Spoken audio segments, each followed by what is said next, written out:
in the hall. Just we have to start technical session 3 of this very important national dialogue on agriculture extension, innovations in agriculture extension. Here, first I would like to invite co-chair Dr. P. Das ji. He is on the dais. Dr. K.D. Kokate, he will also be co-chair for this important session, former DDG Agriculture Extension, but he will join virtually from Pune. He has already joined. Yes, very good morning. Dr. R. Roy Burman, he is convener of this session, and all the important dignitaries in the hall. And I would like to invite Dr. S.P. Reddy ji, President ED PRDIS, to take over the dais, because he is here in this hall. And Dr. B.K. Singh, Chairman, MD, BKC Weather, Noida. I would like to invite at the dais, please. And other speakers will join virtually. So, with the permission of chair, I want to go ahead for starting this session.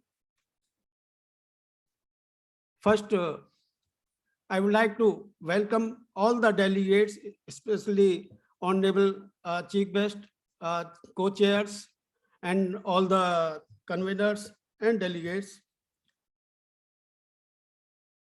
And before starting this session, I would like to introduce very renowned personalities.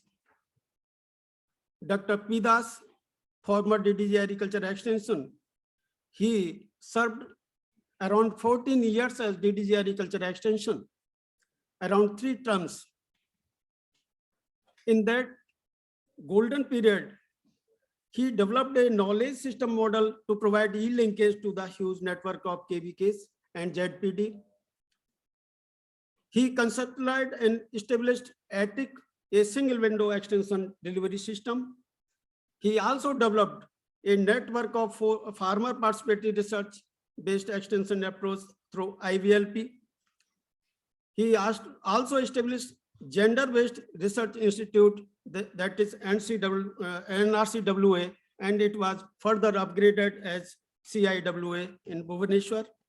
He also conceptualized, designed, and developed farmer residency model for bringing a sense of pride among the farmers.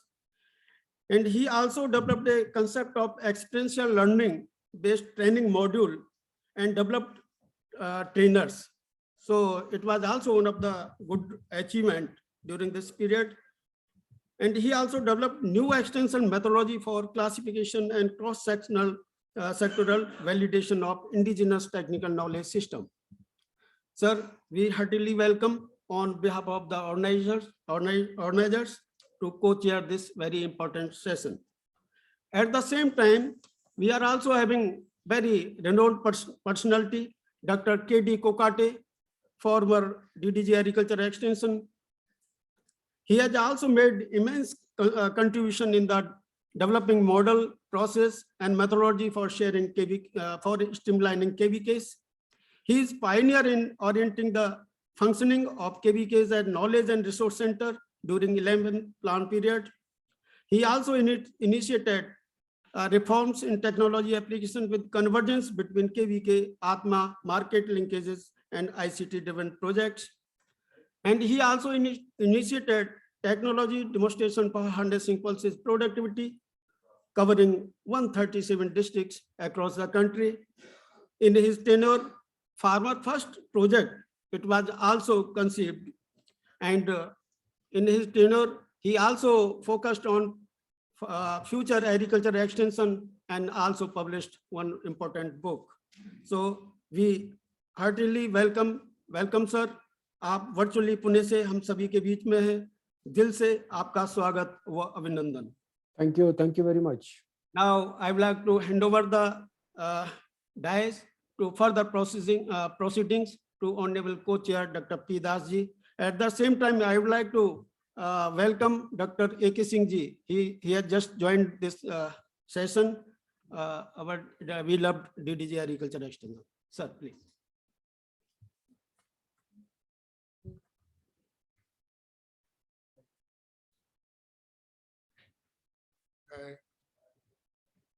Good morning to everybody. It's one of the rarest occasion after pandemic break. You know, I still remember 2020, 24th March declared lockdown. And probably, you know, all of you must be knowing that whole world was in turmoil. And many of the other countries, including China, still suffering from the severity of the of the effect of that pandemic, which started 2 years back.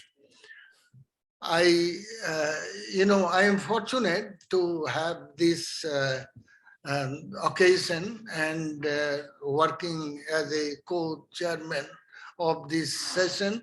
I must welcome Dr. Reddy.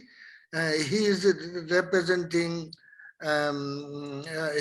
he is the president and executive director, PRDIS.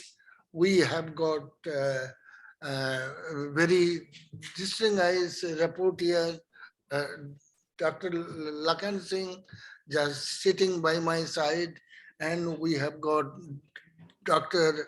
R.R.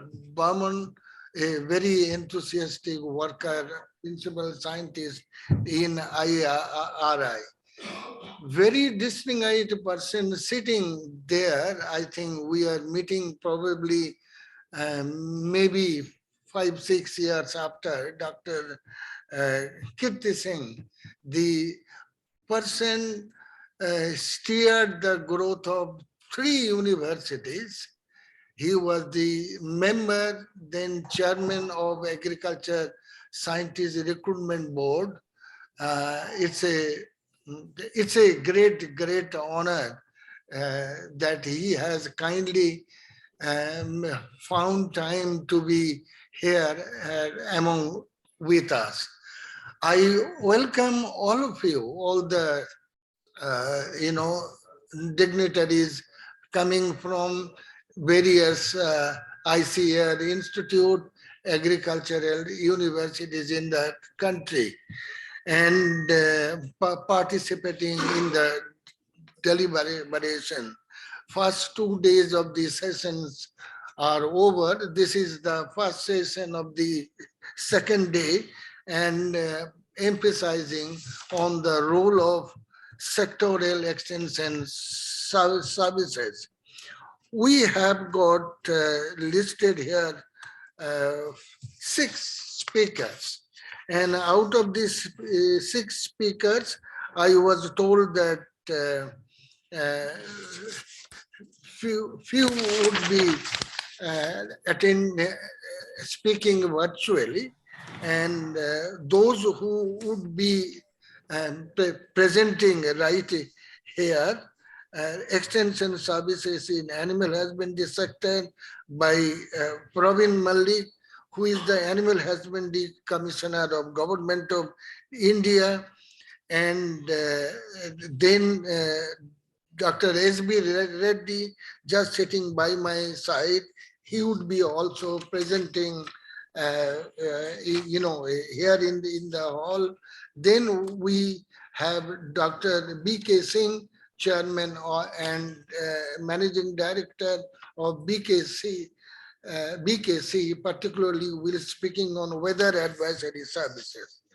Those honorable speakers who would be presenting their view virtually, Dr. Bharat Kakade from Bharatiya Agro Industries Foundation, Vijay Kumar Yarangal, from NFDB and Sekar Batsa, Batsaville, Saguna Sorry. Kadja. So without taking any time, we start and I was, we start, each speaker would be having 20 minutes time. I would request very much to kindly adhere to the time schedule so that the whole thing can be completed within the given time. I hope this each presentation and the discussion would be very much enriched by many uh, great expert, I would say. I mean, I could see many of the our DDG, Dr. A.K. Singh just now here. We have got a very important personality like Dr. Chandrasekhar, Director General Manage. We have got Dr. Sadamate. He was for a long time working in Planning Commission. In fact, looking after the entire agriculture of the country. I welcome them specifically. We have got director Ataris. Quite a few Ataris are represented by director, and many of those are also represented by very senior level scientists for attending the, for participating in the meeting. So with that, I request the first speaker, Extension Services in Animal Husbandry Sector, Dr. Praveen Malik, Animal Husbandry Commissioner. So will he start? Whichever Thank you very wants much, to Chair. Professor Das, other co-chair, Professor Kokate, for giving me this opportunity. And I would like to thank Dr. R.S. Paroda, Chairman TAAS, for organizing such a wonderful national dialogue on innovation in agriculture extension and giving animal husbandry an opportunity to describe what they have been doing and learn through this particular dialogue what are the opportunities in the extension areas. Because if we see, before I start, sir, can the host give me permission to share my screen?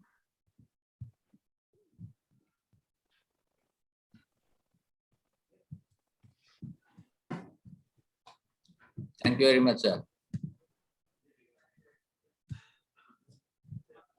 I hope my screen is visible now.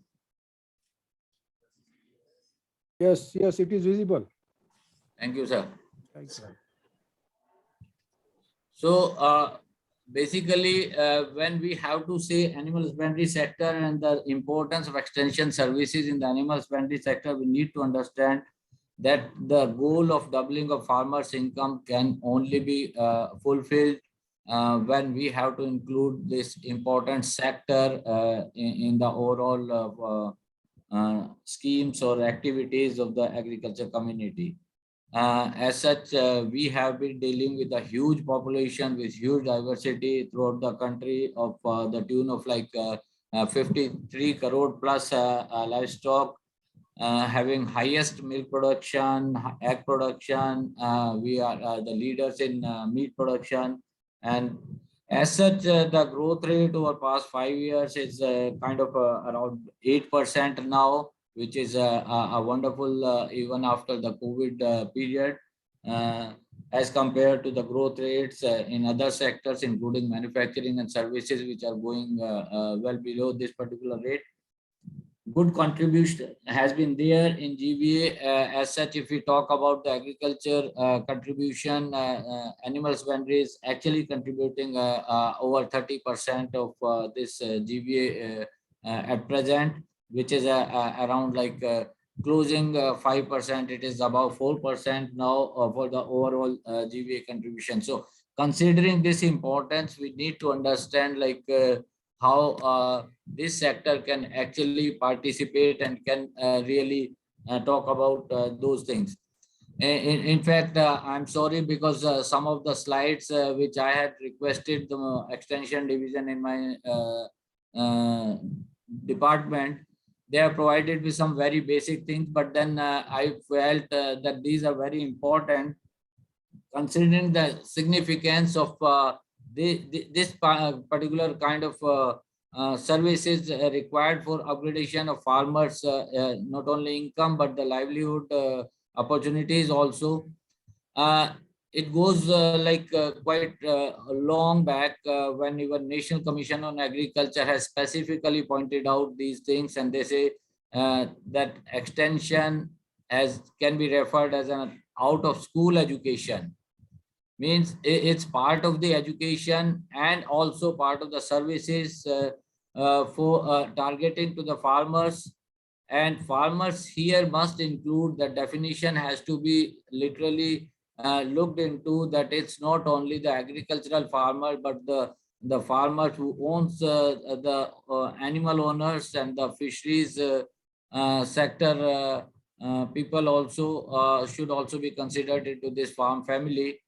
So directly or indirectly, if they are engaged in these farm production activities, their education and services, which are also school for production management, conservation and marketing, has to be considered. So it means we are not just talking about the production opportunities, but we are talking about the all input areas to the output areas and how to market all those things so that maximum gain can be there.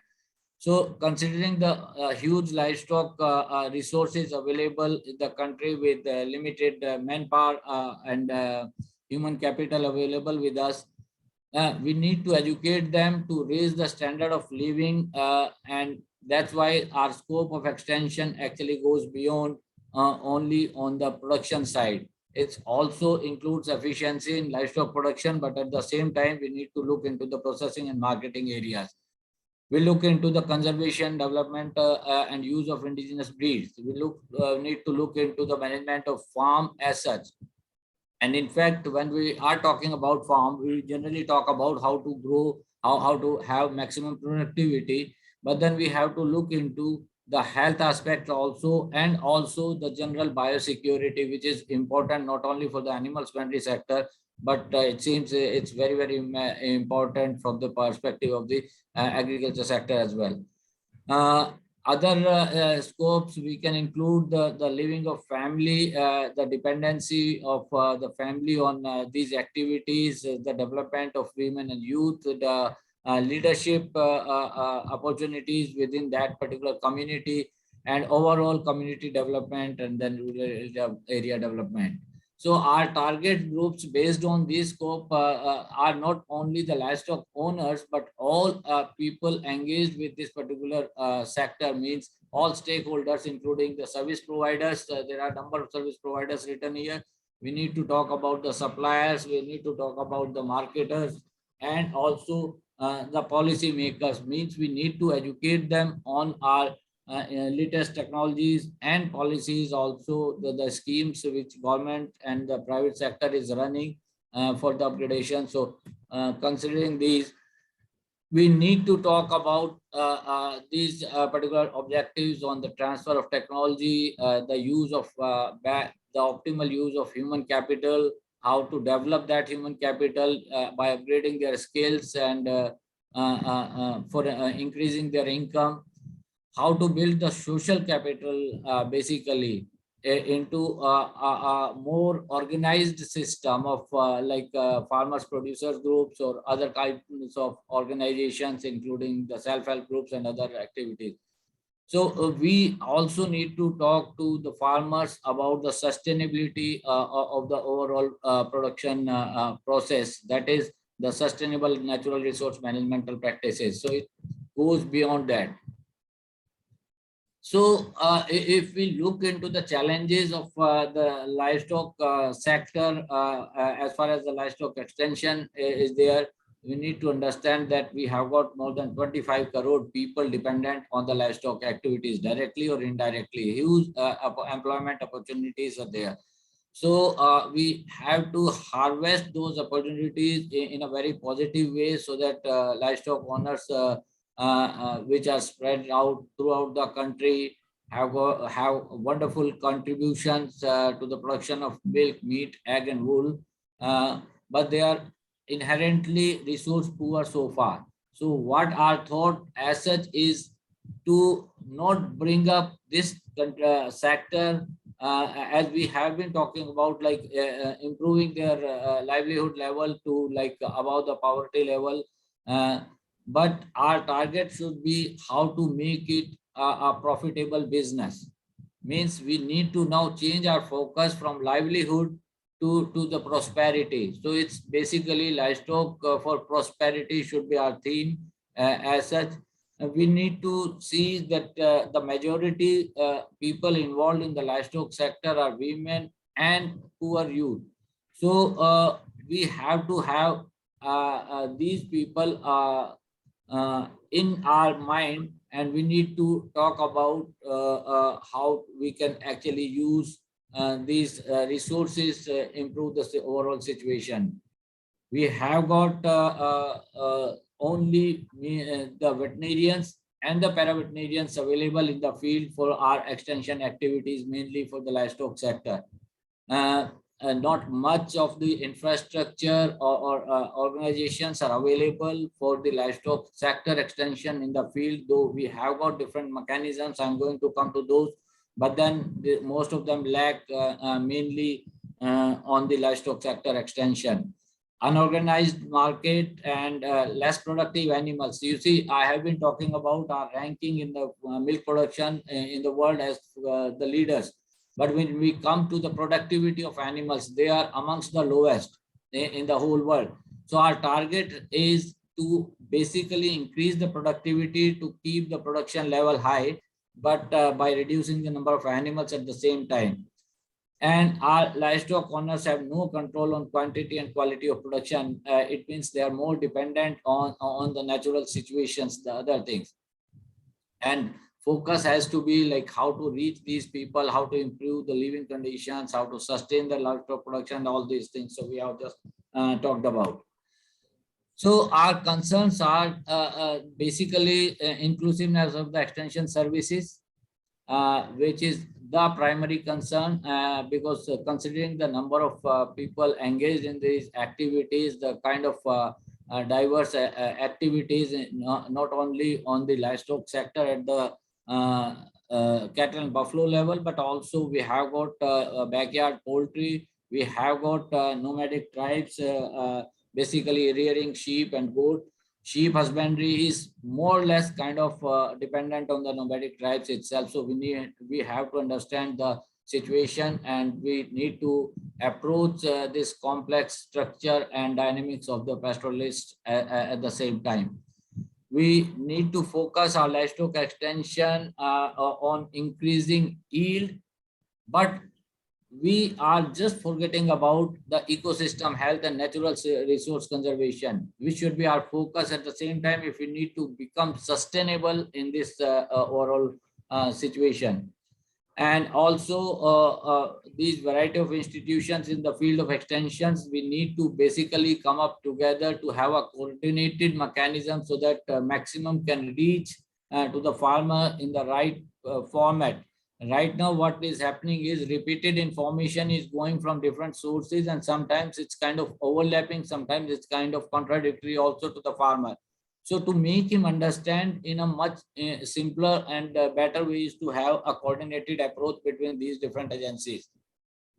So what DHD has been doing, and in fact, formally, we do not have any mechanism of extension, although all these activities were there within the purview of each of those schemes which have been running in the department as part of we have got also extension activities in a scheme like LH, livestock health, or the dairy schemes, or the cattle scheme, or the National Livestock Mission schemes. But then there was no coordination as such, there was no emphasis. But now we have come up with a specific division called Credit Extension Publicity Division within the department. And the major focus here is the extension and provision of credit to the farmers in this. Different schemes which have been running in the department include some of these are here, which are basically focusing on increasing productivity, initiating new technologies into the production system, bringing those rearing or animal husbandry mechanisms into more entrepreneurship orientation kind of models. We are supporting not only the cooperatives now. The focus has changed from cooperatives to the individual entrepreneurs, the self-help groups, the farmers cooperative organizations, the FPOs, the Section 8 companies, which are no profit, no loss kind of. So we have got different programs, and all of these have got some kind of a scheme or some kind of a provision for the private entrepreneur as well. Some of the examples I'll just give in a few of those schemes, like Rashtriya Gokul Mission is a cattle driven scheme where we need to not only conserve the indigenous, but also would like to improve the productivity. So we have introduced the technological advancements in the system. So it's all about skill development of training of professionals and the existing AI workers. We have been talking about like how we can bring in Maitris in the system. We are talking about farmers awareness in this, and we are talking about research development and innovations in bovine breeding. We have been bringing in the genomic chip concept in this so that we can have genomic selection at the birth itself, and we can save at least 3 generations of animals in selection process, which right now is going through either progeny testing or pedigree selection method. So it's like we are actually focusing in this the in vitro fertilization activities also. So this assisted reproductive technologies we have been talking about. So these now are reaching to the farmers. Our aim in the extension component is to reach to the farmers in a way that these activities, these technologies which have been given by the scientists can actually reach. And in this extension mechanism, we are also supporting through our schemes by financially the farmers through like the sex sorted semen. We have been providing around like 750 rupees subsidy. In IVF, we are providing for on each assured pregnancy around 5,000 rupees as subsidy. Similarly, we have got NPDD, where we are basically providing training to the dairy farmers to provide clean milk. It means we are not only talking about the production process, but also talking about the quality of the production. We are talking about like creating awareness on quality and clean milk through NDDB and other formats. We're also talking about R&D in this thing. Similarly, the National Livestock Mission, which has got the entrepreneurship schemes on now sheep and goat, poultry, and piggery, as well as the fodder development. So we have got a research and development component and also innovation and extension component in this scheme, where 100% funding for these activities is provided for these activities under the NLM schemes, under each sub scheme of the beneficiaries here for this particular scheme includes the scientists and the extension workers in the SBUs, SAUs, and other credible institutions which are assisting research in sheep, goat, poultry, pig, and fodder, meat, and other livestock, including the feed mills. Now we have included 2 more components under AHIDF, which is another one is the waste to wealth, like how to utilize the dung, and also how and animal husbandry health industry, the vaccine producers who can come and basically support the industry. These innovative activities, the states can take up state-specific proposals also for the innovations. Startups can also come and basically this is all online system, so they can actually apply online and we can directly provide these things. Similarly, on the health side, we have got assistance to states for control of animal diseases, and the extension component is all into our vaccination campaigns, into our monitoring protocols, in our all disease control mechanisms. So apart from this is like 100% funding for research and innovation, as well as for publicity and awareness to the state. So it's like a wonderful scheme where all these extension activities can be taken up. So we have been talking about direct extension activities, but we are also utilizing our call centers where service provider can actually get to know on the animal owners directly from the call center, and then can reach the farmers at their doorstep for delivering the services.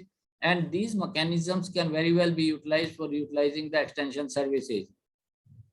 So some of the basically, if we see the features of these multidisciplinary approaches in our extension activities, that we are not only utilizing our own state animal husbandry or livestock development functionaries in the system, but we are also utilizing all the possible field functionaries available, including the agriculture, whether it's Atma, Sameti or KVKs from ICAR. We are utilizing the ICAR institutes as such, their extension scientists in reaching to the farmers. We are using the Ministry of Rural Development through their National Rural Livestock Livelihood Mission kind of program, where self-help groups and these Pashu Sakhis and others can actually reach there. We have been using the opportunities available with BCI, different NGOs, and the NDDB's complete structure is there to help us. So we have got like 730 KVKs throughout this. A list of 725 is available here for to different things.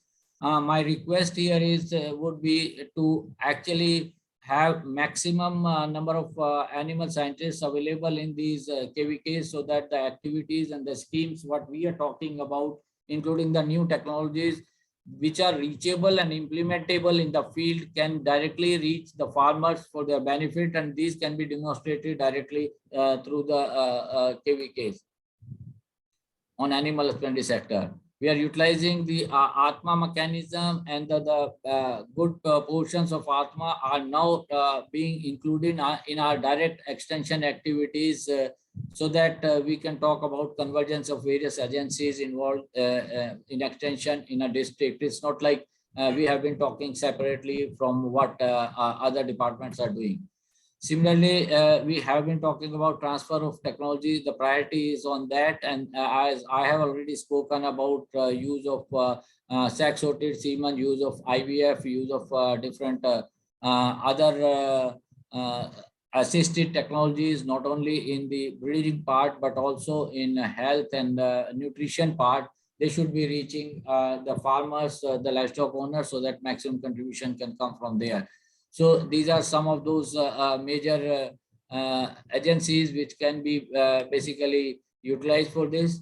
And then entrepreneurship development, this approach is already included in our schemes directly, so that people will be more interested, and the entrepreneur which will be supporting a group of farmers in the field can actually be contacted as a single point contact for the extension of different activities and educating farmers about how to keep their animals.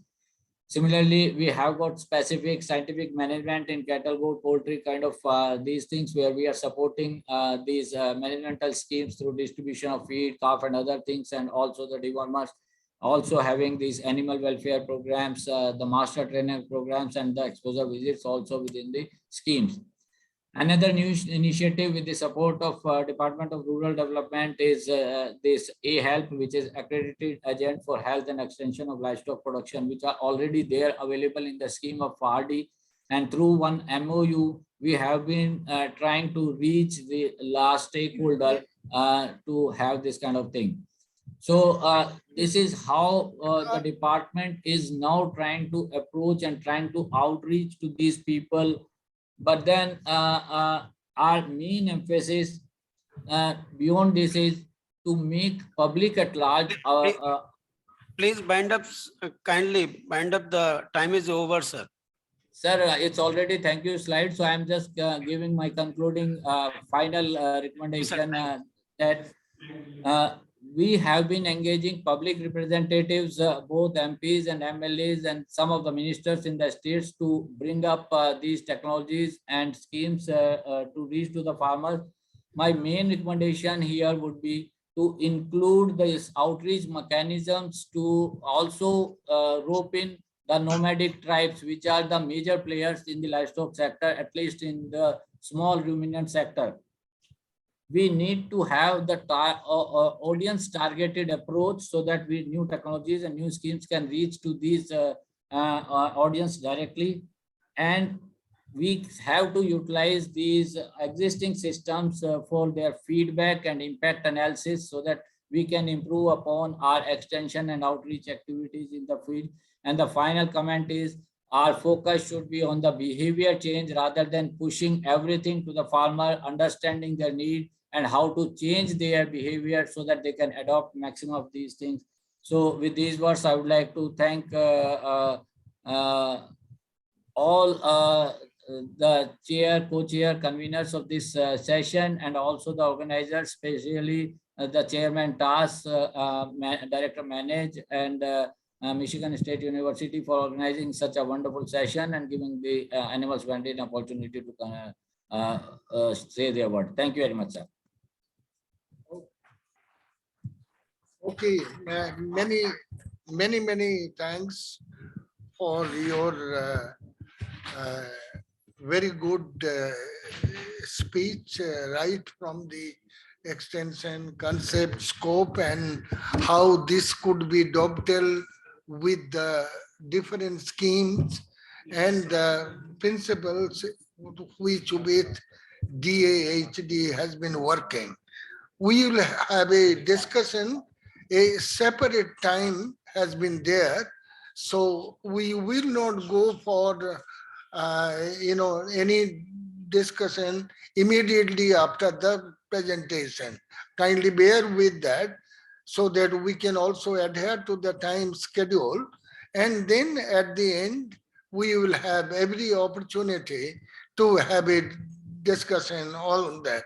Thank you, Speaker, again for your nice. Thank you very much, sir.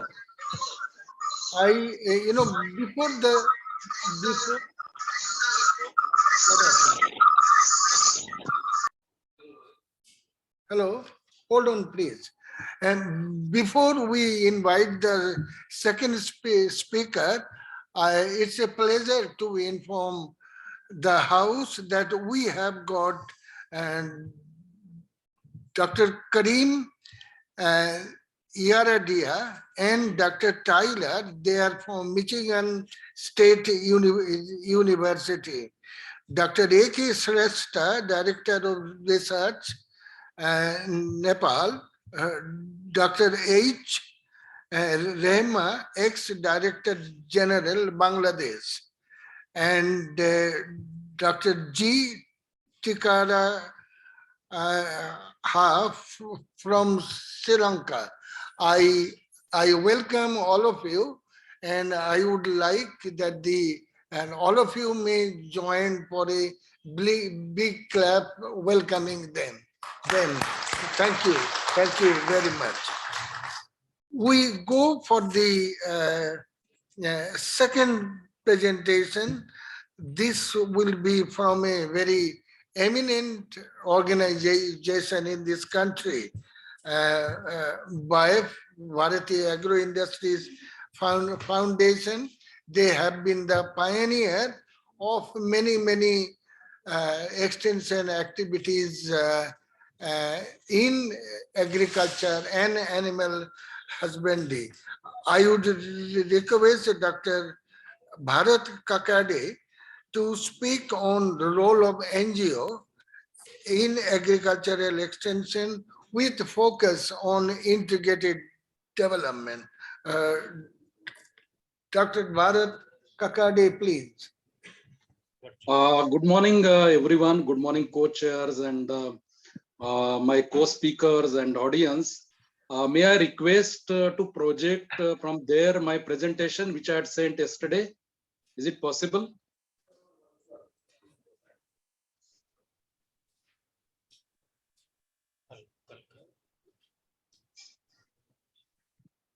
Hello. Sir, PPT slides है sir. Yeah, I have sent PPT, so it will be possible for projecting from there. या नहीं यहाँ पर नहीं है. So may I request then to take another presenter so that meantime I can get organized. I can share it from here. Okay, okay. Okay sir. Sure. Thank you. Talk on sorry. Very important sector, fisheries.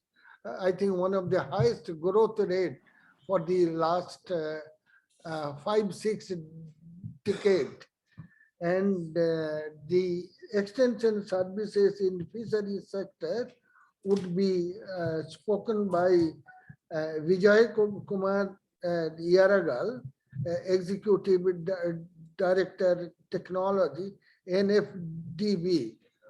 He will be also delivering his talk virtual from Hyderabad.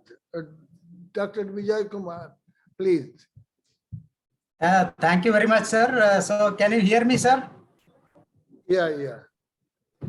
Sir, actually, I will not be sharing my slides because since the time limit is too short. So in this connection, I want to because most of the activities in the animal husbandry fisheries is not away from the animal husbandry. So Praveen Malik sir has covered a lot of things actually, which I was thinking to cover. So then I don't want to share my slides. So just the things which are necessary as far as extension services are concerned in fisheries. So I'll be speaking on that. So this, if you look into the milestones in fisheries, actually fisheries is not new, extension service is not new in fisheries. So fisheries experimental stations was started in Barakpur during the year 1940s itself. So before our independence. And in 1945, actually Calcutta and Mandapam, so training centers, especially on fisheries, were established. Thereafter, this intensive agriculture area programs came into 1964, and thereafter again Marine Products Export Development Authority and all these Krishi Vijnana Kendras, which are including in fisheries in 1974. So again thereafter this FFDA, this fish farmer development agencies came in. Then brackish water fish farmer development agencies came in 90s. So this is thereafter NFDB has come in 2006. So these are all the institutes which have contributed a lot to fisheries extension since from the past. And the target which have been fixed by Government of India is 22 million metric tons actually. By the year 2025, we are supposed, and the present production is only 14 million metric tons. So it is a big task which has been given for the to achieve this target of production by increasing productivity. So this is how without the extension services in NFDB, so it will be really a difficult task. So with this fisheries extension is going to play a major role in achieving the target of 22 million metric tons by 2022. And in fact, exports also is contributing a lot for the fisheries sector, and much of the activities are being taking place. this providing this focused attention. Actually, NFDB, what main areas it is covering is providing focused attention to fisheries and aquaculture, which is its main objective to increase production and productivity. And training is a special division which takes care of HRD and then the empowering women in the fishery sector and also generate substantial employment. Advertising and publicity is a major task which has been which will lead to extension coverage of extension activities in the promotion of fishery sector, and of course social and print media regarding PMMSY, Prime Minister Matsya Sampada Yojana. And in addition, we are NFDB is covering the entrepreneurs development also, then capacity building mainly, which includes many of the areas actually. Then this applying these modern tools for research and development of optimizing production and productivity from fisheries. So these are all the areas where NFDB is covering, National Fisheries Development Board. So training awareness and programs, since under PMMY inception, we are mainly this celebration of World Fisheries Day, then campaign and publicity through mass media, then fish festivals and fish exposes, melas we are conducting, and training and awareness program by NFDB through our regional centers which have been done, and through the state governments it has been doing these extension activities. And especially we have a division for SCSP also. There is a separate trainings which have been conducted. These webinars, of course, during the COVID time, these online webinars have been conducted in huge numbers. So this the major thematic areas covered under training and awareness program by NFDB, ICAR, our regional centers, Department of Fisheries, which is a separate ministry where a lot of things have been contributing to states and union territories. This is awareness. Mainly we cover the topics actually which are related to fisheries. Under PMMSY is PMMS awareness we wanted to do. This is which has taken up for the first time, and a lot of activities from starting from mother fish, mother prawn to till it is marketing and packing, storage, marketing, all these activities which fall under extension side. We cover all the topics and we keep covering through states and union territories by organizing many programs actually. This awareness of fish awareness and fish seed production, fish farming, integrated fish culture, then shrimp and mud crabs farming, production enhancement through pen and cage culture, brackish water finfish farming. Then we have health management for finfish and shellfish, then sea safety and responsible fishing. These are some of the topics actually we will be covering. In addition to that, we have soil and water quality management in aquaculture, then freshwater aquaculture, there are different species, then fish processing, value addition, then mariculture area purely for marine cages and all, marine biodiversity conservation programs, you do that. Then hatchery management, breeding. So importance of fish feed management also. There are so many areas which we are covering. In addition to that, we have seaweed farming activities. Then we have separate biofloc, RAS. There are so many, almost 80-85 activities under fisheries. We are covering for all these in the form of awareness, in the form of 1 day, 2 day, 3 days, 5 days training. So 15 days training to some cases. So this mainly which will be looking into the employment opportunities in tribal areas, fishing gear, material and regulations, cold water fish farming, all these, then retail marketing, domestic fish consumption, then mobile application and its other miscellaneous activities. So this mainly campaign and publicity, which is playing a major role in the extension activities of fisheries. So one has to give a lot of importance. Otherwise, this dissemination of information to a grassroots level, it will be very difficult. So nowadays, because thanks to our advanced telecommunications, so we are getting a lot of social media coverage maintained by NFDB. Then we have so many followers actually. Number of visitors will be around more than 2 lakhs visitors for our sites. So regular posting on various activities by NFTV through social medias we have so many followers actually for that. So regular postings on the extension activities is being taken.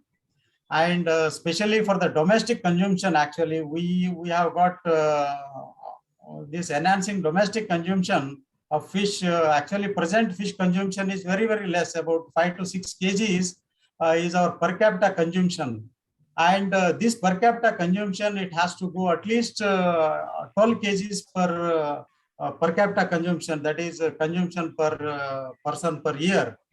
So this is not possible until and unless we take up some certain activities which are mainly campaigning through radios. Then we have developed so many broadcasted so many jingles in Hindi, Telugu, even in Delhi also. We have gone through FM radios. So all these are helping a lot for actually to make aware the importance of fish nutrition through digital medias actually. So all these activities are being taken up. So even we have recently launched an app actually, this Matsya Setu app by Department of Fisheries was launched by the Honorable Union Minister on 6/7/21 actually. So there were so many participants, almost 25,000 people have downloaded this app. This has really helped people actually. This has really helped people, and we have so many publications also for the general public. So we have RA system under Pradhan Mantri system, and we have separately these biofloc, cage culture, mainly related to fisheries, about labs. So so many publications we have done for the benefit of leaflets for distributing to the many people, and we have done it on the website where people can go to our website and look into the publications. So in that way, we are facilitating many of the people actually. Then there are so many campaigns which have been done in a large scale, mainly through states. Mainly we do with the World Fisheries Day. We ask the states and union territories to take up in their locality which the programs where the importance can be given. So such activities, we are receiving a proposal, number of proposals actually. And regular programs like monthly programs, we have an outing at NFDB. So many visitors, they come, and monthly we arrange a program for them and make aware of NFDB activities, who are physically visiting every month with online registration. And we do conduct some internships for the completed graduates and who are doing students who are doing at the final years.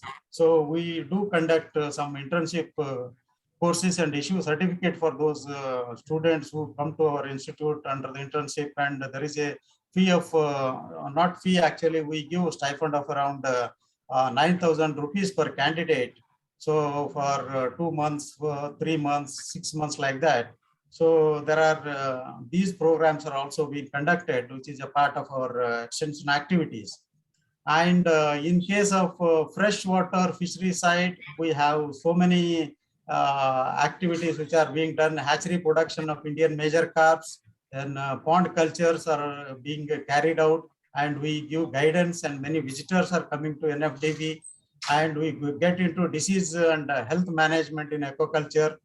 Then feed formulation also trainings we conduct in freshwater aquaculture. Then water quality management. So these are the things we do it in the freshwater as well as the inland side, what aquaculture activities are taken. And similar programs are done in brackish water area also, about seed production of exclusively sea fish, and mainly the important, commercially important, which have a very high nutritious value. So such trainings which have been given at the grassroots level, at the village level, by the State Department in association with the State Department. and exclusively for mariculture purpose, the advanced technologies which are being studied, which have been implemented in advanced states like advanced countries like Norway and all. So such technologies are being imported. We have studied those technologies and are trying to pass on to our entrepreneurs. And we do have a entrepreneurs training also, which is being taken separately for SC/ST people plus the general public. These and separate trainings for the cold water, ornamental fisheries. Then as far as capture fisheries, also we are having capture fisheries mainly, which includes hygienic handling of fish on board the fishing vessels and the landing centers, and making aware the fishermen actually at the coast, the potential fishing zones where they should go for fishing accurately to that spot and operate their nets and all. Then operation of fishing crafts, the design of the craft we are making them, and also the nets, which type of gears and nuts they have to use. Brief, So please. and sir, okay, just 2 minutes, sir. 2 minutes. I'm just completing only just by saying, because most of the areas have been covered. So only we are concentrating more on the fish processing and marketing side and the domestic consumption and formulation of FFPOs for better production and productivity. We are doing it. Actually, I don't want to get into details, sir, because I have so many slides to be actually. That is the reason just I could not cover. So that is most extension activities are not new, because animal husbandry Malik Saab has covered a lot. So I think these fish festivals, workshop, these are the common things, sir, actually, which have been practiced. And I am very thankful to the organizers plus the co-organizers who have been heading the session today. I'm thankful, Das sir and other dignitaries who have given me an opportunity. So with this, I conclude wishing this dialogue will be successful. Thank you very much, sir. Okay. Okay, many thanks. Will we look for this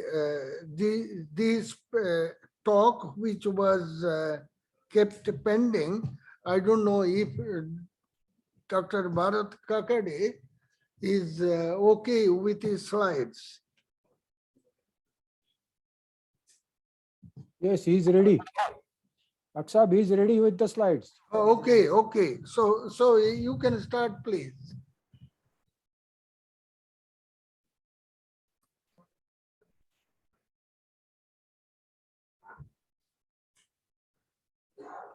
So thank you once again. I hope I'm audible clearly and my screen is visible.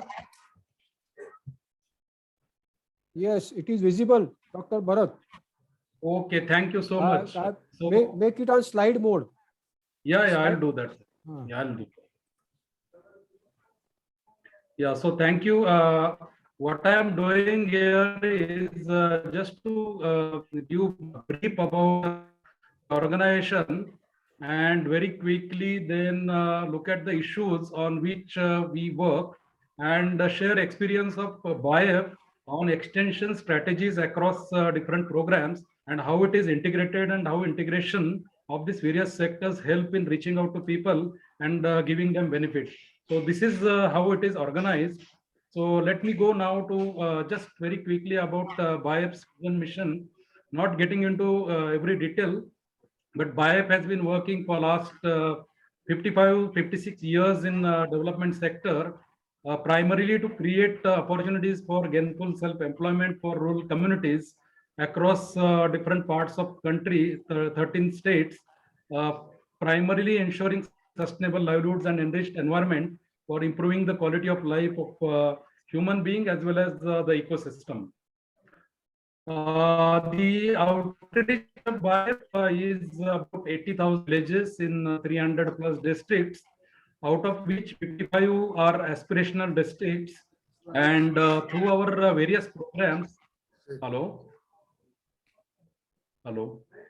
Yeah, Yes, through our please. various, I hope my audio is clear. Yes, you are audible. Okay. So we reach out to 4 million cattle development, cattle rearers primarily, and to the extent of production worth rupees 158 billion per annum for the farmers. And this is one sector in which there is competition. The second is about 356,000 hectares land development under watershed or natural resource management program, benefiting 258,000 families. 258,000 families to produce food worth rupees 8,500 million for the farmers. The third important program in BIAP's portfolio is on agro-hortiforestry, or primarily the agri-based livelihoods, through which we have been able to reach out to 81,000 hectares of wasteland, which is transformed into productive orchards, benefiting 211,000 tribal families, generating about 10 billion income to those tribals. And very important integration of women-led program, which cuts across different sectoral programs, which is primarily the self-help groups and various other forms of organization, which help primarily to aggregate the production and take it to the market.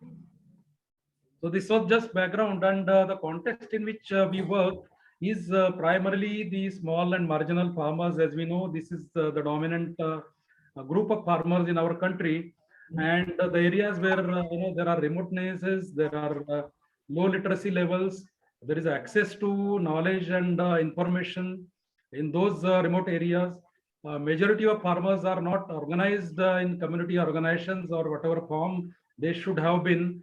Lack of know-how and awareness on innovations and technologies, increasing feminization in agriculture, then youth moving away from agriculture, low access to various services, potential opportunities due to increasing access to internet and smartphones. These are opportunities. Well, this there are the existing setups and existing frameworks, but still there are issues related to outreach, with which we should be able to work with newer strategies and forward-looking approaches. Conventional setup or in sectoral mostly through our initiatives through various departments. So this needs integrated approach to really come together and bridge that gap. So in a way, BIAP plays that role with various stakeholders in bridging that gap. So how we actually work is basically we undertake these rural challenges in different parts, different sectors, but integrating all these sectors, all these issues of farmer, because farmers don't think in a sectoral manner, in a manner particularly in a thematic way. Farmers' needs are integrated, farmers' needs are multiple. So one has to really diagnose and address these needs in a very comprehensive and integrated manner.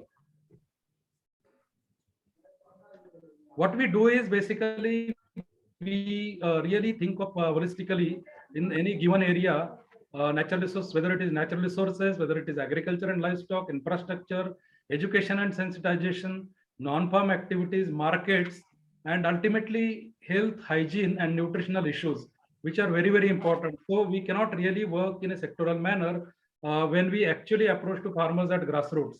So this is how we actually address holistically all these sectors. So how do we do it? We actually undertake diagnostic studies on all this in a participatory manner, involving communities, involving all other stakeholders, whether it is dairy, whether it is forest department or any other sector, whosoever is there in that particular cluster or block, all those stakeholders are engaged in participatory planning for that particular area based on understanding of the resources and potential in that. It is natural resource management, it is whole farm approach, which we undertake, water resource management, capacity building, market centric approach, ecologically sound approaches, climate smart approaches, women centric approaches, farm producer organization, of course, is very important part of the whole system.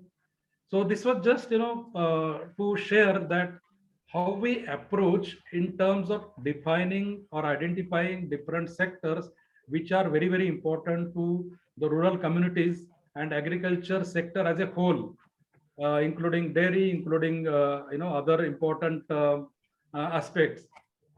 Broadly, this is how it is addressed: planning, execution, and sustenance of whatever we do. So planning involves, as I mentioned already, farmers. It goes with diagnostic tools.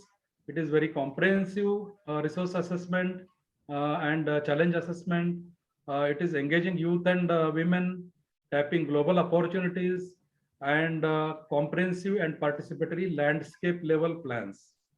And it also involves this holistic approach in extension through community resource persons, through farm field schools, champion or lead farmers, and capacity building and holistic, community resource persons. And the approach is lab to land, where we try in our campuses across country, almost about 1,000 acres of land. Wherever we have these opportunities, we undertake in a collaborative manner with ICAR institutes, KVKs, and then ultimately, once it is tested, we take it to farmers.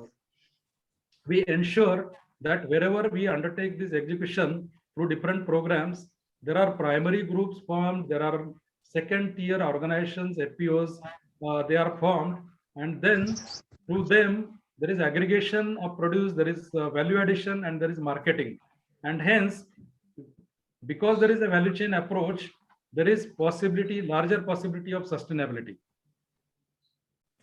Now I will be presenting three main sectoral or thematic initiatives of BIF, in which how these backward linkages through extension, through very strong programmatic presence, production systems, and then market linkage. So in livestock sector, as we all know that BIF works primarily on breed improvement program for quality of the animals, which will produce milk at the doorstep of farmers through these doorstep services by BIF, in very close collaboration with various state government organizations and departments. We work on the fodder production, providing good quality fodder seeds and input materials for farmers in all those catchment areas wherever we work. We also try and see that mineral mixture and feed and forage management is also undertaken. So this is part of the inputs at production level, breed improvement, and as we know that we have been pioneering this sex sorted cement technology, as rightly mentioned by Commissioner. Just recently, we work on this very closely with various state governments, animal health management, along with again the local department machinery, feed and fodder management, and then cattle housing and milk production system as a whole. As far as forward linkages are concerned, all the centers, we have presence over 4,000 plus centers across 12 states. So all across, these farmers are connected to local dairy cooperatives or the collection centers. And we have recently also started milk dispensing system, so that the consumers, they get the clean milk or the assured quality of milk at their nearest place. And there is also dung management through integrated renewable energy systems, which we have introduced, so that there is complete approach of circularity in this particular theme. In this whole process, there is very strong back-end kind of extension strategy through CAP rallies, through engagement of experienced land lead farmers, and then exposure visits.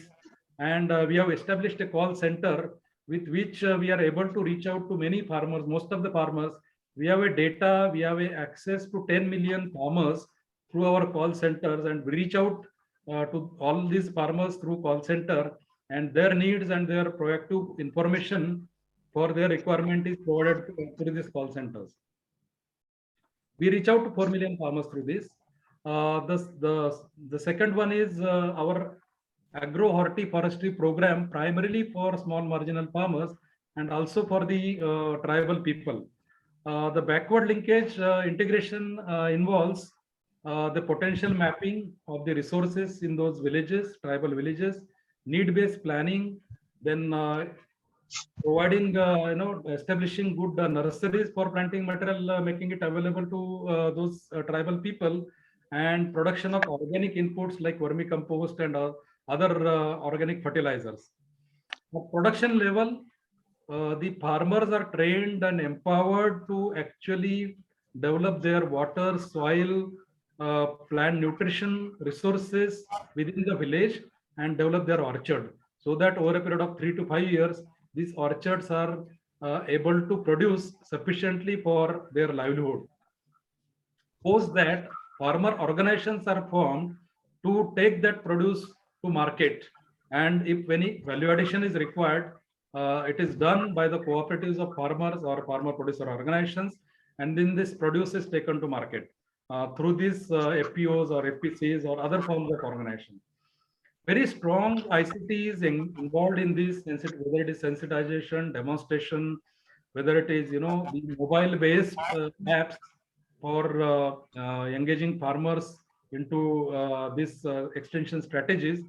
And ultimately, so far, we are able to reach out to 0.2 million farmers through this program and benefiting to the extent of between 50,000 to 1 lakh rupees per annum through this orchard or floriculture based program across the dominant tribal belts of country. The second last, the agrobiodiversity conservation program, which I want to particularly project here because this is very important these days as the diversity in agriculture is getting lost. So in addition to whatever we are doing in indigenous animals, breed conservation, breed improvement, particularly Tharparkar, Gir and various other important milch and draft animals in country. In addition to that, we have been also very strongly working on the agrobiodiversity conservation, right from mapping the indigenous crop varieties, characterization in our lab, documentation, and also taking it to our central seed bank, which is there in our central research station for its conservation.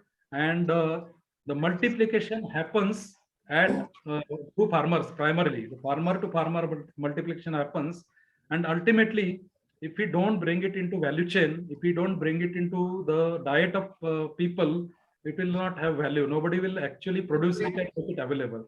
So that is also ensured through the value chain created through local people's organization. So we have been able to, through these extension strategies, create 5 seed banks, 547 accessions, and 0.2 million families are being benefited out of it. So this is also, done very closely with NBPGR and other stakeholders who are also engaged in this activity. The last one, but very important, how the women youth centric extension strategies we have adopted across this program, how that is benefiting. I'll very quickly run through this because this is very important and this has tremendously benefited the farming communities, the rural communities. Access to knowledge through ICT. We are now, since we have, as per our surveys, almost above 90% of the farmers in most of the areas, they have Android phones and they have access to internet. So ICT now we have taken up as one of the very important tool to reach out to farmers. Training through that, we have dedicated website and dedicated videos, almost more than 80 videos for training the farmers. Skill enhancement, capacity building, very close association with local ICAR institutes, whether it is in Jodhpur, Kajri, or remotest places, all over wherever we have been working. Then KVKs in those areas and Kisan call centers. Access to farm mechanization, particularly for women, and reducing their drudgery. Even to the extent that many of the women in our program areas, they are trained to drive tractor and then they take charge of the entire operations, right from operations of the farm. Please. Yeah, this is the last slide. I am concluding after this slide. So these are very proactive efforts so that youth and women are brought into the mainstream. They are already there, but they play secondary role. So these initiatives, these extension strategies are helping us to take them to mainstream role. And of course, people's organization, particularly farm producer organization, they are playing very key role into this. So just to conclude, we have two-pronged approach in this extension strategies in agriculture sector as a whole, or rural sector as a whole. One is going through thematic approach, whether it is the dairy husbandry, livestock, or agriculture, crop-based or horticulture-based, going with this in a very integrated manner within that particular theme. Second is the holistic development approach, particularly in various clusters. So there we have integrated all these, whether it is livestock, agriculture, agrobiodiversity, and any other plantation or climate smart initiatives in a holistic manner in a cluster. So thematic across at a scale in different states, and these holistic in a cluster. So this is how we have been able to integrate, and good learnings are coming out of it. I'll be sharing a note on this entire learning which is generated out of by programs, and would share it to you. Thank you very much for listening and giving me this opportunity. Thank you. Okay, thank you. We will now request. Thank you, sir. To speak on futuristic agricultural extension model and innovation for promoting sustainable agriculture development and increasing farmers' income. Dr. Venkat, please.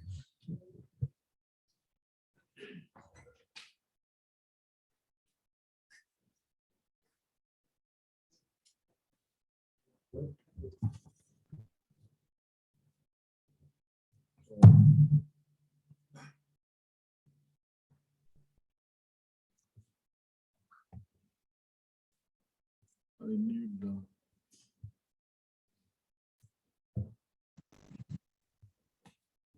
there is no place here, computer or something. Because I don't have a printed one. No, phone is fine, but I don't have a slides also. Laptop. Just get the laptop, please.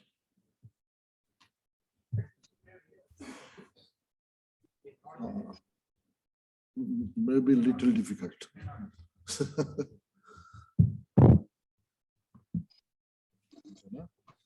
Only.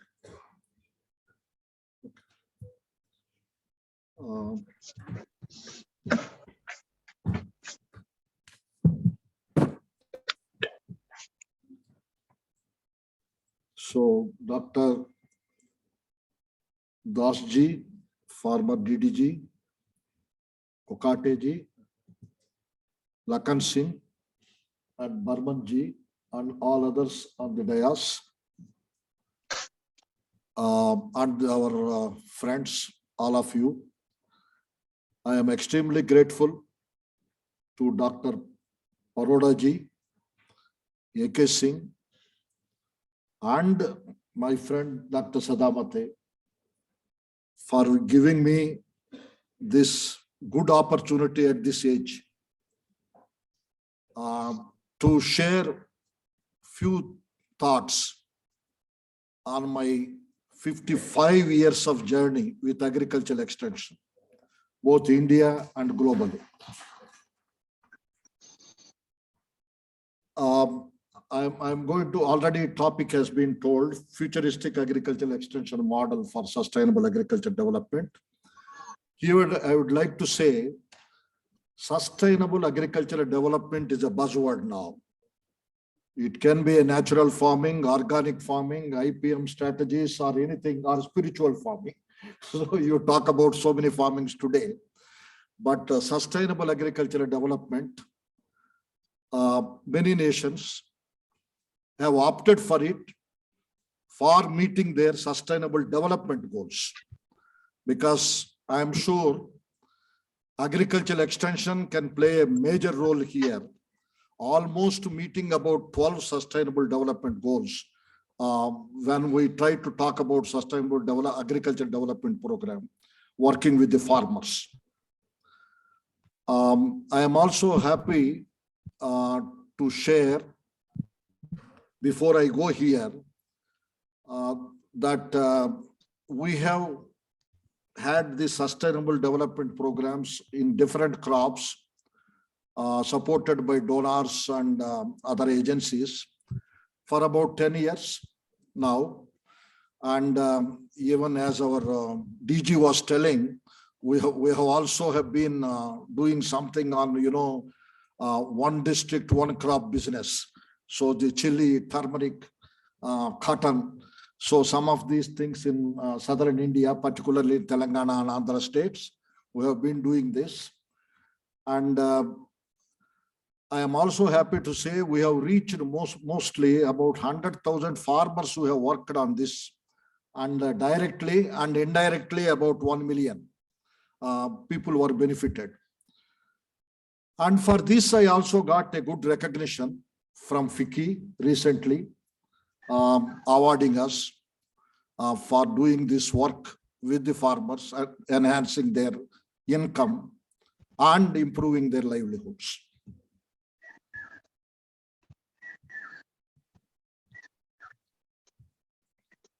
As you all know, because all of you are agriculturists, agricultural extension specialists, know more than me, and the youngsters particularly, they have studied a lot about the models and many other things. But the question here, 4 pillars all of us are knows: human, economic, environment, and social capital. Our approach has been ecosystem livestock-based integrated farming system model. So I don't want to elaborate it because all of you must be knowing. And our aim was to conservation of natural resources, increase of farm income, and improvement of livelihoods by empowering the farmers.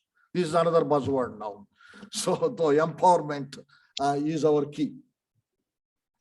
The beneficiaries have been farmers, farm women, farm labor groups, FPOs. Here I would like to say, extension has been paying attention on small and marginal farmers, and people are talking that, it's not gender sensitive and we have to go with the youth, we have to go with the woman, but we have not talked about labor. I think there is a need for us also to focus our attention of extension on the labor issues, fundamental principles and rights at work, the decent work, the child labor, the discrimination, the work environment. So all of us are most important focus point today for extension globally. In fact, the certificating agencies which are coming to us for chili, turmeric and other things, if you are not meeting the demands of decent work, it is not certified. So let us all tune together to focus our attention on the labor. Our interventions in this sustainable agriculture journey has been minimizing harmful impact of hazardous chemicals and practicing eco-friendly practices, water efficiency and water stewardship. See, water management is one aspect, water stewardship is another aspect. Forming the water groups, water user associations and other things. Of course, it is there in India in many places, but this is a must. Care for health of the soil. I think among all the things, as my experience goes, this is the most important. It is a natural resource which we are inheriting. Our children has to inherit this. We have to hand over to him as it is, as we are going to hand over whatever the bank balance which we are having to our children. So our future will be affected, children will be affected, and this crucial aspect of soil, which has billions of microbes, even in a 1 teaspoon of soil, have to be preserved, protected, and probably it is a God gift to us and it is a sacred one. And biodiversity and climate resilience practices, we are also doing on energy with the Tata Cine, something connected with solar energy and other things. Care for the quality of the produce is important because prices are linked with the quality. Then promotion of decent work, that's what I just told you. Linking with markets, credit and inputs, and value chain management. As one of my friend, I still remember, he has been telling in his speeches, value chain management, so should begin from seed onwards. Sowing onwards. It should go from sowing onwards until the supply chain and connecting to markets and the linkages. So every aspects, deal with the pesticides, deal with the fertilizers.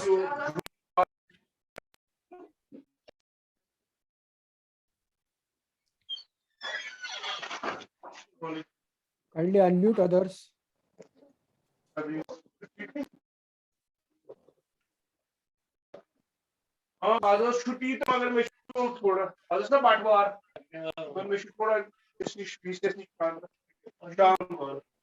Kindly unmute others.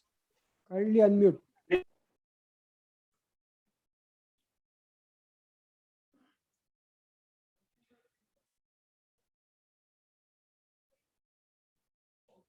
Okay.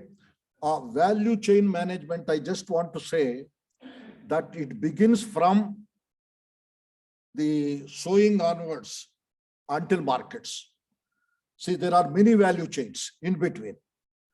The fertilizers, the pesticides application, intercultivation, all aspects, if you can reduce the costs, if we can minimize the costs, and there we are earning a lot of support to the farmer. So the management, not only the cost, but also the management of this, fertilizers, pesticide usage and other things also are important. Therefore, I feel the extension has to begin from sowing until connecting to the market, this value chain. Therefore, I put it here, including supply chain. Anyway, supply chain markets are today's focus of attention to us. The methods and approaches, what we have been using, all of you know. I don't need to stress much on that. Farmer schools, see, particularly from past 20 years, we have been specialized in the farmers field schools to empower the farmers. On varieties, we have done it with the national and international organizations. And now we have introduced also recently farmer business schools for development of youth as agripreneurs. Sporadic effort have been done. So agripreneurs are developed through business schools, and these people will be the change agents in the villages. Change agents in the villages to organize the groups, organize the FPOs, and collectively they try to do the job of agriculture development by farmer to farmer extension. So this agripreneur based extension, more or less like that. Farm, and another one, farmer life school for livelihood improvement. I will come back to you. And ICT enabled extension and information materials. Of course, all of you know, too many apps are there today. I think everyone has the app, but we are mostly using the agricultural universities, what they have developed the apps, so that there may not be conflicting messages going to the farmers. And then we have a formation of groups and producer organizations is also there. And convergence with public-private partnership is our strength. And village level participator approach we have been using, as Baif was telling, for planning and participation. This is the new approach. So it's not just a routine participatory approach, but this has been standardized, developed, and used here and most of the African countries also.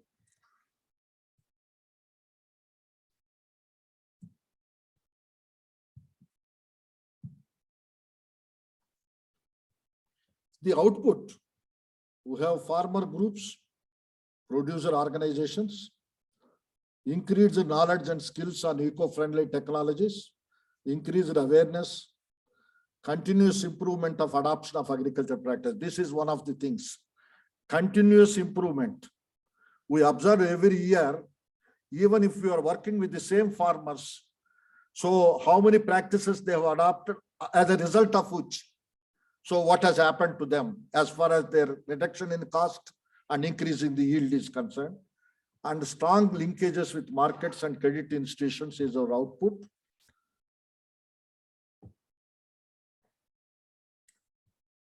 So the outcome of this model was empowered farmers and facilitators, increased service provision for farmers, improved collective procurement and sale, production of quality produce, increase in yield. I think probably this is one of the important aspects about it. At least depending upon commercial or cereal crops, we are able to do it from 10 to 10,000 per acre. They are able to get a net profit of 10 to 15,000 per acre. Of course, in the commercial crops, it has gone up now. Even 1 quintal of cotton, today it is about 10,000. Earlier it used to be 5,000. Now chilies, what we are working, it used to be very less. Today 20,000 per quintal. So in that way, the quantum jump, and farmers are so happy because they never expected this type of profits that they are trying to get it. Then conservation and protection of natural resources is a main theme. As in the morning yesterday, our Dr. Paroda Saab was telling and emphasizing time and again that this is the key. All of us have to work hard to do this job of water, soil, and natural habitats particularly. And the integrated farming system approach and the entrepreneurship development for livelihood improvement. Of course, animal husbandry, fisheries. I am talking about farming system, not cotton farming system, chili farming system, or paddy farming system. I am talking about integrated farming system, including the livestock, both of them to be in combination. It's not a cropping system, it is a farming system. So this will give an additional income for the families. So this is another one which we have introduced and we have been very successful, particularly in the family planning. I mean, for family farming, where small farmers are trying to do. I think their incomes have been tremendously increased by this one.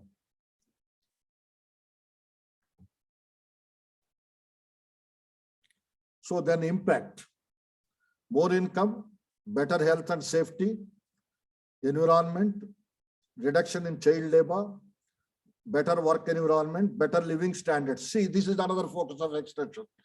So I would like to say, I have been telling about value chain, the labor, the other things you all know.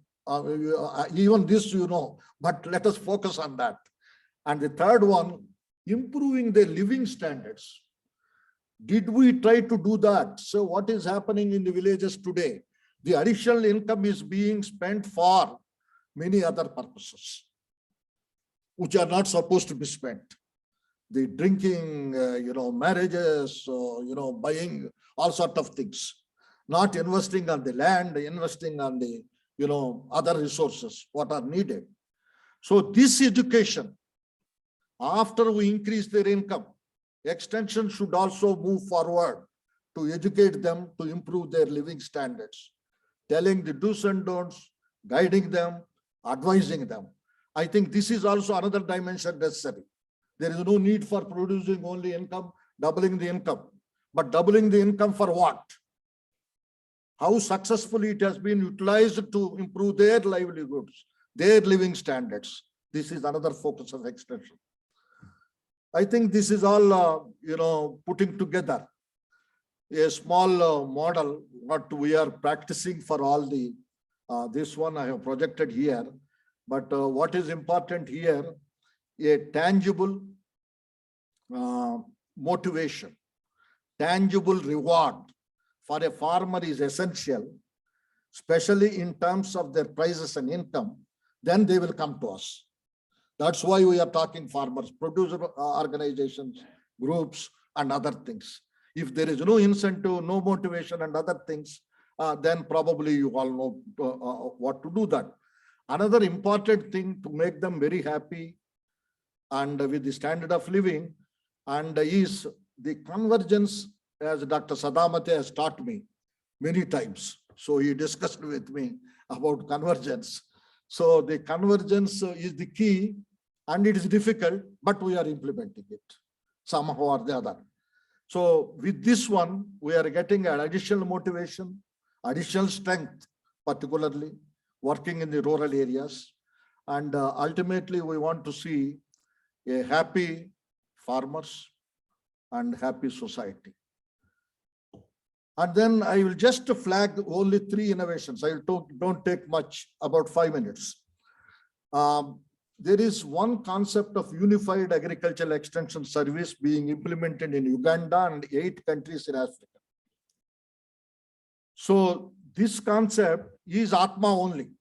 I'm telling you, it is an Atma, but the ministries are amalgamated. Ministry of Agriculture, Animal Husbandry and Fisheries, we also have at a national level, but we don't have at a state level. State level, all ministries are bifurcated. Each one want to show what they have done on the ground, and each one is going separately. You know, in Atma, planning is being done in unified planning, but implementation comes, everybody goes and try to implement on their own. So that was a drawback. To plug that drawback in Africa, so in Uganda, where I was there for a quite long time, and other countries, this model has been implemented. So where there is a director of extension, animal resources, crop resources. Under director of extension, there will be a zonal coordinators. Commissioners will be there attached to crop resources and animal resources. SMSs will be there. But at district level, whoever is senior and in that district, what is the either cropping pattern or livestock, whichever is fisheries dominant, that gentleman is being called as a district extension coordinator. The others will be supporting him. Similarly, in county extension coordinator and single field extension worker takes about 1,000 to 2,000 farmers. And in an integrated way, he sends the messages, both in agriculture, animal husbandry, and fisheries, for which he has been retrained for about 3 months because he is a science graduate. So once it is being retrained on the fundamentals, because SMS are there to talk about veterinary and other services and other things. But so with the retraining, we have made one single extension worker to handle a circle with about 1,000 to 2,000 farm families in an integrated way. So this is helping a lot. This I don't want to plug it. So here, as we went across this unified extension, we found, you know, as TNV system. This is a TNV system type of a model we have introduced there with Daniel Benar. But, you know, as usual criticism of extension, bottom-up approach, you know, top-down approach and all that came, then the bank itself, World Bank itself has come forward to introduce this village level participatory approach for planning. From there onwards, from bottom-up approach. So it has been evolved for the planning and other things for agriculture. And the community-led extension input and marketing services have been introduced, like FPOs. Agriculture sector management plan. I don't think so whether we are doing or not. That's a wonderful thing. You know, marketing, credit, you know, animal husbandry, fisheries, and agriculture, crops, everybody sit together and they will have an agricultural sector management plan. They will put their resources in the plan And wherever which is gaps are there, that has addressed by the government. So it is all one plan only. So it is not, each one, trying to prepare the plan. This is a wonderful concept. I think at least I will try to share this, the whole model of sector plan to our stalwarts sitting here, like Dr. A.K. Singh, Fob and others. I will send it. It's really working very well. Particularly now in Zambia, this plan has become an institutionalized. And the result-oriented management, of course, not that how many FPOs, but what is the result. And then outsourcing of extension services. This is one other beautiful thing. I don't know everything we want to do by government. Every aspect we want to do. We do not want private sector to coming in. And as Dr. Chandrasekhara for 20 years talking about public-private partnership. Even in Atma, it is there, but in reality. So it is seen here and there. Therefore, they have done this concept with success. Outsourcing of extension services, they give to one mandal or a block or whatever it is to an NGO like BAF, this and that. And they ask them to implement this one. Whatever little money they give, they will also contribute, farmers contribute, and then go it. Similarly, cost sharing of extension services is another concept that has been introduced. We may be wondering whether farmers will contribute. Why should they contribute? They have been paying GST and all that.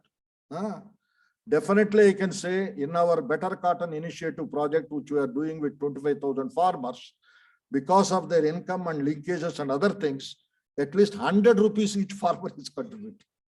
We are showing in the income tax. Actually, 100 is nothing for them. See, I thought it's not that money. They are the partners. They are involved. Today they can question us also. So from that angle, it is going to help us. And another thing I want to flag is Raitu Bharosa Kendras.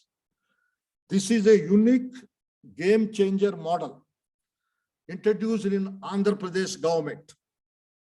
Now, these Raitu Bharosa Kendras are about 10,000. Each village has one Raitu Bharosa Kendra. Why I am flagging this one is public extension service is going nearer to the farmer. Earlier, public extension system used to be away from the farmer with one AO. Now the whole public extension service, doors are open. They are right in the village and installed with one or two AOs and AUOs. And it is a one-stop center where you have all the quality inputs and credit and insurance mechanism, even banking service, and procurement of the paddy and whatever it is necessary, and knowledge center. Of course, extension, we are concerned with the knowledge center. Certified quality inputs, extension services, custom hiring of implements, advanced weather information, market information, all that is being done on given in one-stop center. So it is a one-stop shop for supply of government certified agriculture inputs. In mandal level, they have put a quality testing laboratories for soil, pesticides, and water and other things. Once it is being certified, only they can be brought to the godowns of Raitu Bharosa Kendras. It has a knowledge center also, and the knowledge center, of course, it is equipped with kiosks. Of course, Swaminathan Foundation has been one of the partner in establishing this knowledge center for all the this one. Yes, please. Next, last. Go ahead. Sir, one minute I would like to say, these farmer life schools are also helping us. It is a model of only FFS, but it is something like open-ended schools for empowerment of rational decision making, emphasis on FPRW, living standards, entrepreneurship development, and livelihood improvement. So these type of aspects in an open school after the FFS is over, we can able to discuss. It is more like, difference is we have integrated pest management adopted here. There we adopt integrated livelihood management. in this life schools. Thank you. Thank you very much.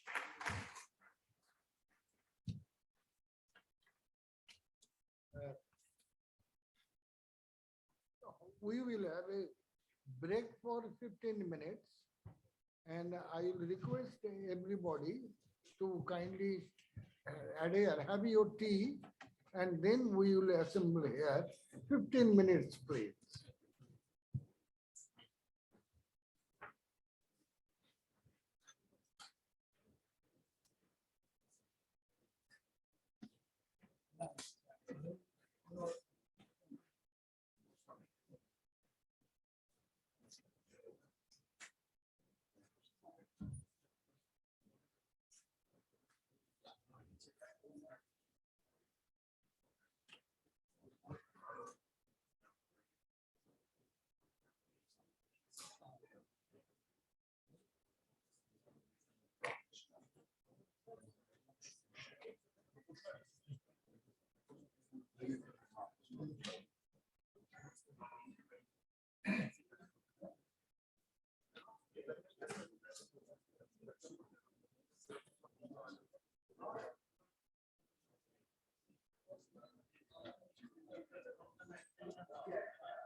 Doctor Kokate साहेब नमस्ते.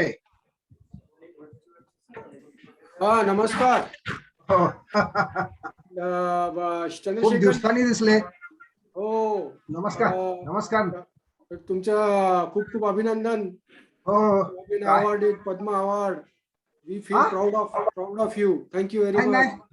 नाही पद्म नाही मिळालं अजून. नाही. It is in the process का काय असेल मग काय माहिती नाही मला.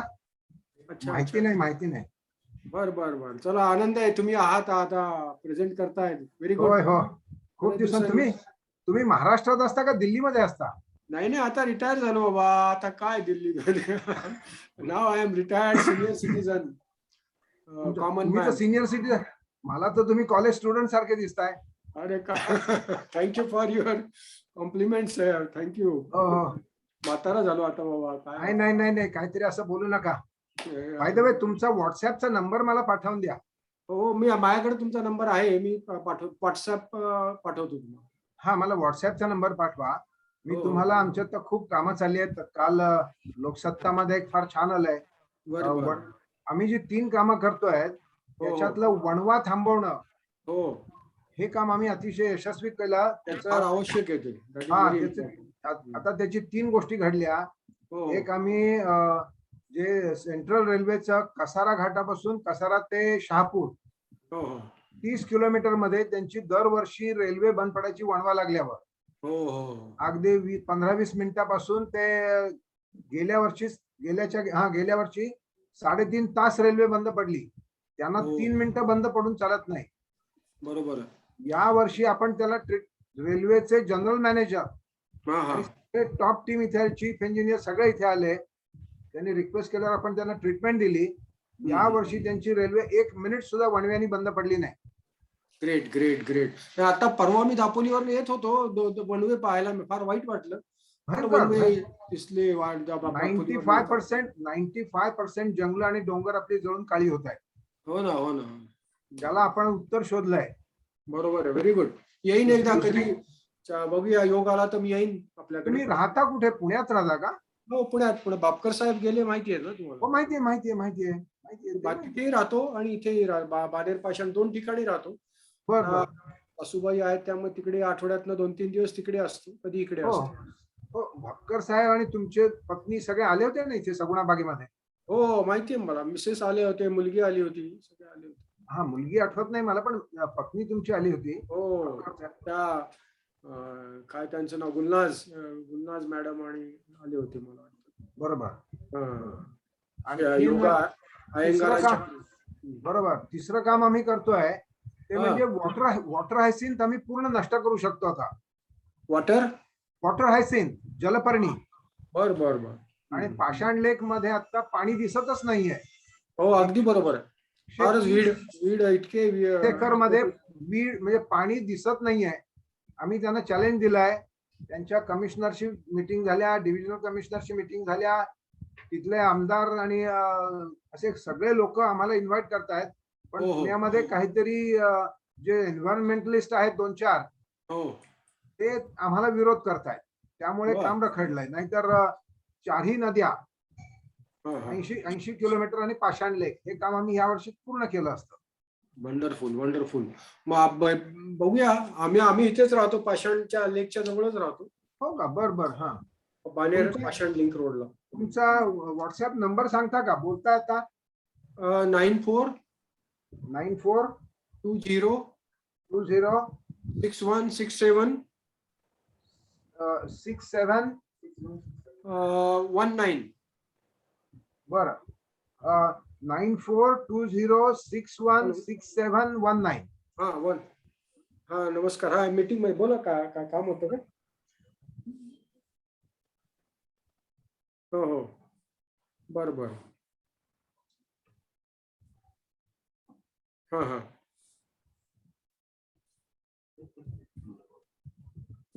हो.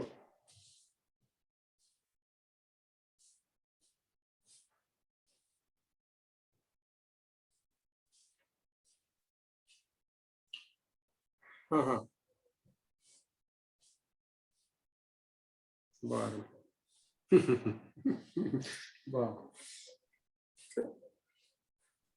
कमी करा म्हणावं काही त्यांना. कमी करणं म्हणावे. 1 लाख म्हणलं होतं, 1,40,000 परत म्हणतो. बर. चंद्रशेखर, मी बोलतो आपल्याशी नंतर. हॅलो भडसावळे. हा, बोलूया.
नरेंद्र ये किताब लिया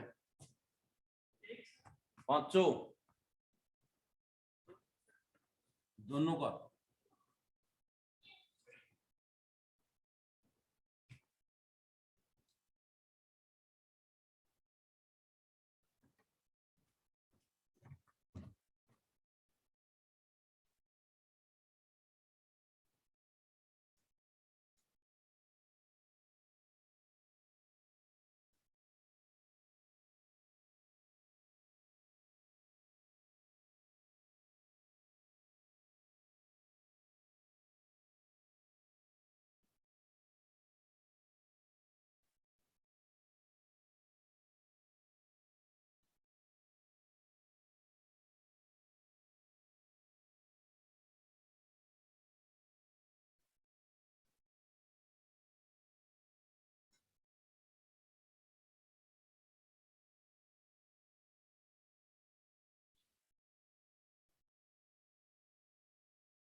ये है नमक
आए नहीं अभी लोग।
All the delegates are requested to come in the hall, please. Time is very short.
We start now already. We are behind the schedule by about half an hour, and we have two presentation, one virtual presentation, and another is that speaker physically would be presenting here. So you are ready. So can we have first presentation, extension for the regenerative agriculture? Dr. Shekhar Badsable, Saguna Farm.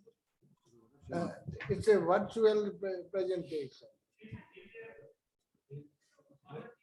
Namaste. Okay. Namaste. Thank you, please. Namaste. I hope you are able to hear me and Yes, you are audible. and you are able to see my presentation also. Yes, we can see. Okay. I know this slide is not a very happy slide, but I would like to tell you I'm a farmer from Maharashtra. I studied agriculture. I graduated in 1970. After that, 6 years I was in America, studied at UC Davis. I worked in America, and since 1976, I'm farming. So my concern is the farmer, and your concern, we, all of us who are listening, seeing, and participating, everybody's concern is farmer and farming. So this is the situation, and I would like to raise a question here that we have been talking a lot that farmer first. All of us, we wanted to keep the farmer first, but did we really put the farmer first? As of after 75 years of independence, this is the situation of the farmer. बहुत चिंता में है. He's lost his confidence. He's worried of his future. This is another farmer from Maharashtra. He's also a very typical farmer, and these are the small farmers I'm referring. Most of these farmers are, I would say, in the percentage wise, they are about, I must say, 70 to 80% of the farmers from the nearby area where I farm, like Raigad district. It's a very important district, Raigad, Thane, Pune. These are the type of farmers. 75 years we have enjoyed the freedom, and as of today, this is the situation. What do? I've been listening to great speakers since yesterday, and this is what is happening. So all of us, we said, many of you said that we need a change. This is the sentence, this is a quotation by Albert Einstein.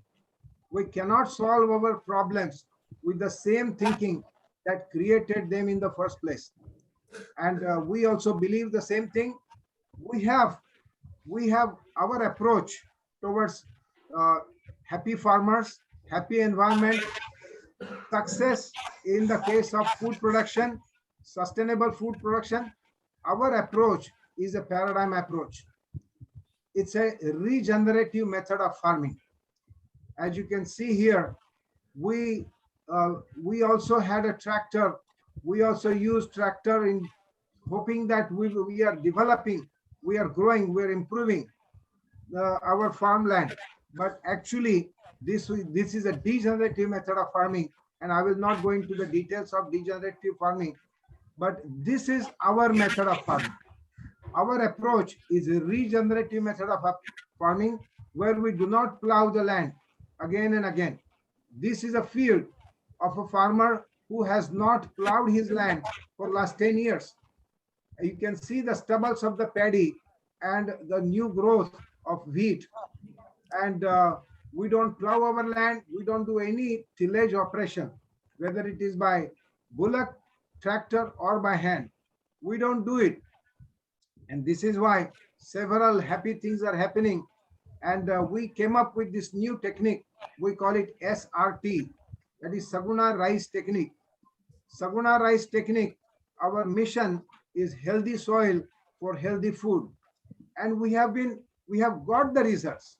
We have been successfully using this technique with almost 5,000 farmers in 30 districts of Maharashtra, not only in rice, but in 30 different crops, including cotton, groundnut, onion, to vegetables, to wheat, and so many other crops. So our technique talks about regenerative method. And in regenerative method, I'm sure you all know that carbon dioxide is fixed into the soil, and water is also infiltrated into the soil. So this is a no-till, basically it's a no-till method. And whereas the tillage operations, the carbon dioxide is released into the environment, into the atmosphere, and also the water vapor goes out. The soils become dry. They become unproductive. There are lots of problems. Automatically, the farmer inherits the problem because of the tillage. This technique was born on our farm in 2011. Me and my team has been working on this technique since 1996, 98.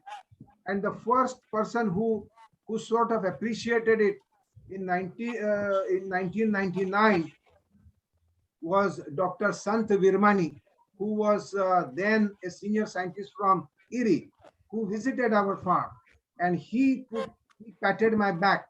And since then, we have been continuously after it, and we still are not getting the right recognition from the universities or ICR system, but we have got tremendous appreciation by the farmers and also by the state government of Maharashtra. So our system SRT, these are the effects. Carbon sequestration is the major thing which we are achieving, and that's carbon liquid carbon pathway that you can see: photosynthesis, resynthesis, exudation, and humidification. You can see this in the picture, and this is what is happening. We are seeing the difference, and the farmers are now teaching other farmers, and this is something amazing. The technique is so easy. The technique is very rewarding. It is altogether different technique, and this is why the farmers are becoming happy and confident, and that the kind of extension work that is happening is something unusual. We were not knowing it. We don't receive any grants. We don't receive any financial support from anybody. For last 10 years, we are on our own. Our activities are supported by my family, my relatives, and my friends. And one farmer who is successful, who teaches the technique to other farmers. So this is how the extension work is taking place. And we are getting the result is happy farmer. And our goal is happy farmer. Our mission is happy farmer. So this is what we are seeing. With minimum inputs, with a lot of time at hand, the farming is becoming rather than a tension, rather than a difficult proposal. We are achieving this whole thing as a happy thing, like a game. And on top of it, the fantastic crop stand, the fragrant and soft soil is the fringe benefit. So farmers are becoming happy. This is the picture of our soil. The same soil 10 years ago was a very hard soil. Our moisture retention was very poor. There was no fragrance to the soil. The fragrance of the first rain, we can show it to anybody now for all 365 days of the year. So, and this is not only me at my farm Sagunabad, but all 4,000 farmers, 5,000 farmers of Maharashtra in all different crops, they are able to show this difference, that the soils have become soft, fragrant, and productive. Their cost of production has reduced by half, and productivity has doubled, sometimes it is tripled. So all over, this is something new, this is something unique that we were able to show to the world for the first time, that in the paddy field, while the paddy is being cultivated in the Kharif season, in all different types of soils, we are able to show, demonstrate the presence of earthworms. And I think this was one of the very unique, very different thing that we were able to show to the farmers. And that is why whenever the first farmer sees this, he immediately starts spreading this knowledge of the technique to the next door farmer, the nearby farmer.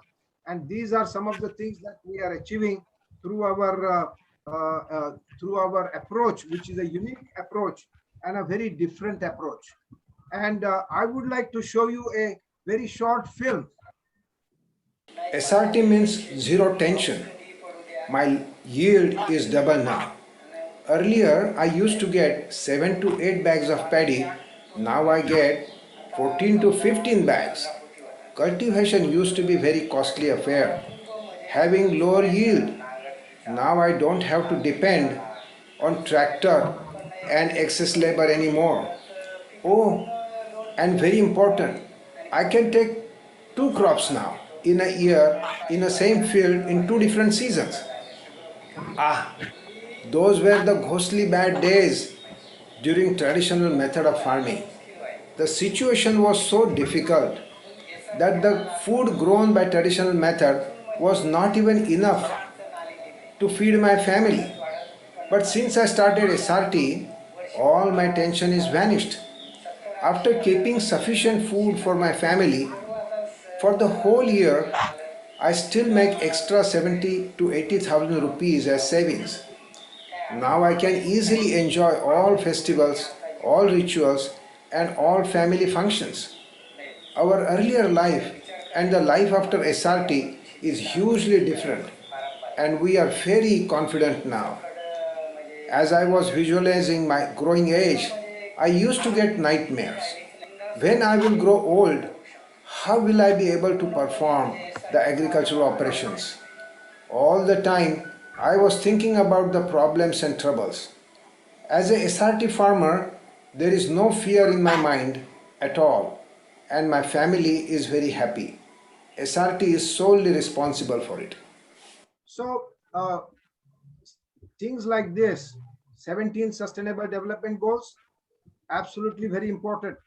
We are able to this SRT method, all 4,000, 5,000 farmers in Maharashtra, they're all affecting these 7 goals from 17 Sustainable Development thing. The first one, no poverty, is affecting, it's certainly working out. Their poverty is gone. For example, this farmer earlier, he's a half-acre rice growing farmer. In his half-acre, his income was 15,000 rupees per year. Now, and he was getting his food material sufficient for only half the year. But now he gets 17, 20 different types of food items, which are sufficient for his whole year. Plus he can save 80 to 90,000 rupees a year now.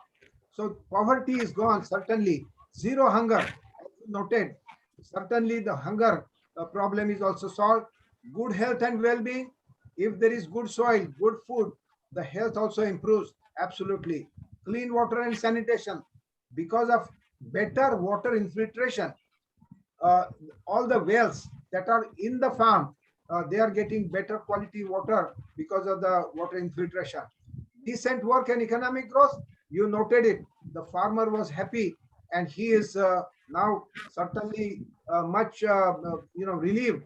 Climate action, it's our empirical observation that we are able to increase organic carbon of our soil, that this is checked from the laboratory by 0.5% per year, and 0.5% is equivalent to 9 ton of carbon dioxide per year per acre. So climate action is affected by this technique. And life on land, certainly yes, biodiversity is improving. So these are some of the sustainable development goals that SRT is affecting. The most important thing that we believe, that the doer, the farmer, should be happy. He should be happy with whatever technique of extension or whatever technique of agricultural practice. Unless the farmer becomes happy using it, accepting it, he will not, any development will not take place.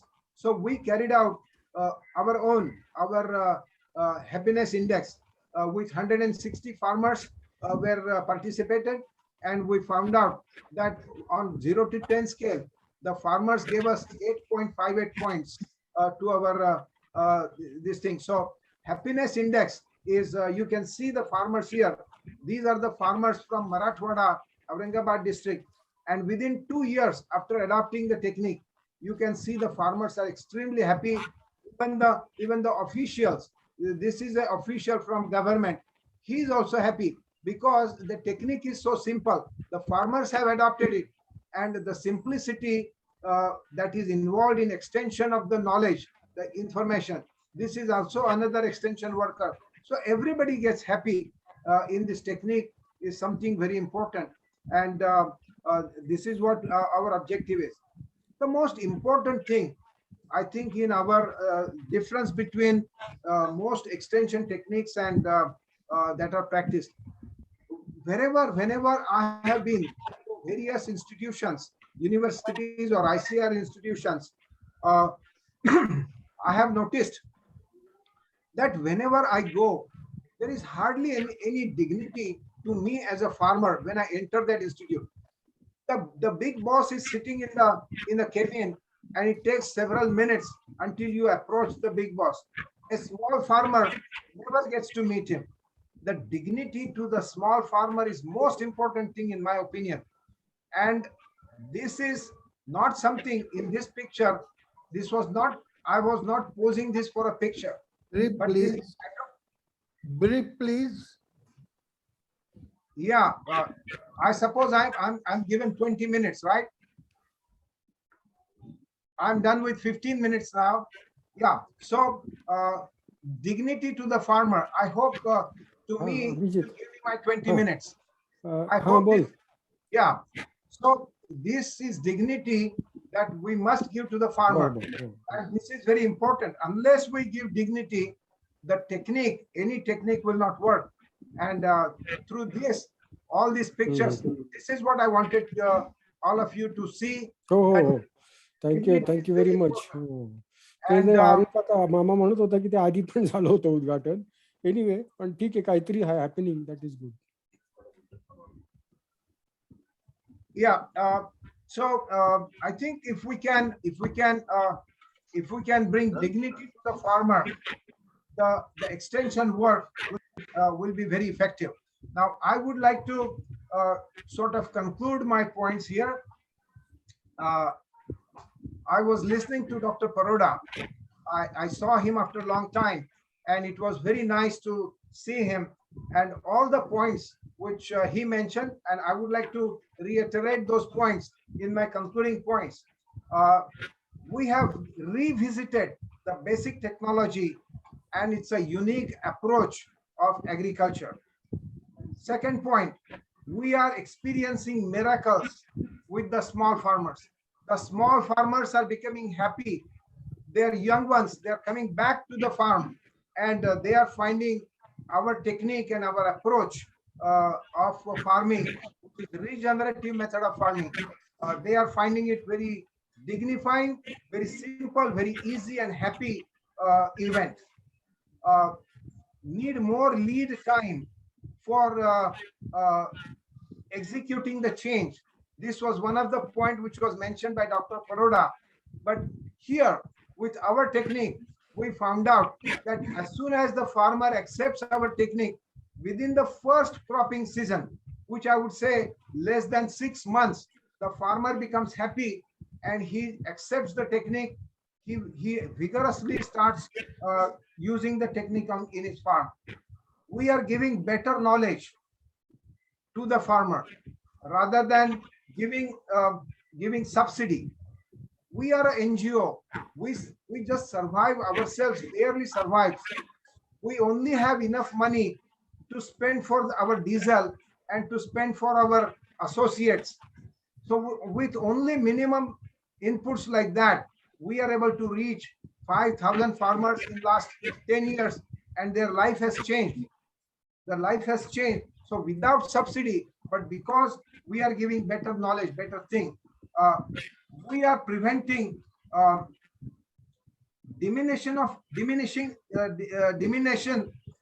dissemination losses while we are reaching it, because our farmers, successful farmers, are doing this extension work with the other farmers. So it's a farmer to farmer, and many of them, they have referred it. Ours is a completely different approach, where our approach is very simple, heart-to-heart approach. We don't have big complicated technologies. We don't have very complex methods of extension work. So it's a very completely different approach. Dr. Paroda said that 10 times increase in income is possible. I absolutely feel that we are seeing it with hundreds of farmers. The video film that you just saw, as I told you, his income was 15,000 rupees a year from half an acre. And plus he had to go and work for somebody else. Now his income, his savings is 80,000 rupees to 90,000 rupees. This year it has increased. That 80,000, 90,000 he mentioned in the video was last year. This year it is already 1,15,000 rupees. So from half an acre, sufficient food for his family, all the dignity, all the festivals, all the rituals, he has been able to enjoy. Plus, he has saved 1 lakh plus from 1 year. So the 10-time increase in the income is certainly possible. Motivation and attraction to able youth into agriculture, absolutely fantastic. This has been our goal. Actually, this agro-tourism, which began on our farm in 1985, and this is giving us great dignity to able youth, and dignity is the most important aspect. We must give dignity to the farmer when we approach. This has to be different. This has to be a change. Thank you very much. Okay, many thanks for your very nice talk and very much analytical.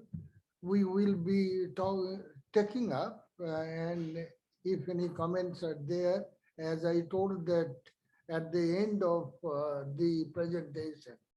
We have now last presentation. It is the Weather Advisory Services. Mr. Chairman, he is Chairman and Managing Director, BKC Weather. So kindly take it over.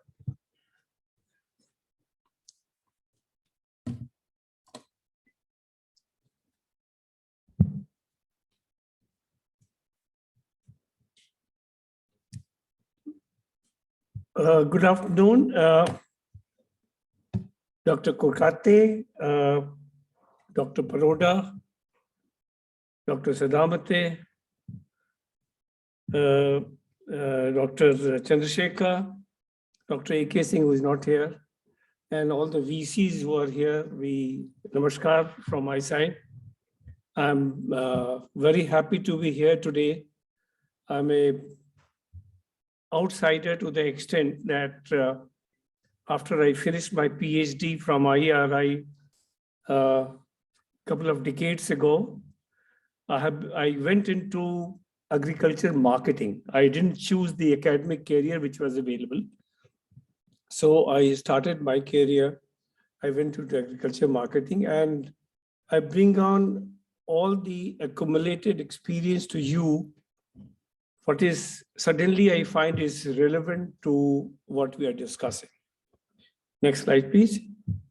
So as I said, I started my career here in IRI Pusa, and I'm proud to say that I was associated with the first agricultural revolution. Dr. K. Singh, he researched enough for the national demonstration. That was the method which was used for dissemination of information about the high-yielding varieties there. And thereafter, a lot of changes have taken place.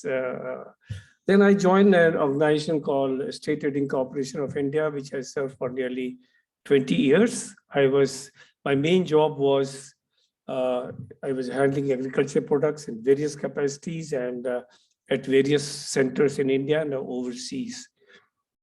Now, I have handled personally a number of commodities. I will come back to edible oils, about which the Director General mentioned that I devoted quite some time and quite knowledgeable on that on the national level.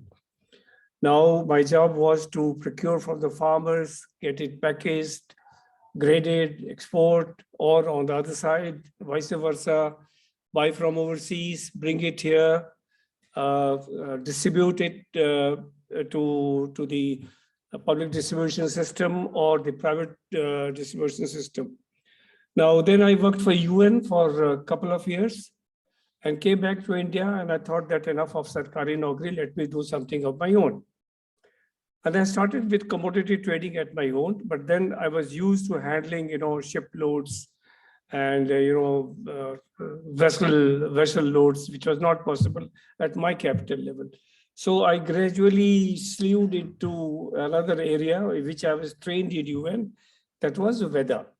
But the weather plays a very important role. When I was a commodity trader, I can tell you, you have sleepless nights because you're holding position. Maybe it is not, it's somebody else's money, but then you are responsible. You could be asked for answers if you incur losses or Nobody bothers if you make profits, but if you're the moment you incur losses, there are problems. So a commodity trader's life is not more than 10, 15 years because you are always under high tension, high pressure job. I did that. Then I came to India and started my weather company. Next slide.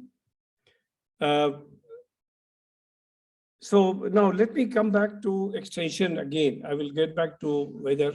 So I established a weather company.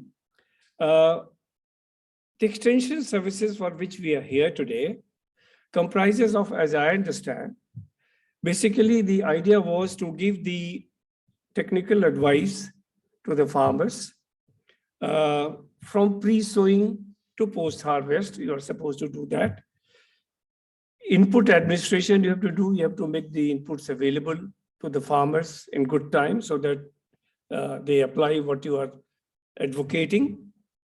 Then right now, there is always a demand for market linkage. If you are wanting farmers to cultivate a particular variety, a particular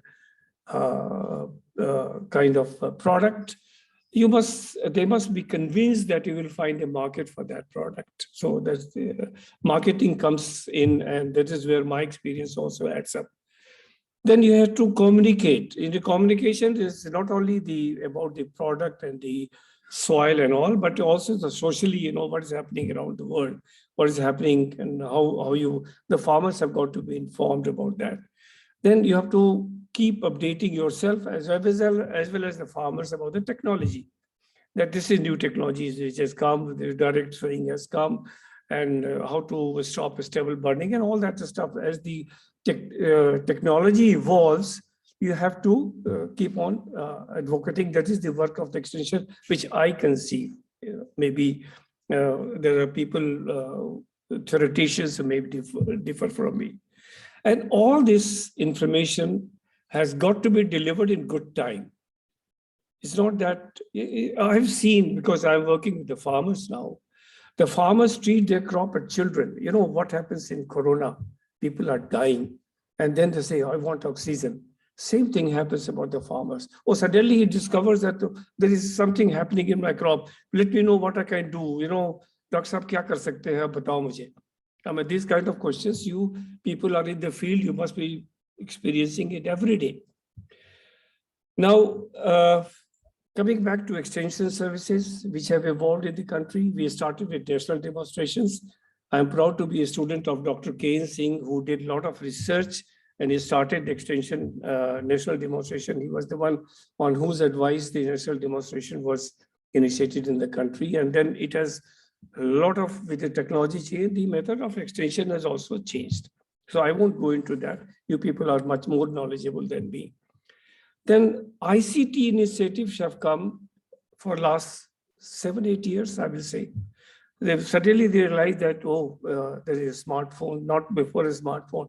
They were in the feature phone. We were one of the first ones to use feature phones for transmission of the weather data, whether certain characters were limited, so we could do that. We did that in SkyMet. SkyMet is another company which I had incubated and is become a full-fledged weather company. Then there are government efforts. I could hear the presentation by Dr. A.K. Singh yesterday. There's a Kisan portal, M-Kisan, and Kisan Sarthi is under development right now. Is kind of work that we have done. So these are the things which are coming up in way of ICT. Now, you must have heard the presentation yesterday by ITC gentleman, where he said the mobile, the smartphone penetration in rural area is much more than what was there, much more than the urban areas. This came out in yesterday's presentation. Then there are private companies who have been involved into their ICT efforts for extension. I will say ITC, eChopal is one of them. They are still evolving. They're working. We are in touch with them. They have got a few things to borrow from us, and we few things for borrow from them, you know.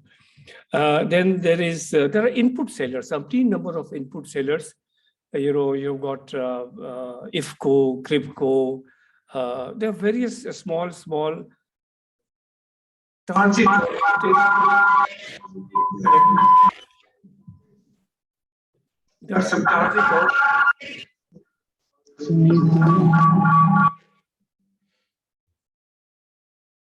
There are some target-oriented apps for soil testing, for green evaluation.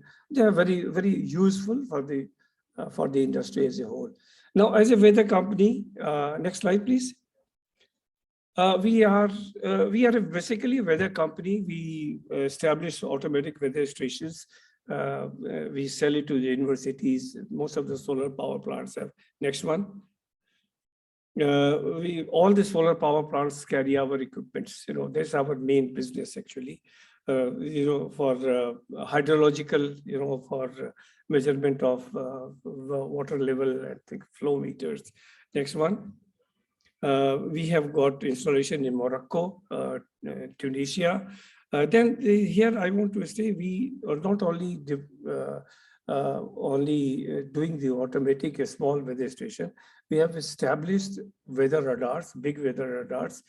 We have established satellite tracking stations for the various, for Air Force, for Indian Met Department. We were system administration for NASA here in India for a couple of years. So we understand the weather. Now this led us to a demand by the World Meteorological Organization that all the meteorological data has got to be done and transmitted in a decision support system in a given manner. Now, this task came to us from India point of view. You know, 3 countries have implemented it: US, Europe, in France, and in Japan. In India, we implemented it for India. So that's the kind of a pride achievement for us. And this is known as the DMDD system, Meteorological Data Dissemination System. This is a kind of workstation which assimilates all kinds of data. And for the decision maker, if you are in flood control, you are in Air Force, you are in Navy, you can use the data to give the advisory. So that was our major achievement. Now, having done this was a major achievement. We created a pilot briefing system, which is operational at Delhi and Chennai airports, still working. And that gives to the pilots at what heights they must fly, what kind of weather they will get there, whether they give it a tailwind or the headwind, and how to act, what are the airports they can land, what is the weather there. So all that goes automatically in real time to the pilots through this system. Now, being a man of agriculture, one day I got up and said, what I'm doing about the farmers? Having done all this, I must do something for them. Then I decided, okay, let's do some, at least we can give weather, if nothing else.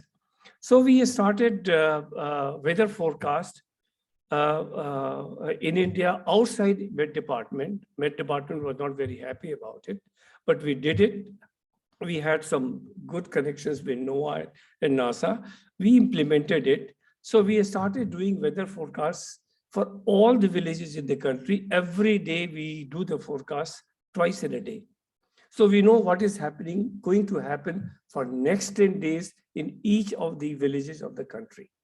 Okay, so that is the kind of backbone. Now coming to agriculture, there have been umpteen number of researches, but the 3 papers which I am pointing out here, one by, I can't read from here,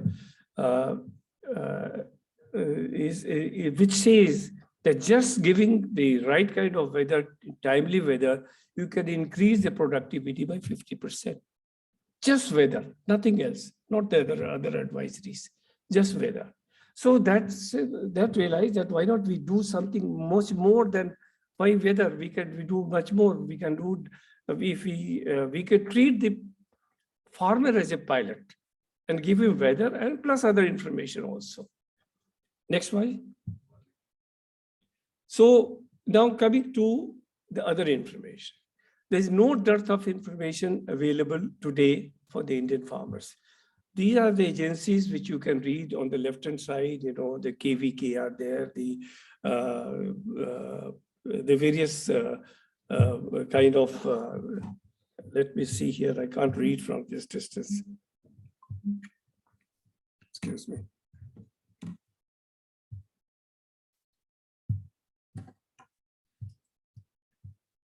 So you have got various kinds of, the agriculture, Atma is there, KVK is there, Director of Horticulture, there are various institutions, then Agro-Industrial Corporation, Investment Corporation, Seeds Corporation, everything is working for the farmers.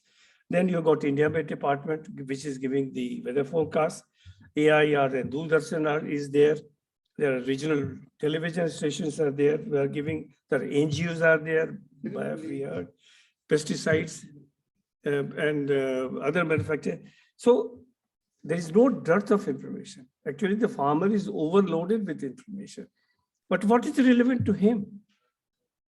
That is what is relevant to, that is what we are doing, that we are culling out the information, what is relevant to that farmer in that village, in that area for his field. That is what we are doing through an app. So I thought that let me do this at my own level, because I was attending the weather advisory meetings of various universities, state departments I've seen, and how the advisory is given and created. Now, there are subject matter specialists who write the weather advisory for the farmers twice in a week, twice in a month, or once in a week. I don't know, different universities have different systems to follow. But is that relevant? Is it reaching the farmer? That was the main question. I still ask the departments, all of you are working here, are the advisories reaching the farmers? You write the advisory and give it to and send it to the Agriculture Production Commissioner or somebody, but does it reach the farmer? So we created an app, next slide, which is, that was our mission to for each farmer of India, we will create a weather advisory. Now, this was not an easy job, sir, I can tell you. It took us 5 years because weather is one thing, but when you combine it with the crop, combined with the soil, combined with the varietal characteristic, it's very different. So it took us nearly 5 years, and a couple of scientists, mostly drawn from IRI, some from our other side, and some other scientists. We measure varieties which are there. We took out the crop calendar, the requirements of that variety from sowing right up to maturity. What is required at each stage, at germination stage, elongation stage, rooting stage, flowering stage. What is required in terms of, moisture, fertilizer, and all that for each variety for major crops. We did that. And then we kind of ran it together with the weather. So we have got 10 days weather in advance, and the crop as it stands today and where it stands. So in a way, what we did was we ran the crop model at our end. The crop model was designed by a famous scientist from IRI. Credit must go to him, Dr. Naveen Kalra, if you have known his name. So he has been instrumental in this, insofar crop physiology is concerned. So we, the DISAT model, the crop info model of IRI, we incorporated it together into a model. So for each farmer at our end, we are running a model. So we know when he has sown the seeds and what is happening thereafter. So advisory goes according to the weather, which is going to be well in advance. Okay, next slide. So this is the name of the app is Fasal Salah, is easily freely downloadable. You can download it. So this app is created for his seed, his variety, his soil. We have got the soil data, which we have put in for each of the area. If there is soil health card data available, we incorporate that into the software. So basically, it is a software which is we call it the same work the workstation which we designed for the WMO. We have modified it, and the engine is known as MedGIS Agro, which does all this hard work for you.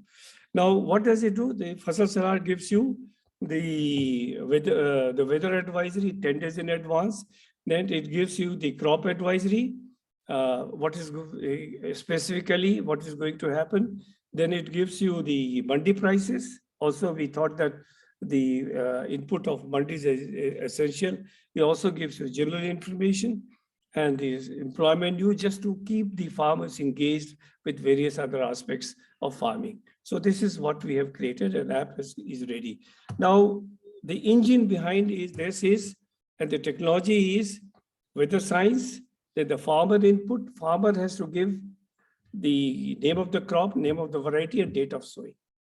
And then he also sends the crop pictures. It goes into MedGIS Agro Engine, and it throws out the advisories, individual advisory, and also helps in crop analytics. Next slide, please. And this is the using the artificial intelligence and all. I don't want to get into the technological aspect, but basically we added this. There's another important thing which we added afterwards is, to asking the farmer to send the crop pictures just to pinpoint or just to get the hang of what is happening in the field. We started, next slide. So the farmers, what he does is he sends the, what we say, the concept is seeing is believing. The farmers sends the crop pictures, which is analyzed at our ends. And it goes into the advisory to the farmer as a modified advisory if we are able to notice something different. But here again, when we started using it, we got lakhs and lots of pictures. So for which we had to use artificial intelligence, which detects the color of the leaves. If there is yellowness or whatever, it says it tries to give the advisory that look, there's nutritional deficiency or what. If there are serrated leaves which are caught, then the incidence of pest and disease is noticed, and the advisory goes accordingly to him. This is due to fine-tune the advisory to the farmers.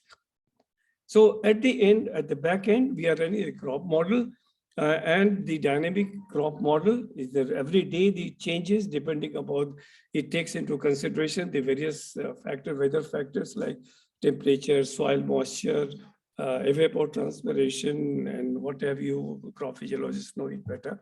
So every day it is taken in, ingested into the crop model for him, and it gives the advisory accordingly. Next slide, please. So this is how the advisory is generated. Next slide. I've just run through some of the screenshots, the hyper-local weather monitoring. Now here, I would like to highlight something. What happened was that we did a pilot study with IFPRI, is another international organization, International Food Policy Research Institute. We did it for 2 years in Punjab and Haryana, wherein we, running the crop model and also the crop pictures, we were able to predict the yield before harvest.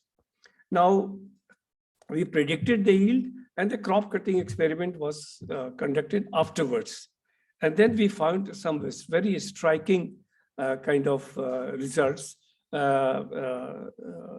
Yield predictions were in wheat for 2 seasons in Punjab, Haryana. Some of the yield that we predicted was about 90–95%, but the lowest was about 80%. 7 except 1 or 2 cases wherein went off because of the other factors. Next slide, please. So this is one farmer whose yield we predicted was 23.69 hectares. He got about 23 hectares. This was almost the bullseye we got. We presented this to Government of India, and they awarded us for this. But besides the medal, there's nothing. Okay.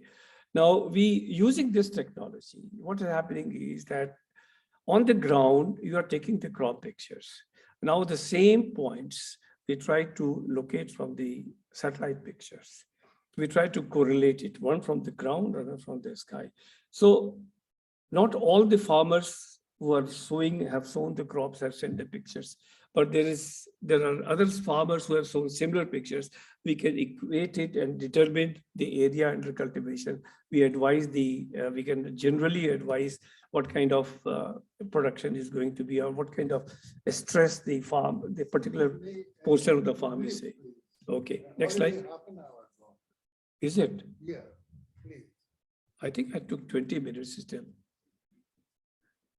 Okay, that's why we are here. We are there to do this because we have got the technology and we have got the experience. Next one. We are doing the crop production estimation for the industry. Next one. And we are proud to say that we are partners of Manage as well as IIT Roorkee as knowledge partners.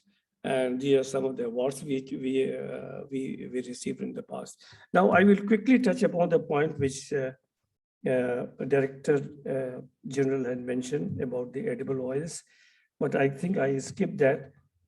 The point which I'm trying to make is, and which I made it yesterday, informally in the people, is you have got direct benefit transfer to the farmers. You are spending so much of money.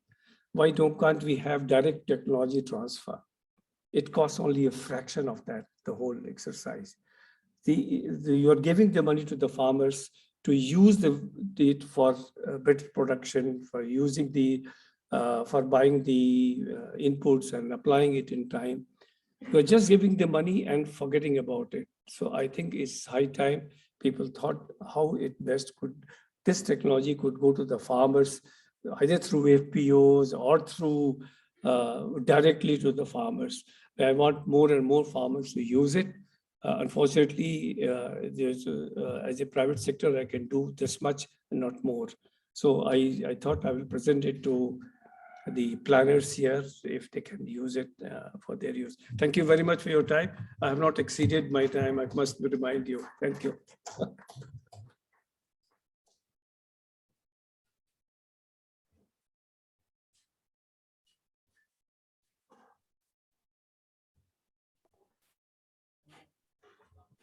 It is,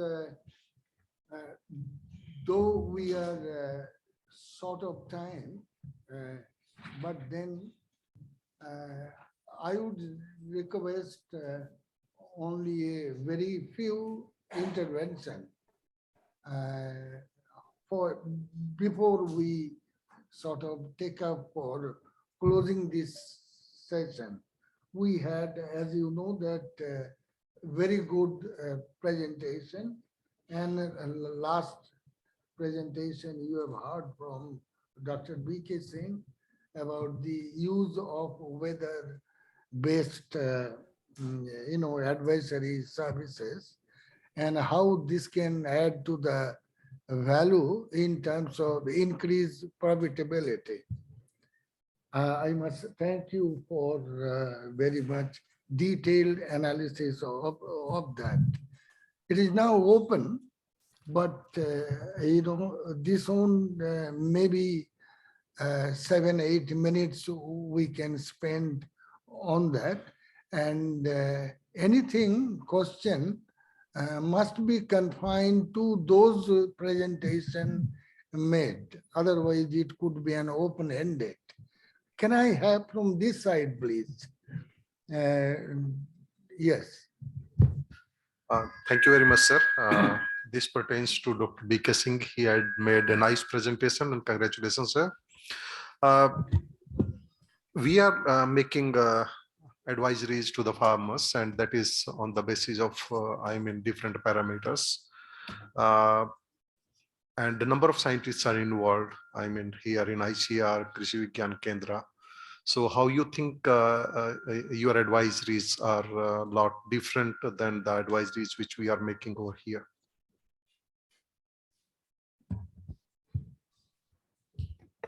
I don't know how you are generating the advisory and how many scientists are involved in generation of the advisories.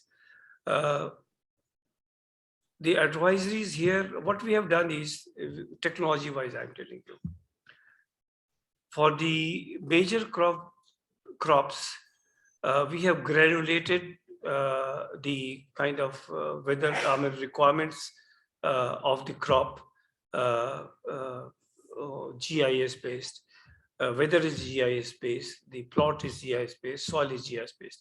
When you run the crop model, and the model gives the stress level or the kind of production constraints, it is generated based on that.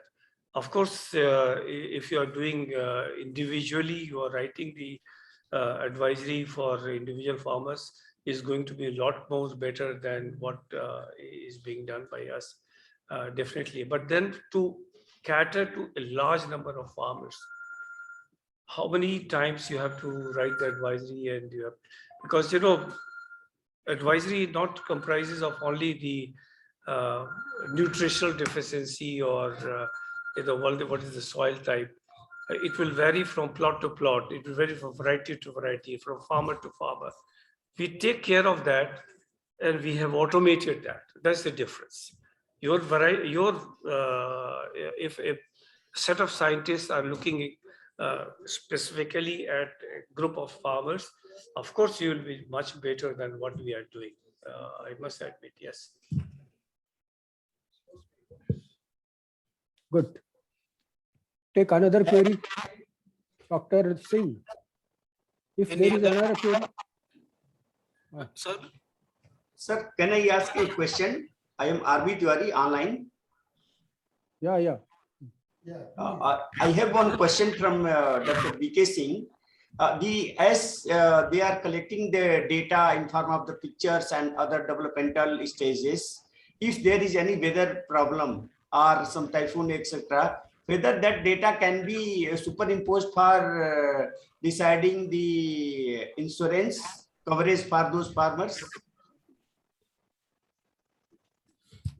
Can you repeat the question? I couldn't get it. Yeah, my question is that whether the data can be used for insurance purpose by the insurance company, as you are having the different pictures of the farmers at different stages of the crop growth. So to decide that the type of the loss the farmer has incurred, whether the data can be, those pictures or the data can be used, that information can be used for giving the insurance or compensation in case of crop loss. Oh, okay, I got your picture. Got your question. Now, there are typical requirements of insurance in the country.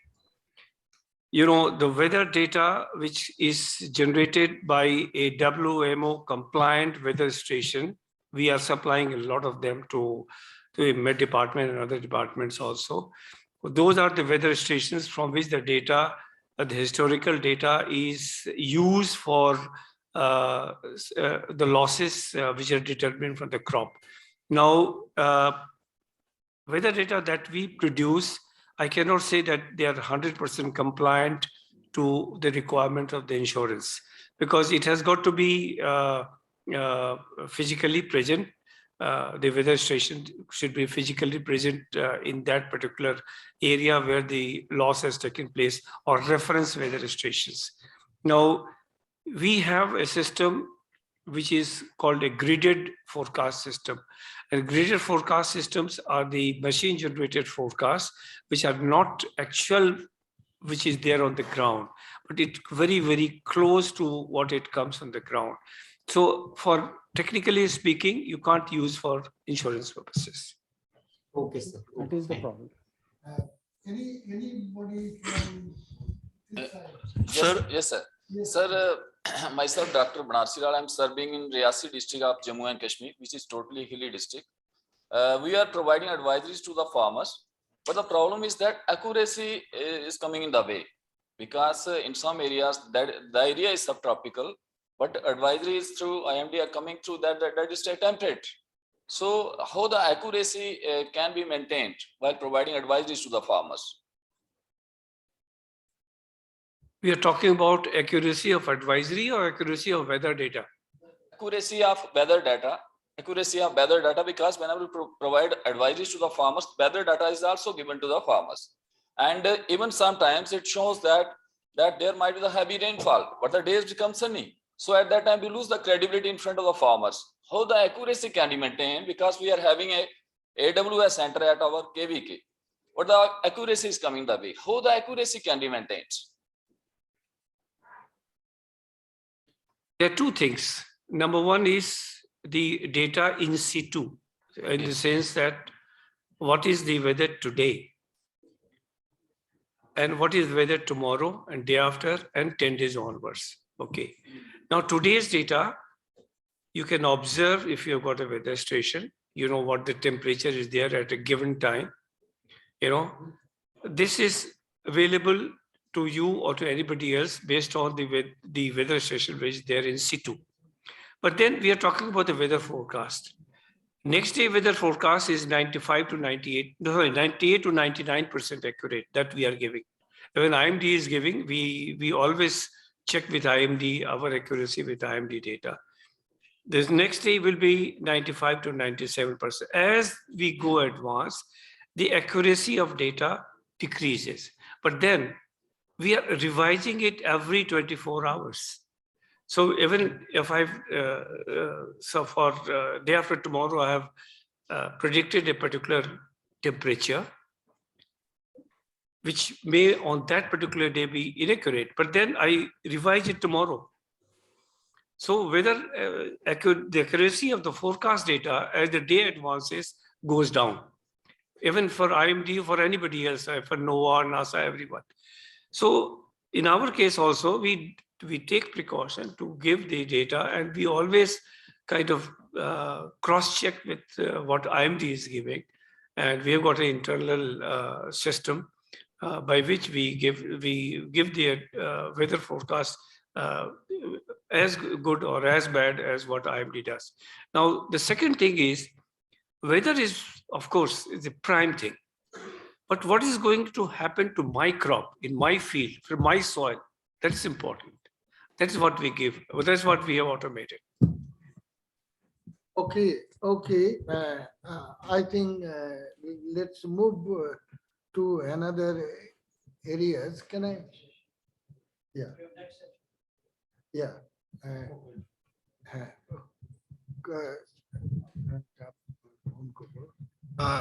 Now I would like to. Now I would like to request.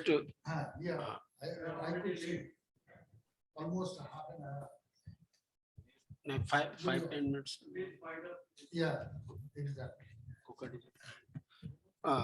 Now I would like to request Dr. K.D. Kokate ji to give brief remarks, sir. Oh, yes. Sabko namaste.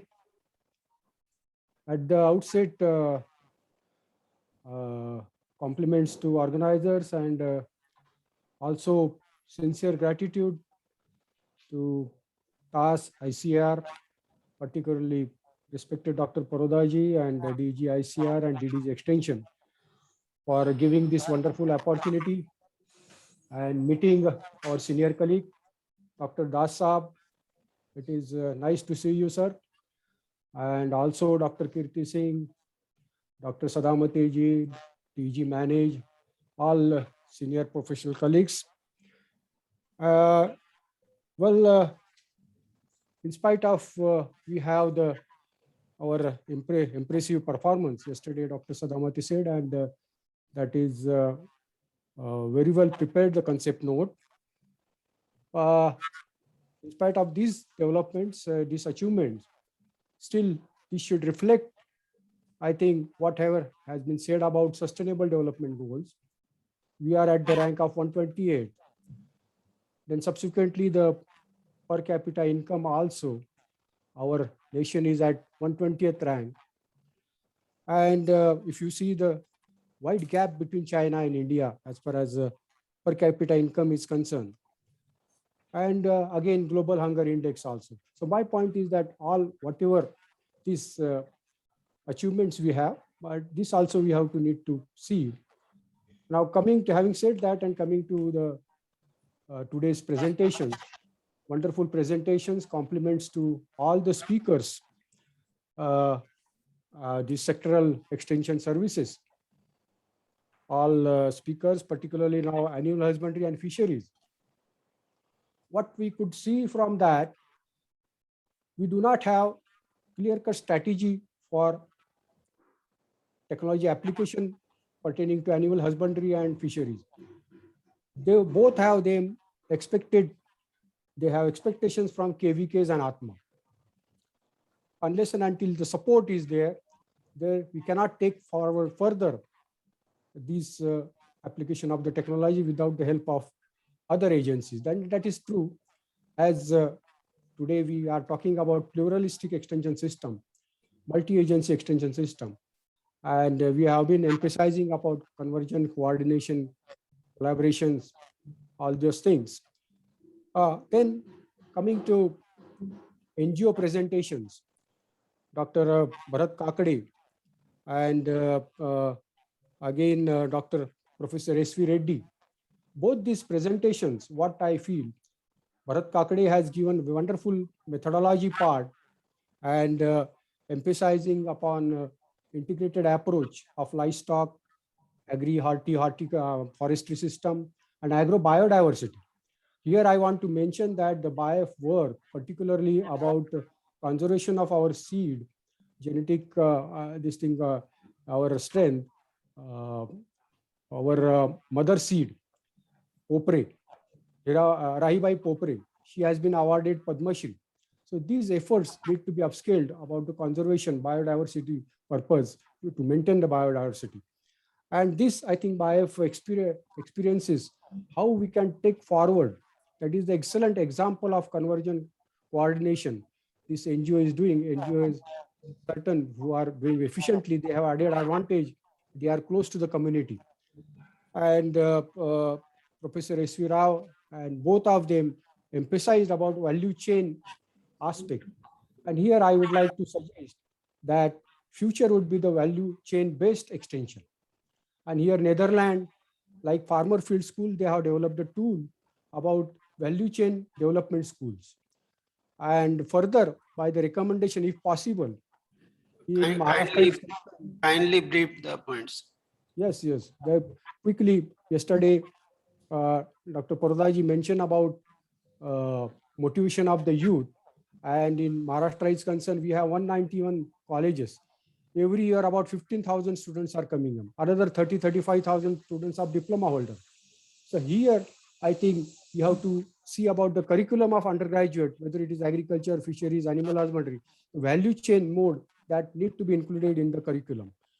Now coming to Mr. Shekhar Bhadsawale, he has very good efforts. We appreciate your efforts.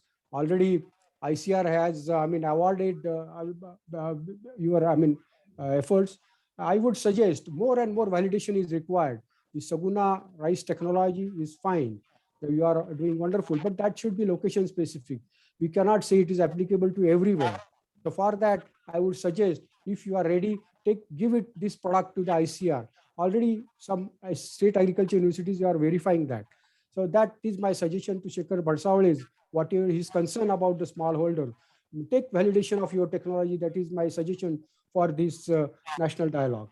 Weather is always a sensitive issue. And I think how we can get more and more accuracy, and particularly short term and medium term is fine, but long term, and the issue raised about the accuracy and the insurance aspect, crop insurance, unless and until your weather database is useful for the getting the benefit of the farmers, particularly about the compensation, because natural disasters are there. Untimely rains are there. How this weather would be benefited to the ultimately the farmers. So this I understand because of the time limit. Thank you very much, sir. Now I would like to request Honorable Pidasji for his concluding remarks. We are all aware that we have crossed by about half an hour and delaying the next program. Each presentation has got its own merit and gave a very wonderful idea about the total sectoral, appreciation and the requirement. I just only wanted to wind up within maybe 4 minutes or 5 minutes. Demonstration was started in 1885. So it is now 137 years old. So one thing I would like to remind you that the large number of methodologies, extension methodologies have been evolved, obviously over a period of 137 years. So kindly see to it how the results of the most of the extension approach have been discussed, demonstrated on a very small scale. The question comes up about scaling up and scaling out of the technology. Some of the example of CGIAR institution like international, the ICAR, International Crop Research for Dryland Agriculture, and what the West African Rice Development Association. In fact, how WADA is doing for Araiza Sataiba and Narika rice. So those kind of example across the region, across the various countries, we may like to have a look at that. Another important part, when we discuss for a particular technology, but a particular technology hardly goes to the field. It's a kind of age of composite technology, be it the weather smart, be it the carbon smart, be it the nitrogen smart. So the how to deal with composite technology in today's extension requirement, we are yet to standardize and work on that.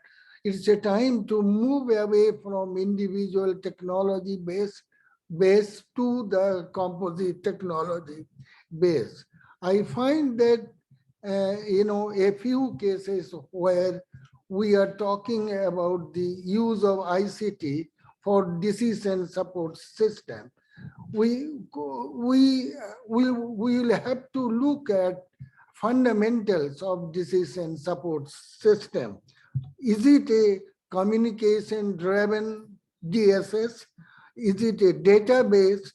Is it a document based? It is a knowledge driven or it is a model driven. More often we take up a kind of mixture of bits and pieces of many of the DSS, in spite of the fact that it has been 30 years from 1989 when WWW was invented. The extension needs to be problem solving, but more often we take up the extension approaches for the sake of extension, that how many demonstrations, how many farmers, but hardly we refer that what are the problems have been solved, the right from the initial beginning. So we need to see, hardly we got some example where it has been taken from discipline to program mode, or from piecemeal to system approach, open-ended to focus, technology-driven approach, or the take it or leave it to kind of demand-led approach. And the role of livestock and fishery, probably we need to look at in a much more deeper sense. If we have a look at the 12 volumes published by doubling the committee on the doubling the farmer production, much more probably productivity income of the farmer's family to come from livestock and fishery.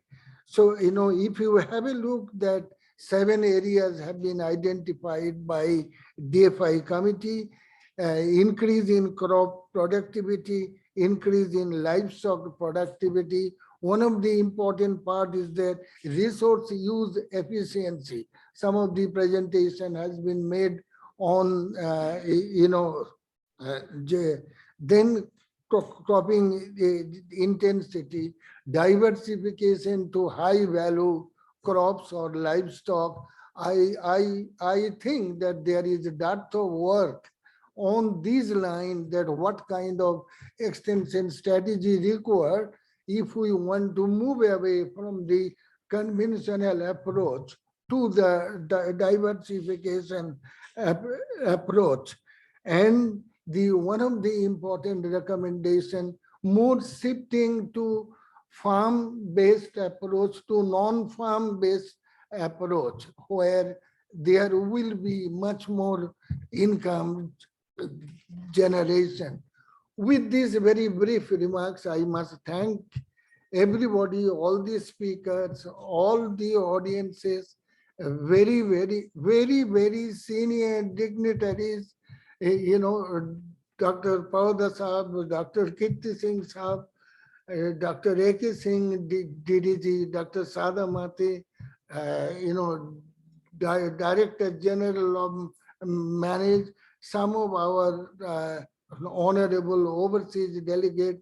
I am extremely thankful to everybody. I am sorry for the next session chairman and all the speakers for taking away some of their time. I am sincerely apologetic.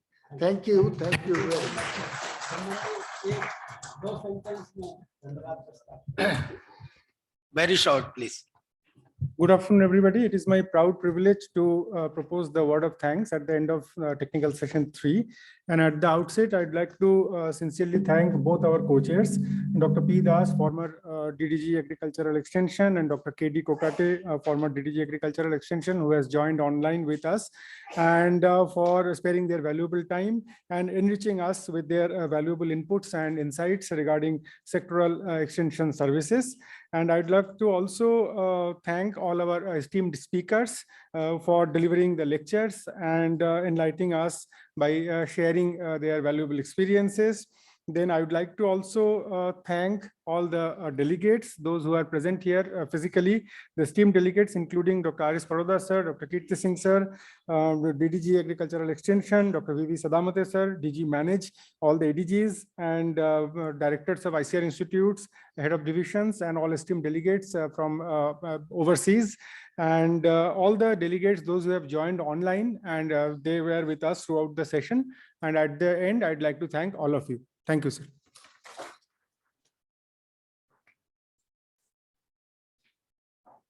Thank you, sir.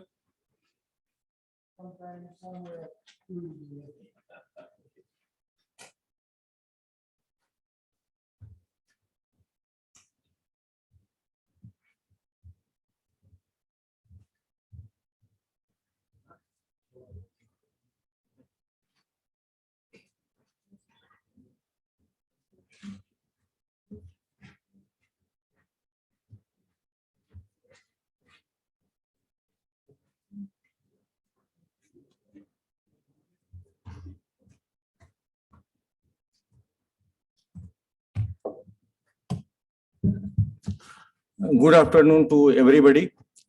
Now we are going to start the fourth technical session, Regional Partnership for Advisory Service Country Perspective under National Dialogue on Innovation in Agriculture Extension Way Forward. In fourth technical session, Dr. Karim Meridia is co-chair, and Dr. P. Chandrasekhar, who is working as a Director General Manage. And I request both co-chairs to kindly come on dais. And three resource person as a speaker, Dr. Arjun Singh Seretha, Hamidur Rahman, and Mikuthan from Sri Lanka. क्यों doctor साहब तीनों लोग हैं resource person?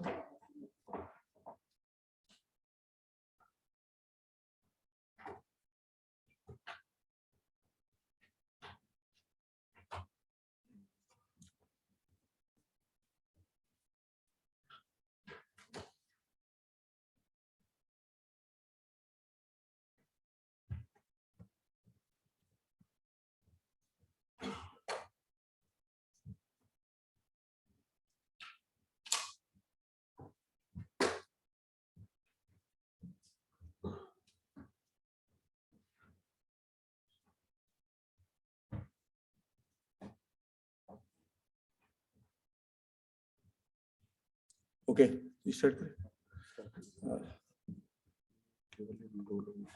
ठीक है ठीक है। I take opportunity first to welcome all the co-chairs and resource speakers of the fourth technical session, and I also welcome to Honorable ex-Director General and Secretary ICAR Padam Bhushan Dr. Rajendra Singh Paroda ji, Professor Dr. Kirti Singh Sahab. Already yesterday I think he took part, and today he is also participating. Our Honorable most respected Deputy Director General Dr. A.K. Singh Sahab, just chair our ex-Dr. P. Das Sahab, ex-DDG, who served more than 14 years as a Deputy Director General in Agriculture Extension, and all other dignitaries on the dais and off the dais, those who are participating, I welcome. And it gives me immense pleasure to introduce our co-chair, Dr. Karim Meridia is a professor and senior associate to the Dean in the College of Agriculture and National Resource and Director International Program, and also Director of the World Technology Program as Michigan State Agriculture University.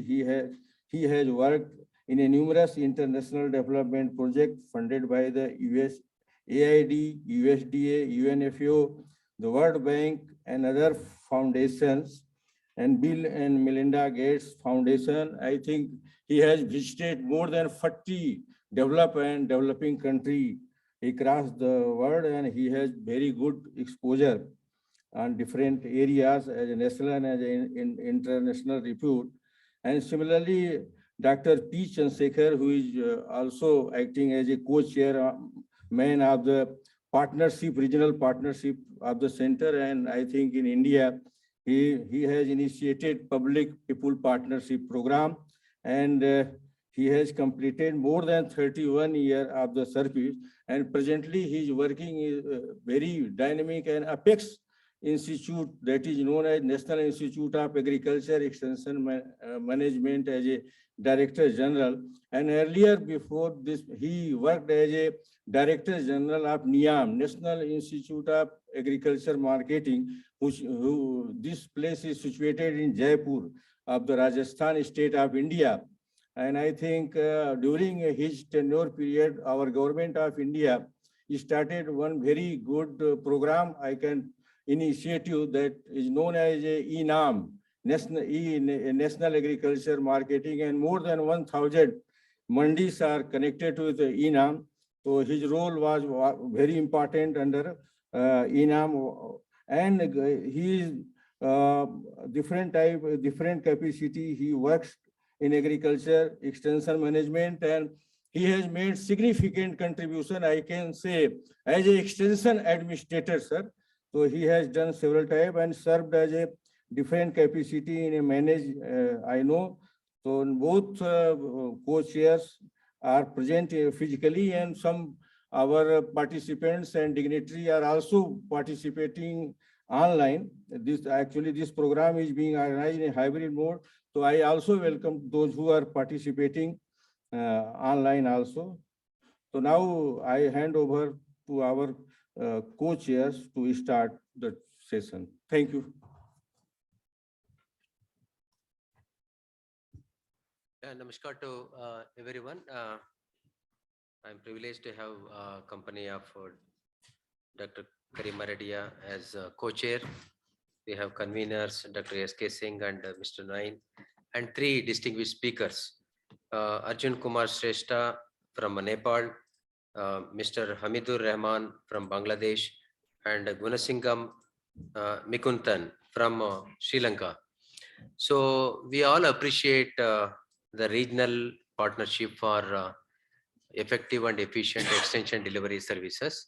There is a lot to learn from each other. I will not elaborate because already we are running short of time. So I request all the three speakers to make a brief presentation of 10 minutes each. Then we can conclude. So we are eager to listen to your presentation. Dr. Karim, you would like to say something? No, thank you, Dr. Chandrasekhara. It's an honor to co-chair a session with Dr. Chandrasekhara. We have been collaborating for last 5 years or so. I think the partnership, we always say at Michigan State University, partnership is in our DNA. Yeah, everything that we do it in collaboration with others.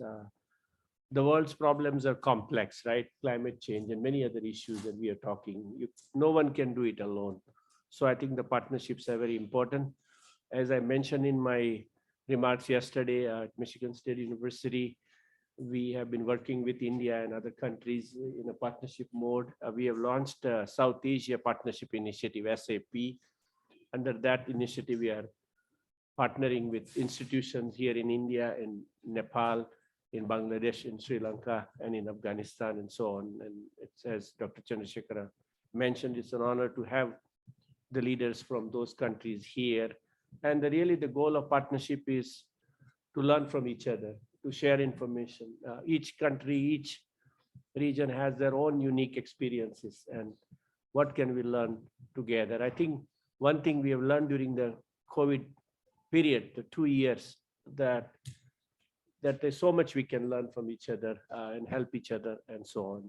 So in that context, it's great pleasure to have this session. And I think we can request the first presenter to come. And as Dr. Chandrasekhara mentioned, we kindly request you to please limit it to about 10 minutes so that we can get it done on time.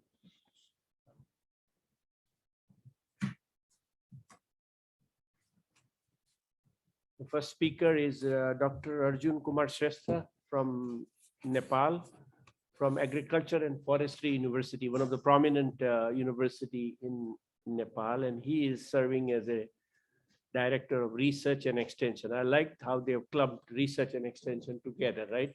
Most of the time you see research separate and extension. So Dr. Shrestha, please. Okay, thank you, Dr. Karim.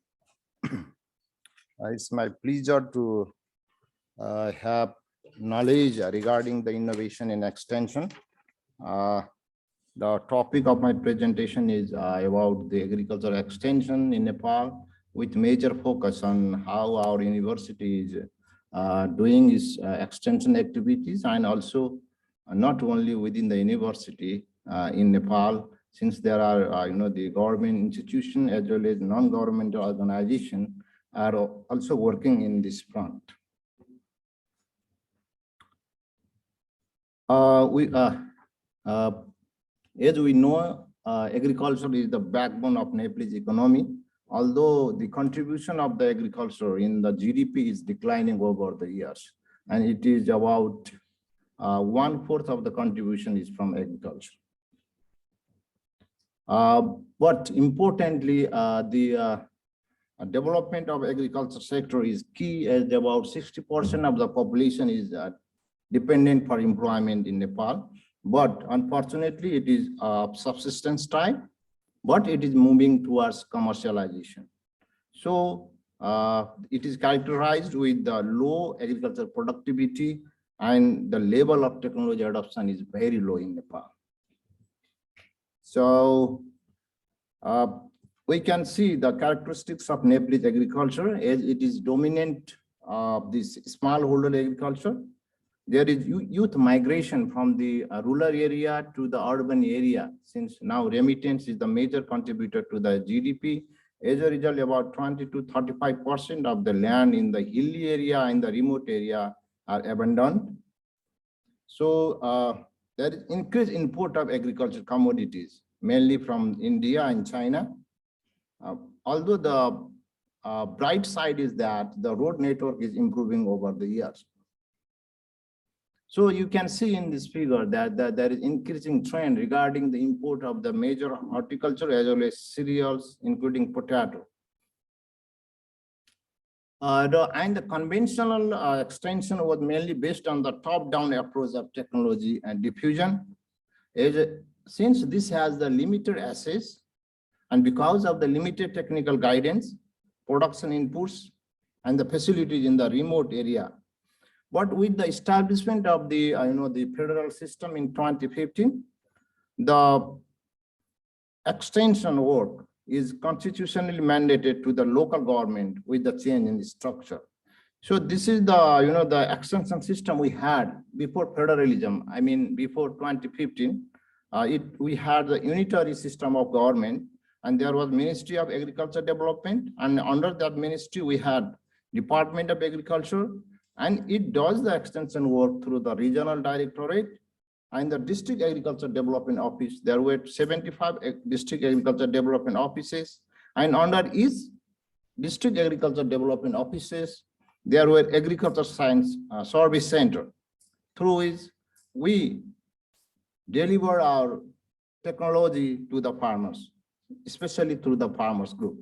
But with the establishment of the federal system, now we have 3 tiers of government, including the central government, provincial government, and the local government. There is little bit confusion regarding the delivery of the technology. And as a result, there is a huge gap, between the technology that we generate and the technology adoption by the client.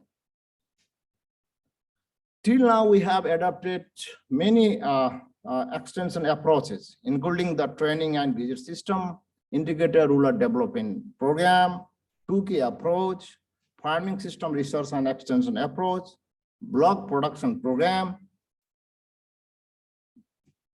Looking at both the pros and cons of these systems, now we are adopting these extension approaches at present, including now we are adopting the farmers group approach, pocket package approach, projectization approach, farmers field school approach, partnership approach, that is the private public partnership approach, pluralistic approach, and the commodity specific approach. Especially now we are adopting the Prime Minister Agriculture Modernization projects that gives major focus on the commodity specific approach. So regarding the agriculture extension service providers, we have both the government sector as well as the non-governmental sector. And besides this governmental and non-governmental sectors, universities like our university, which the name is Agriculture and Forestry University, we are also providing the extension services through our agriculture science centers located in different parts of the country. So the major extension program in the agriculture sector is through the technical support and demonstration, through the institutional development, farmers group formation, community agriculture service center, Kisan call center or the farmers call center that has toll-free numbers. Through the infrastructure development, we are providing the small irrigation support to the farmers, rehabilitation and the strengthening of the small irrigation projects, cooperative irrigation, cooperative farming. And regarding the input supply, there is chemical fertilizer supply, supply of seeds and saplings, and the subsidy for the distribution of machinery and the tools. Regarding the production programs, we have the pocket package program, One Village, One Product program, mission program. For example, the onion mission, lime mission is there. Similarly, we have the seed multiplication programs and crop intensification program. Let me briefly introduce about. The slides are not moving. Slides are not moving.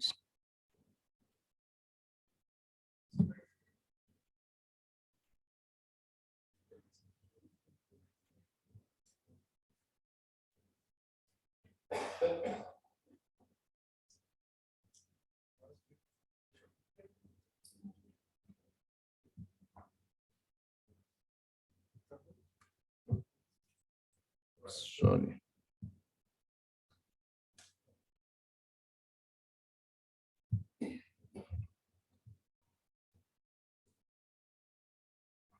Sorry.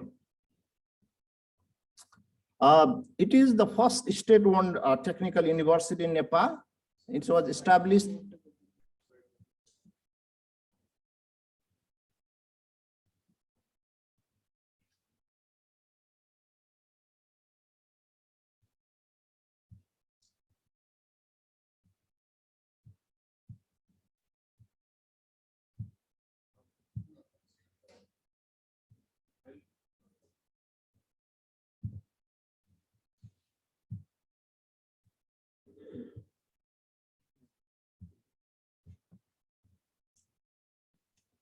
Sorry.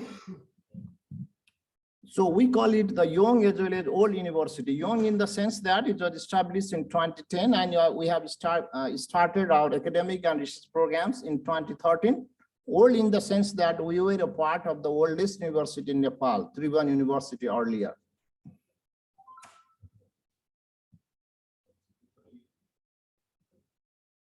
Oh, the slide is not moving.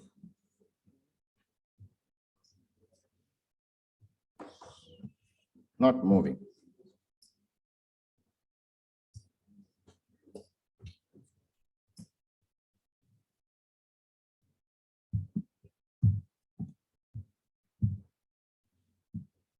So we were a part of, okay. So the research, extension, and education, since we are running our university as a land grant model, so these are the core values of the university.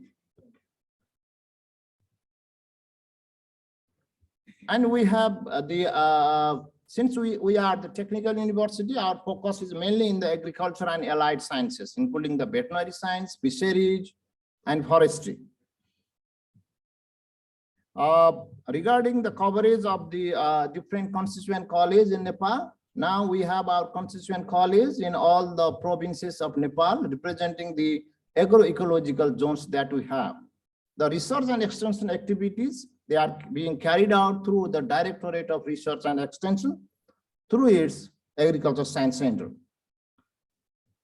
So till now, we have established the Agriculture Science Center in one of the mid-hills of Nepal, and we have planned to establish the Agriculture Science Center in all the agroecological zones of Nepal, that is in the 7 provinces of Nepal. And the one important point is that we have started the seed village model as the extension function of the university, through which we produce the quality seeds in the farmers' field under the technical supervision of the university. Similarly, during the pandemic also, we have provided our extension services to the farmers. So let me concentrate on the agricultural extension that was covered during the COVID-19, not by the university only, but within the country itself. So as to combat with the COVID-19, the Ministry of Agriculture and Livestock Development is declared the 5 policy that is related to the equal distribution of release packages for the production, and also providing the minimum support price for the agricultural products. Similarly, the use of ICT tools and social media has increased during this COVID-19 period. For example, there were so many software tools were developed that provides the extension services to the farmers, including the NAR Krishi developed in the Nepal Agricultural Research Council. Similarly, we have jointly done certain activities regarding the development of the software related to the service management system. For example, you can see here written the Belaka municipality, which is the local government, and it has developed the software regarding the service management system. Similarly, we have developed the online demand and supply of fruit seedlings and sapling management balance sheet. It is online. Similarly, the market information systems were also developed using the software during the COVID-19 pandemic. And you can see the agriculture and livestock business plan automation system was also developed at that time. Similarly, we have developed the phone-based extension advisory services to the farmers. Maybe some are written in Nepalese language. And this is the online platform for the returning youth due to COVID pandemic, because many youth, they have returned during the COVID pandemic, and we have to engage them in the agriculture sector. Similarly, the online training platform was also developed for the extension officers. So one unique feature is that the different government, I mean the central government, provincial government, and the local government, they have developed the agriculture ambulance that aids farmers during the crisis of COVID-19. And they were used to provide the production inputs along with the transportation of the mainly the horticulture produce, which are more perishable than other economical commodities. Similarly, the promotion of value-added products through the post-harvest technology were also developed during that time. And among the, especially in the urban and peri-urban area during the COVID-19 pandemic, the rooftop gardening was given more emphasis. Similarly, the sourcing of local food also on another strategy during the COVID-19 pandemic. And of course, the use of machines was increased during that COVID-19 pandemic, especially during the harvesting of wheat. And one agriculture product marriage bureau was established by one of the provincial government. What are the major challenges? Let me put forward some of the major challenges we are facing in the delivery of, the extension work in Nepal. One is the weak linkage among the research, farmer, extension, and education agency. There is a weak linkage among these agencies.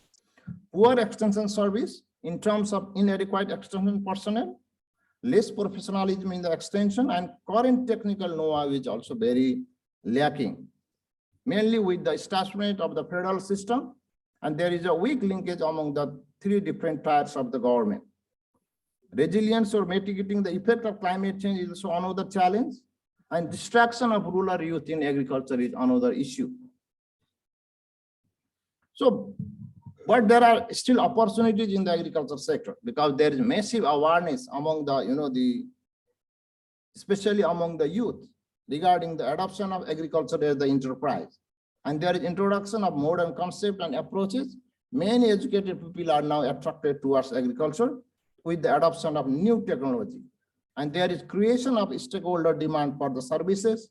There is improvement of the agriculture sector towards agriculture commercialization. And there is improvement towards the food and nutrition security also. And of course, there is increasing use of ICT and social media. So what may be the way forward?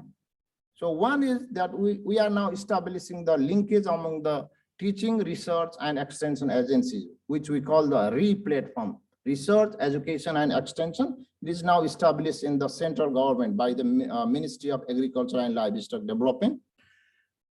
And another way forward is to review and remodeling of the agriculture extension system, looking at the present system of the government. I mean, the three tiers of government is there. And there should be a clear distinction between the agriculture extension and agriculture development. And we should have the consistent agriculture extension policy. And most importantly, the last but not least important is we have to develop the regional networking for sharing of knowledge and experience on agriculture extension. Thank you.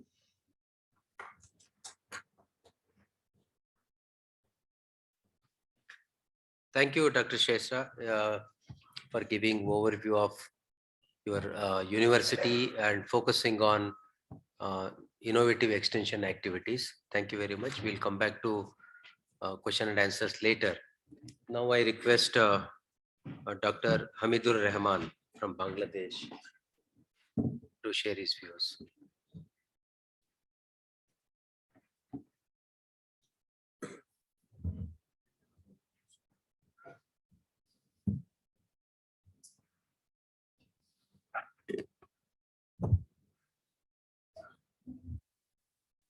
Good afternoon.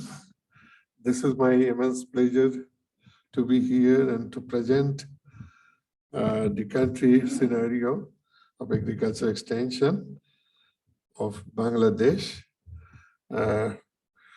Honorable co-chair, Dr. Karim Maridia, Dr. Chandrasekhar, and other dignitaries, my friends from Nepal and Sri Lanka. Bangladesh is a very small country. It's a very neighboring country of India and Nepal as well. And this is the map of Bangladesh, you know, the location. So only this 167 million hectares of land there. And Bangladesh, just a very brief information. Our cultivated crops is about 212. Cultivable area, you can see here only 8.12 million hectares, but gross cropped area is 17.54 million hectares. Current fallow is very less. Total irrigated land is about 80% of total. Cropping intensity is more than 200. Farm family is 16.56 million. Bangladesh agriculture blessed of nature, we can say, usually because Bangladesh located in between the great Himalayan Bay of Bengal, you know, about more than 1,300 rivers are flowing inside the Bangladesh. And we usually say that Himalaya is the custodian of Bangladesh because due to flow of rivers, huge, you know, the alluvial soil has been formed, and that increased the fertility of soil, and we are growing much more crops there. Plenty of water resources. Yes, we have a very prolonged rainy season, and we have water from rainfall. Overall favorable weather condition that can help growing crops in 3 seasons. You know, we have Rabi, we have Kharif 1 and Kharif 2 season. Laborious and intelligent farmers, yes, they are the key driver of our agriculture. Top policy priorities on strengthening agriculture. Yes, of course, free from hunger and use every inch of land and continuous development and dissemination of modern technologies, knowledge, everything. Emphasis on mechanization and commercialization, ensure fair price of agriculture product, regular capacity building support to the functionaries of the relevant institutions and farming communities. Now you can see the climate change vulnerability varies according to the land types. We have different type of land. Though the country is very small, we have plain land, we have hills, we have coastal area, we have variant area. So the scenario, we have microclimatic, I think, effect for different area. Our agriculture development has been started in the 50s or after independence with the Green Revolution, you know, before independence, traditional and subsistence agriculture was the saline feature of our agriculture. After independence, we started Green Revolution through the reform by the father of the nation, Bangabandhu Sheikh Mujibur Rahman. We introduced high-yielding varieties from especially rice varieties taken from Erie, you know, and irrigated agriculture, use of chemical fertilizer and chemical pesticide. These are the actually common feature for Green Revolution. Important feature of Bangladesh agriculture, the agriculture sector in Bangladesh has grown steadily in recent years, driven by an increase in productivity, and this has led to considerable improvement in food security as well as rural poverty reduction. Bangladesh agriculture was characterized by subsistence production system, largely dominated by small and marginal farmers. A significant shift towards Commercial farming with high value crops, fisheries and livestock has been evident in recent years, transforming from subsistence agriculture to commercial and mechanized agriculture. You can see this scenario. Employment situation is about 40.6% from the farming community, and 41% women and 59% men are there. And we have, of course, a huge youth forces. We would like to utilize them. Recently, you can see the scenario of our achievement. Bangladesh, though is very small country, but for jute production, we are next to India. Then jackfruit is our national fruit. We are growing as a second, and maize rice, our position is third in the world after India and China. Vegetable is also, we are growing very fast, throughout the country and throughout all season. Tea, we have used tea production in Bangladesh. Potato, within last 15 years, the potato production has been enhanced much. Even we are growing maize. The production of maize already exceeded 50 lakh ton. That was 5 million tons. And mango, our position is 7th, and guava 8th.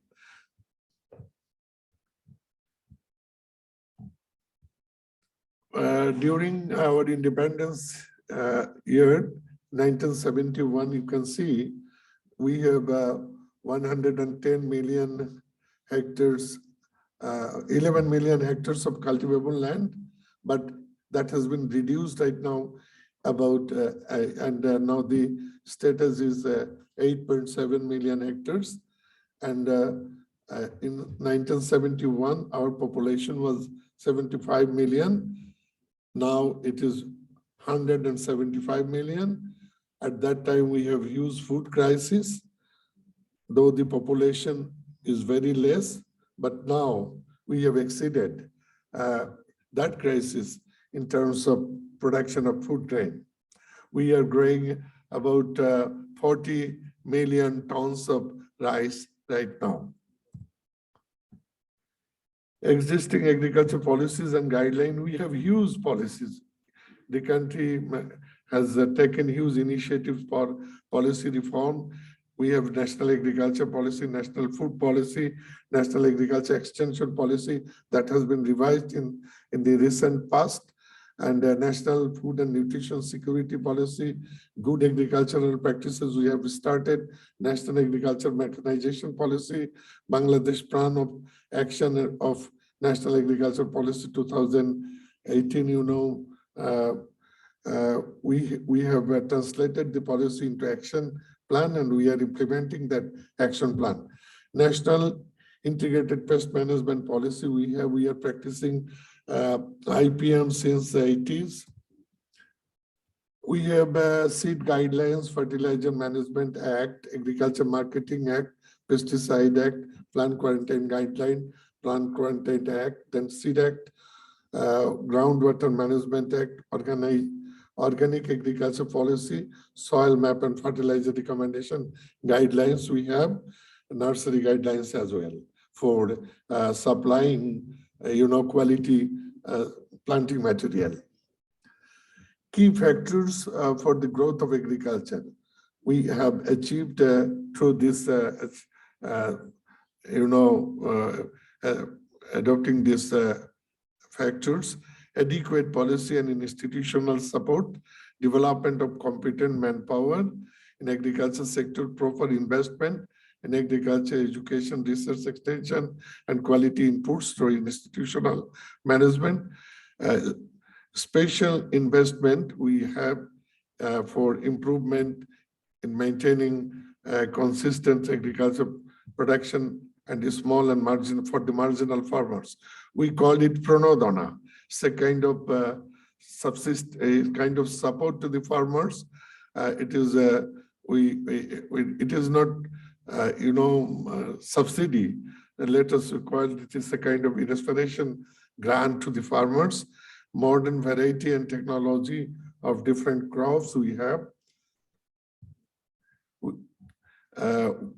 Partnership with development partners. Yes, many development partners are working together in Bangladesh, a UN organization and World Bank, Asian Development Bank, JICA. They are our good development partners. And then effort of private sector and NGOs. Yes, we have more than 2,000 NGOs in Bangladesh and some international NGOs, and our private sectors are growing very fast. Digital farmers database for we are trying to develop a kind of portal for collecting data and for future planning. Use of ICT in agriculture, we have started in the last decade. About 32 government software, Android apps, platforms for quick and digital agricultural services. Innovation in agriculture extension of Bangladesh. I would like to cite just a little example. And just after signing SDG, our government think for a very, I think, comprehensive management of SDG program. And one nucleus is formed in the Prime Minister's office, is called A2I project, Access to Information project. And under that project, we are trying to train up the young professionals for quick and easier services. So the young officers, they think about the ICT-based innovations for easier the service and quick services. So in this way, our extension workers are also included in the PM office, and they have been trained, and they developed some digital apps for quick delivery of extension services. The one is a digital farmers database, and then agriculture service delivery at farmers finger strip. That means location specific and need-based innovation started on 2016. Then this apps is dealing with Ajamuddin. Ajamuddin is with me, and he is.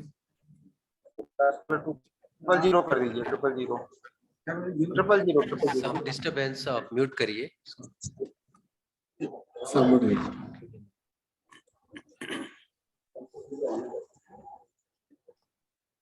Please continue. This agriculture portal is, this young professional Ajam, you please stand up. He is dealing with this, apps, and he is the innovator, and is the focal point. And the agriculture portal means we call it Krishi Batayan in Bangla, say kind of window where you can get all sorts of agricultural information. We are collecting, we have a very comprehensive format, and we are collecting and preserving and sharing also. This is the mechanism actually. We have a telephone service. Our friend from Nepal is saying, he was saying about this kind of apps. Yes, this is 3331 is the number. If you can call here, it will direct go to the extension agent. If you not respond, then it will go to the higher level officer. Even he not received, then it will go to the another system, and that will be recorded at that place, and later on they will respond. This so we have covered many farmers by using these apps. It works like this. SAAO is our bottom level extension agent. We have more than 14,000 extension agent at block level. you know, in this way, the things are working. Then Krishake Janala, it's a farmers win this a kind of apps. You can say smart mobile phone is well enough to use these apps. Farmer can identify his own problem, and through these apps he can get the solution. And this is a Krishi Bioscope. I was telling about this is very outstanding initiative on innovation by one of our root level extension worker. And you know, it's a kind of video document. And he just go to the field and capture one story, success story of a farmer, and the way they achieved the success, and then he upload this in a YouTube, and that has been shared with thousands of farmers. So there are, you know, the total subscriber is about 580,000, and total viewers, you know, 7.32 millions, and total number of videos is 277. I have some relationship with these apps. I am the advisor of this initiative. Mobile digital crop clinic, it's a kind of crop clinic. As our friend was saying about agriculture ambulance, it's something, it is not moving, but the farmers can come to the clinic and get the solution of their problem. And e-pesticide prescriber, we have a recommendation for pest control, but one of our very young professional developed a kind of apps, and if you use this one, and you can go for select the pesticide for specific type of pest and diseases. This is urban agriculture, say kind of Nagar Kishi, you know, it's a rooftop. We are promoting, our government is promoting, because we have a scarcity of land in Bangladesh. Agriculture Information and Communication Center, we call it AICC. We have Agriculture Information Services in Bangladesh. It is under Ministry of Agriculture. This organization has been innovated this kind of apps, and farmers are using these apps at their doorstep. Farmers Information and Advisory Services. We have FIAC, we know, you know, our block level. So we call it lower level government administrative unit, that is called Union Parishad. One room, Union Parishad afforded for establishment is Farmers Information and Advice Center, where our root level extension agent will sit, and farmers come and they can discuss about the problem, and even it is needed, the agent can visit the field and go for the solution of the problem. Potentials and the scopes are further scopes are in institutional arrangement and linkage. We need to increase new technology generation and intervention is obvious. Pre-primary and primary food processing and value addition, we are still very weak in this area. Utilization of women and youth, it is a global, I think, arts for even in it is very important for South Asia. Entrance in external market, we are producing lot, but we are not, we do not, but we have limited access in external market. Adaptation and mitigation of climate change hazards, fair and profitable price of agricultural produce. These are very crucial matters we need to deal in future.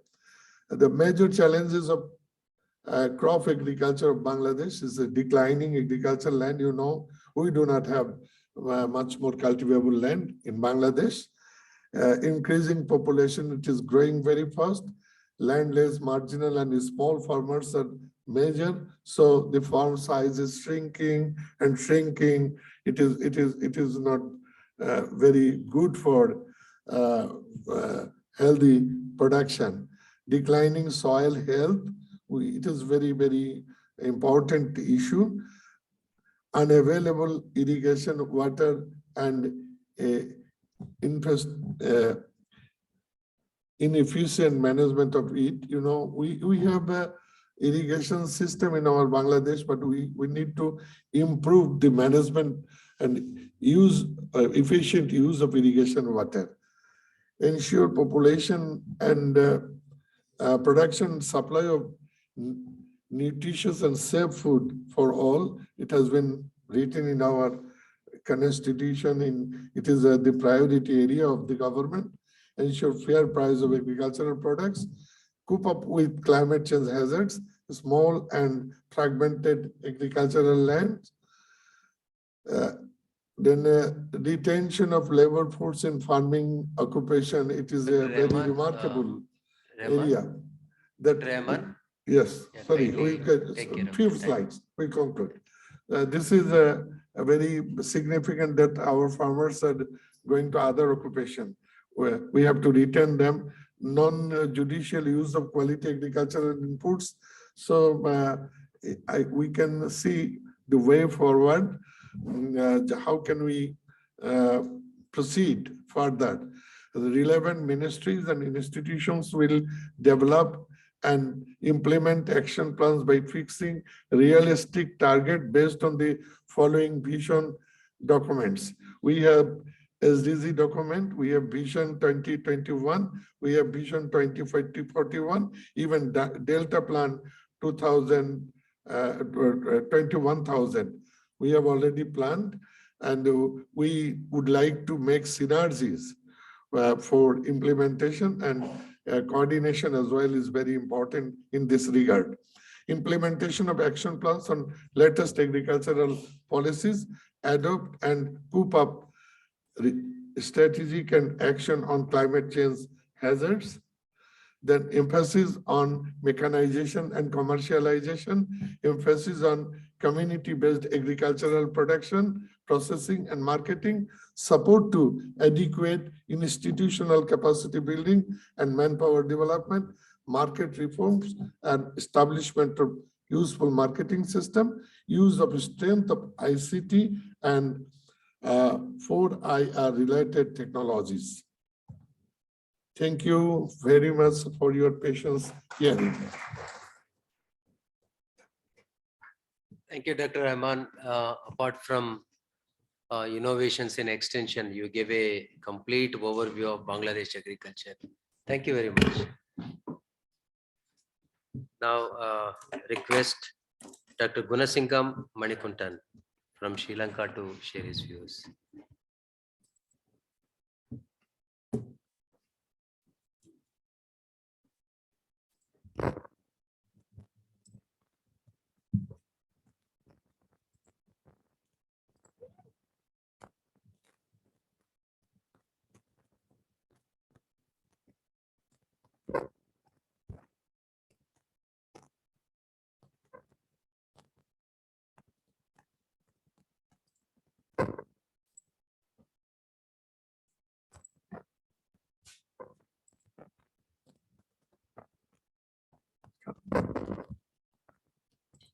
Right, get it. That's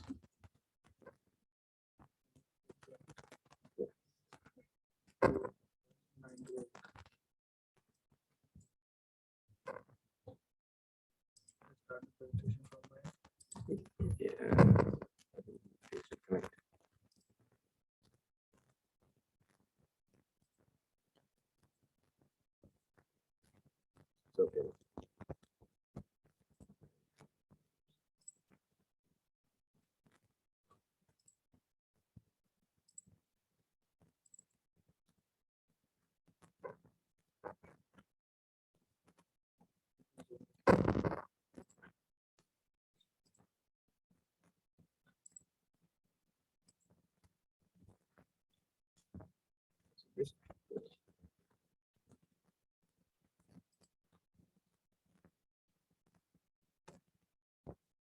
You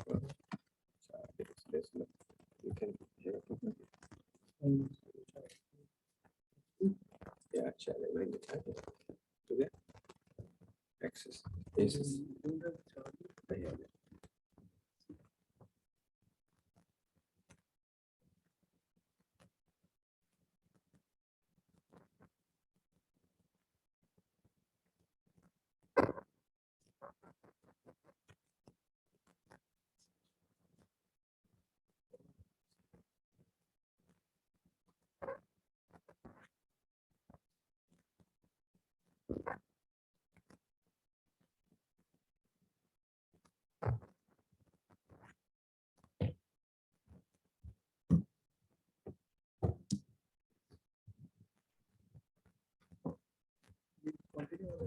Yeah.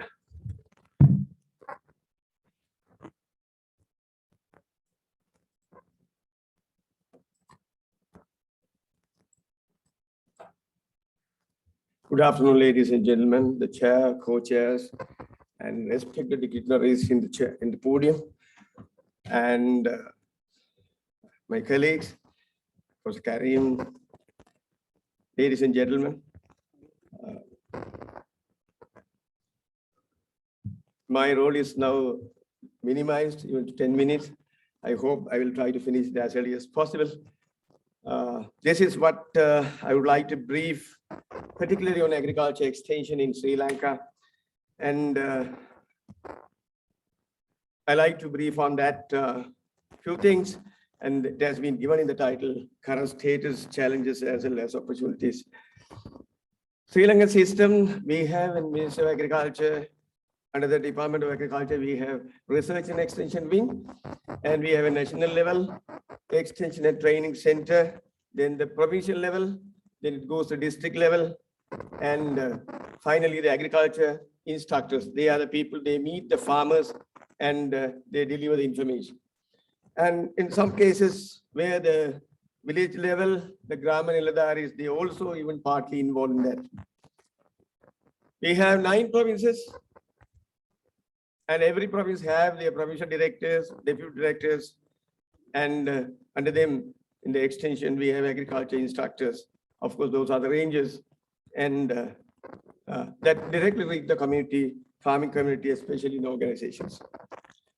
The issues that comes in, if you look at that, the national level, there are extension division, it works its own way and get the support of many countries, especially India is the good support giving for us, in particularly in agriculture, training the people and even delivering the information. Of course, the technology transfer is from most of the cases, the farmers, including farmers, even the extension people, researchers, they visit India and get the training from them.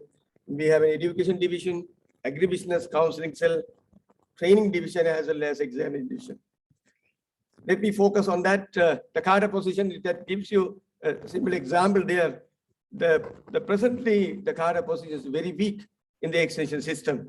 If you look at that, the senior level and even the other levels, particularly the agriculture instructors who are meeting the farmers, and a lot of vacancies and not even filled. So this broadened the gap between the extension system with the Department of Agriculture, especially the extension departments. And for an example, I'm from the northern province. You look at that, there are 5 districts, and even 4 district level directors are not even appointed. So they are the diploma holders. They being as an agriculture instructors, now they are senior officers. They are occupying this. So this is the scenario now in Sri Lanka extension, the part very, very weak. The current status, if you look at that, the system is not fully developed to cater to the farming communities. The manpower is comparatively less, and still the cadres are there, it's not even filled for the last 10 years. The gap, there's a big gap between the farming community and the department, and these 800, sometimes 1,500 this agriculture instructor, they are meeting the farmers. And innovation, technologies, advancement, not fully developed there and incorporated in the extension system. And of course, entrepreneurship still waited because a lot of graduates, even the farming community, they have to come out, youths particularly, they are waiting for this. And that's the main cause that now Sri Lanka under crisis. We have sustainable development goals well developed in 2017, especially for goal 1 and 2. And the system now to implement that, goals are there and well documented. To implement this, the issues comes in different ways, different crises in Sri Lanka. The current stage, you have to see the challenges. We have to revisit the national agriculture extension system. Of course, till 2020, the national policy was not developed. It was in draft condition. Now the policy was in the final shape that we had to be revisited again, and because we had to strengthen the extension system. And the recognition to the agriculture extension services are not well recognized there in different levels. We have a poor linkage between research, extension, agriculture support services, as well as with the universities. We have, as said in other countries in Asian region, the agriculture has a research wing as well as extension wing. The universities are under the Ministry of Agriculture, and we have agrarian services supplying inputs that also have different divisions. So these are not even linked well. So that is one of the major setbacks there in the country. Shortage of the competent extension professionals, people retire but not replaced, and inadequate research, particularly in extension, and also limited application of technology in extension. And strategy after COVID-19, that also created a big problem there, because similar disaster, if it comes next time, then what we are going to do, that also there's no answer on that. I come to the northern province to give an example for that. We have 5 districts there. Agriculture setup is there with the different districts. As I mentioned there, vacancies are there still, but the extension services, they are doing their best to carry out all these. We conducted a Commonwealth of Learning project with the women, particularly women cadet project families, and especially for the communication network. And we found a good answer from that. People use 97% express their mobile phone. Almost every family, they have mobile phones. And 72.5% women express their knowledge on the new technologies. Of course, they are listening, not from the extension services, they are listening from many. Of course, in the northern province, nearer to India, people listen Tamil Nadu TV, and the mass media is well connected to them, and they are connected with the WhatsApp, Viber, and every mass media systems. They are being utilized well by the people to gain their knowledge. And sometimes the women, if you talk about them, they are talking much on what they learned from a neighboring country. 50% of the women did not agree with the support of the agriculture insurance. This is one of the major setbacks. Although we are weak in that cadre, but they agree that even the agriculture instructors, they are not meeting them. So with that view, you see that after COVID, there's a good lesson that we learned.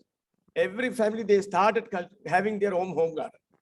So home garden, you see the diversity, and this is a very small place that the diversity is much more, and people, they are interested to go on that. So that is one of the aim that the government of Sri Lanka, they made into that. Through whatever the possible means, the people have been educated to go for home gardening, to sustain, at least to have their food for their own household when there's a lockdown and the curfew was there. Of course, looking for the decade of family farming 2019 to 28, the promotion of home gardening was flourishing there, and people try to, even now is again, we had to rethink about COVID-19 is now gone, but now we have another problem comes in. So this is one example that we have a national thematic project, research with the National Science Foundation. We collaborate with the Michigan State University. I thank Professor Karim and the team. They helped us. Even the scenario there, one of the household, you can see in the coastal area, the house is there. You didn't see even a greenery. And after war, the ethnic war there in 2009, the scenario was same, and there were a lot of interventions by the Department of Agriculture, Extension Division, as well as the universities. We joined together at least to give a greenery there, to have their own products. Their participation was very well expected, that what we expect, even the women participation was well received. And training even by the professionals, they visited the places. They have taken directly to the farmer field, and they have been given all these technologies with the demonstrations. This is the final shape up. starting from the 2004, they suffered with the tsunami. One of the tsunami came in 2004, affected the coastal area. Then the war ended in 2009. Subsequently, every year, the interventions by the Department of Agriculture, NGOs, everyone, even the universities, they involved in that. And now the people are in good position. So we have done the work there in different 5 districts. And this is one of the examples that I can able to quote on that. COVID-19 initiative, this is the random ICT that we expect much more from that. But this is one initiative that the students of Faculty of Agriculture, they started initiating a WhatsApp group, the Facebook, and they opened up that and giving a number. And surprisingly, this is in Tamil, of course, you see the farms, they started putting their posts, their photos, videos, everything there, and started flourishing there without having a control, the person who has initiated. And every farm, every household, but they have their own products. They have given all the details, the prices, the quality, the photos, videos, and even the prices, unit prices. And afterward, many farms, they have connected there. And after connecting there, they have their own propaganda there itself, and they started their own group. And it was going, and every aspects of the agriculture, it is demonstrated there. And we found that Indian agriculture professionals, Facebook also, that was coming together with this. Everybody started listening on this. Of course, it was in English and Hindi, but people started listening the information and they started getting on that. Now, the farmers, the household, even the women, they started gaining the knowledge, not only from giving training themselves. That was one of the things that we could able to even observe. Then at the middle point, that the person started this Facebook, we wanted to have a database. Of course, Facebook won't allow this, but we took the maximum, but we can able to get the data, we got it. Northern province, we found that we have women and men, they equally there. Of course, men participation was very high. They were utilizing much more on that. Eastern province, the same scenario was same, but men as well as women involved in this utilizing the resources. So they checked that the intervention of the people coming and going, and we found that surprisingly different countries also coming into that. Even India also, from India, that message is also posted in that. And within Sri Lanka, within Northern province, there are different places they have even get involved in that. So this is without have a control, even using a common platform, the Facebook as well as WhatsApp, the people they started using on that. So we need an ICT, have a coordinated one to helping the people who actually they really wanted the information on that. Now we have another problem. We had a war, 2009 ended, and of course, slowly started stabilizing the country. The economy was developing, that we were able to even happy on that. After 12 years, we had the problem with the COVID. Of course, COVID disaster was there and standstill, and the economy has gone down. Before claiming that, the government has announced organic farming policy. This was announced in April 27, 2021. They said only organic. The country has to be only organic, and they banned all the inorganic fertilizers and pesticides. So what happened actually, the purpose because of that, the pesticides and the weedicides, especially glyphosate, it caused a lot of deaths in the central province because of the chronic kidney disease or unknown etiology, and development of cancer and the environment hazards. Of course, looking into that, the government has taken a good initiative, of course, but the time was not good. What happened that after declining that, and the farmer, they started struggling on this because they couldn't able to go for their own cultivation without, because earlier they was using inorganic pesticides and fertilizers, a huge amount. Suddenly the government announces we are going to ban on that, they banned. Then after farmers, they come to the road, the government decided, no, we had to lift the ban. So in November, they had lifted the ban, and now the pesticide and fertilizer, now they are allowed to come into the country. Once it comes in the country, the problem is that, as what we said, the last Maha season, the cultivation during September to December, January, that was affected because of the fertilizer they couldn't able to get. So cultivation reduced there, and now we have a problem of the food at this stage. Last parliament, I think one of the members has announced that coming June, if the industry collapses, we are going to be a huge problem with the food. And we may even face a difficulty like what is in Africa. So we are in a crisis this way. And I'm really happy that when I was here to listen to all these technologies and new inventions and system approaches, and other side that we are in problem with this economy. Economy is one of the pillars. I think that today morning, one good speaker was talking about the extension has to stand on. So we are going to stand on this fully organic, or we have to go with the conventional farming that the government even now, they have decided to go for and to use all these inorganic fertilizers. So this is all together, it's going to have an economic crisis in the country. So now the price 4 times escalated. Every product is 4 times, and fuel, everything. Fuel, we are in trouble, people are in queue, and we are in struggle with the now electricity. 8 hours, now they cut because of this new year, they didn't cut now. India has supported big loan to the country to even to produce electricity. I think that is the scenario now we are in this. So last, I would like to put it on that. We need a political stability first in hand, and we had to have a political stability because many foreigners, even people migrated from Sri Lanka, they have money, they have earned money, they want to invest, but they say we need a political stability, unless otherwise we can't invest there. There's a huge demand there, people to invest, but we need a political stability, at least that is #1 priority. And of course, the national agriculture extension policy has to be revisited, and it has to even cater the present need of the people.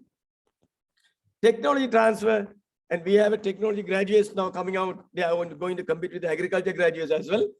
And ICT also need to be even strengthened there. Industrial expansion is well awaited.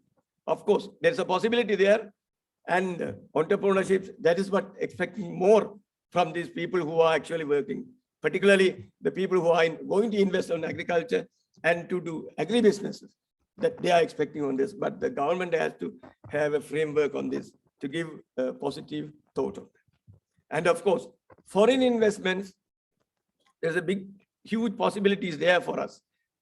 But the problem is to go for industrialization. As I said, the resources, manpower, trained manpower, skilled people, as well as the national framework and the national policy and the political stability, these all have to be interlinked. Then only we can able to even go with that. Thank you very much. I have to acknowledge the TAAS. Of course, the good opportunity for us to hear a lot of advancement what is in India, although many people, they say we don't have, but we see from our side, India is a big country and giving a lot of information, a lot of approaches, a lot of incentives, and even the knowledge transfer is very good. And we need to even listen from them. And I thank ICAR manage and all the agriculture extension experts who being here and giving their thoughts. And especially I want to thank Professor Karim because we have an MOU with them and supporting Michigan State University to the Sri Lanka is in a big way. And also Dr. Taylor who are here and all the agriculture extension experts in India as well as in Sri Lanka doing chance. And at last, I want to conclude. I'm very proud about that. I'm a product of India. I did my undergraduate from TNAU and my doctorate from GKVK Bangalore in ICCR scholar. And after finishing my degree, I was able to stand in my university and I passed now 30 years of experience, still working on that and looking on what the India is doing. And we wanted to get the support from everywhere. Thank you very much. Thank you, Dr. Gunasingam. Excellent presentation. Bit of war, civil unrest, tsunami, and now food crisis. How challenging situation you are facing. Thank you very much. Now, of course, we are constrained by the time, but protocol. 1 or 2 questions, very important questions. 1 or 2 maximum.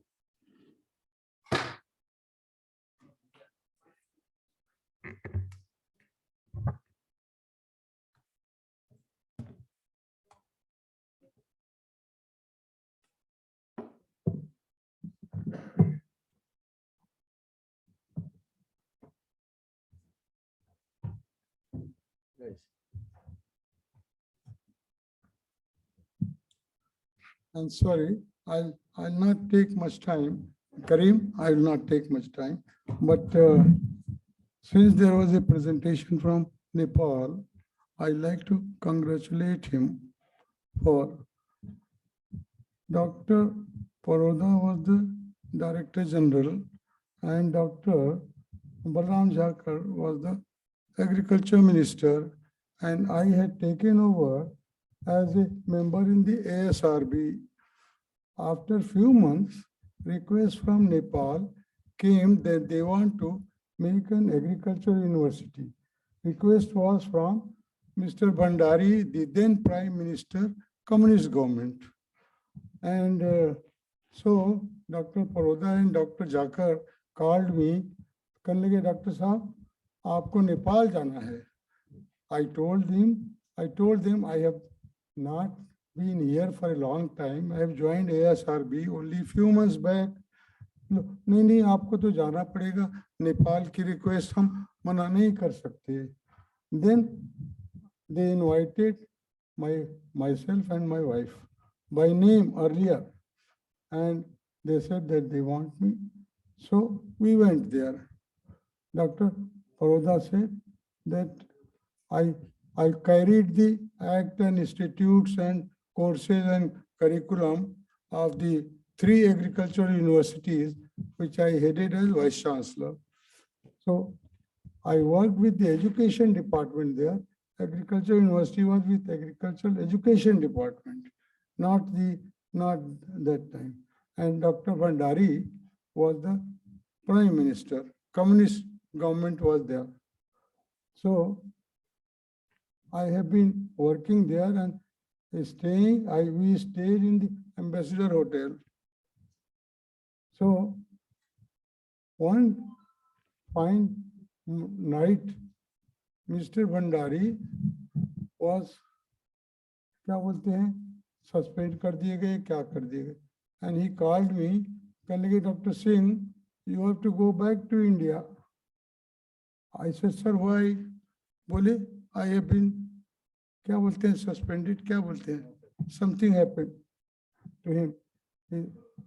Then what I did, he said, I told him, sir, can I stay for 2-3 days, because I have been working here and Agriculture University has to come. So I have all the material prepared. So I worked 3 days and night, did not sleep, and prepared the acts and institutes of the university, courses and curriculum, and I wrote by hand because all facilities were withdrawn. All government departments were closed. No office was working, education department. So I wrote 500 pages by hand and handed over to the Prime Minister, suspended Prime Minister, because no government and education department. So I came back. So Mr. Bhandari, who is the present Prime Minister? Huh? Yes. He took over the charge. He came to India and he called me and he said, Dr. Singh, I have seen your report. You have written by hand 500 pages and I will implement it and I will call you again. I am very happy that after 25 years, the university has come, and Arjun, he is the Director of Research and Extension. I had prepared all courses and curriculum for all subjects and acts and institutes of the university that time. And I am very happy that after 25 years, the university has come into existence at Rampur, with Rampur headquarters, which I had suggested. I had visited whole Nepal and then worked on it. So this is, I wanted to tell, I was very happy when he was presented as Director of Research and Director of Extension. I had several students from Nepal. I taught them in Faizabad, Ludhiana, Hisar, and they were so happy about it. And still they have correspondence with me. So I want to thank you, Mr. Chairman, for giving this time. I thought it was relevant to let the people know about it, how the Nepal Agriculture University has come. Thank you so much.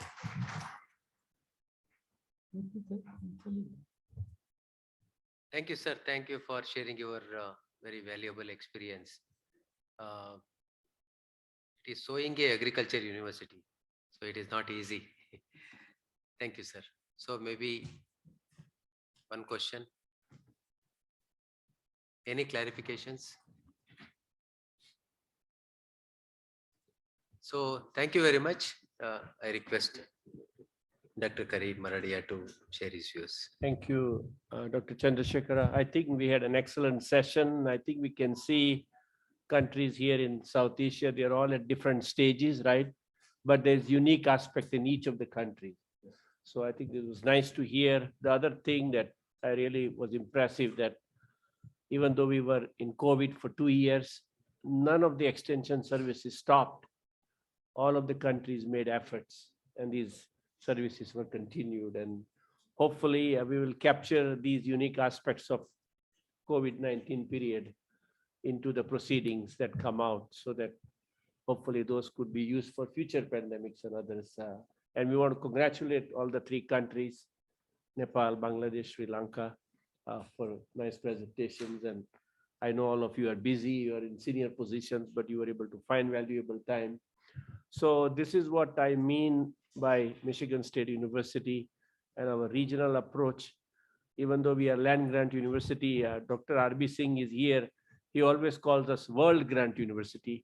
And we hope that universities in India also become World Grant University. Dr. Chandrasekhara and I were talking this morning that we need to look at establishing a joint center of excellence in innovation in agriculture extension that could not only benefit our countries, but also benefit the South Asia region and also countries in Central Asia and also countries in Africa. And I think together we can achieve a lot. We had a very good meeting with Professor A.K. Singh at tea break, and we developed some nice points, and hopefully we'll take this forward along with our partners. So we want to thank all the 3 speakers for coming. This was an excellent session. Thank you very much. Thank you, Dr. Chandrasekhara. Thank you, Dr. Karim Maradia. Of course, I would like to thank you first of all for co-chairing this session. All the 3 speakers for making excellent presentation.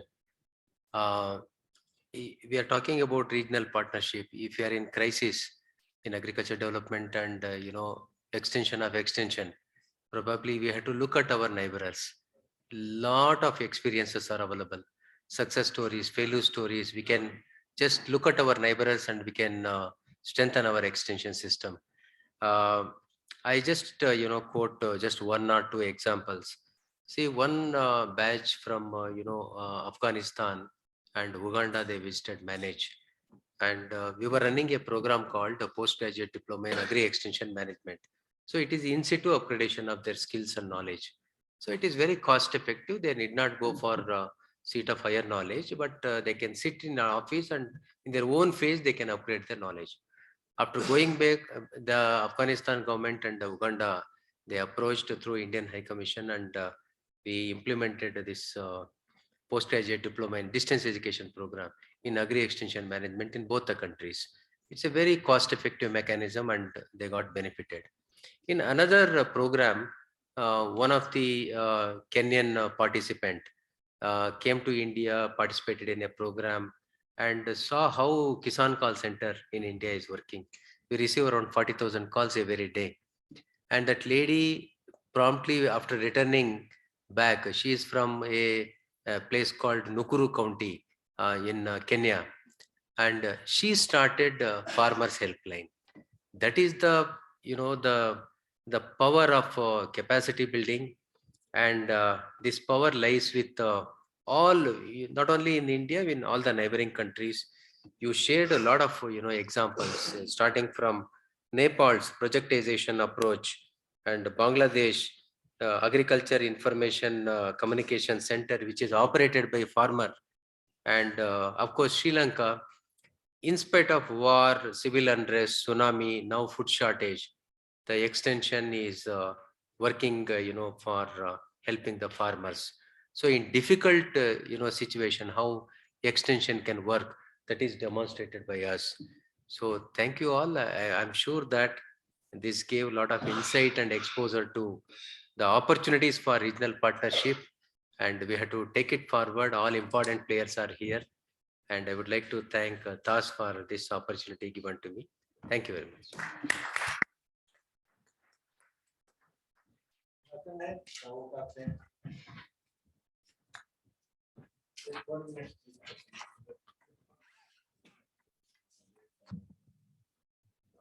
On behalf of Technical Session 4 and on behalf of TAAS, I would like to congratulate and thanks our co-chair, Dr. Karim Meridia and Dr. P. Chandrasekhar, who have nicely handled the 3 sessions which have been delivered from our delegate from Nepal, Bangladesh, and Sri Lanka. I would also like to thank all the delegates from overseas, from our own nation, our organizer, Dr. Paroda Saab, Dr. A.K. Singh, DDG, Agricultural Extension, Dr. P. Das, former DDG, and dignitaries, Dr. R.B. Singh, Dr. Kirti Singh, and many more. Dr. J.P. Sharma has also joined. One and all, I thank on behalf of this national dialogue on innovations in agricultural extension, a way forward for this 4th session on regional perspective for agricultural advisory services. Thank you one and all. Thanks.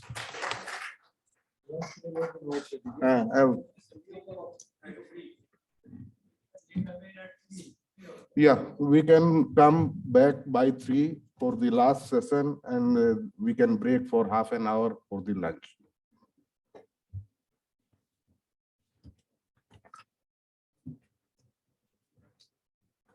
Excellent. Very good. Yeah.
DDG Agricultural Extension, co-chair of this session.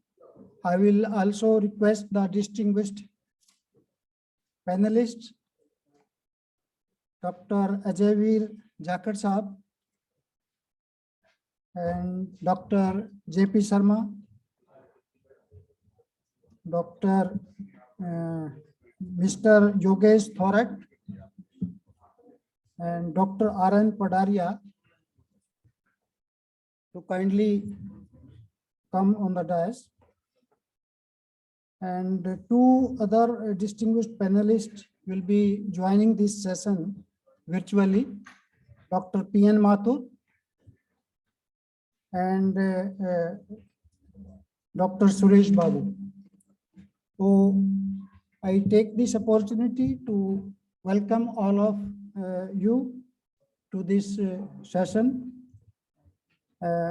Before starting the session, I would like to give a brief introduction of our esteemed chairs, co-chairs, and distinguished panelists. First of all, I would like to say about Dr. R.B. Singh. Dr. R.B. Singh is known to everybody, and he was professor in CCS HAU Hisar. He was director IRI. He was ADG in FAO.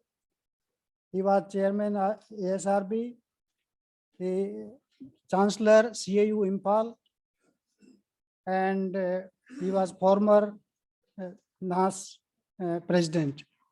So, sir, you have contributed a lot in the National Agriculture Research System. And Dr. A.K. Singh, the co-chair, is currently holding the position of DDG Agricultural Extension. He has piloted a number of extension programs, and he is guiding the overall this national KVK system. The panelists are Dr. Ajayveer Jakar.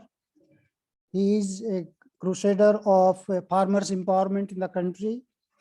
He is chairman Bharat Krishak Samaj, and he is raising the farmers' issues and espousing the cause of farming community in the country. Dr. J.P. Sharma is Vice Chancellor of SCOST Jammu as well as Srinagar. And before that, he was Joint Director IRI Extension. Under his leadership, a number of innovative approaches were piloted at Extension Division of IARI. Dr. Suresh Babu will join online, and he is SRF and Senior Research Fellow in IPRI. Before that, he was with the Cornell University. He has widely traveled and he has experience in South Asia as well as sub-Saharan countries. So more than 23 years of international experience he is having. Dr. P.N. Mathur Sahab, he was a former DDG Extension and Joint Director Extension and ADG at ICAR headquarters. And before that, he served this Agricultural Extension Division of IARI. Mr. Yogesh Thorot, another panelist, is MD Maha FPC. He is involved in pulses procurement in the country, and he's working with farmers. And more than 300 farmers, producers, companies, he has federated that. Our youngest panelist, Dr. Aran Padaria, he is head of division at IRI. He has handled number of research projects as well as he has specialization in extension systems, climate change adaptation, socioeconomic assessment, and farmer participatory research. I also welcome all the delegates and from our side, we are we welcome Professor Kirti Singh Sahab, who is with us since yesterday. He is with us, and we are very fortunate that we are getting his blessings. So without losing much time, I will request Chair Dr. R.B. Singh Sahab and the co-chair Dr. A.K. Singh to steer the proceedings of this session, please. Thank you.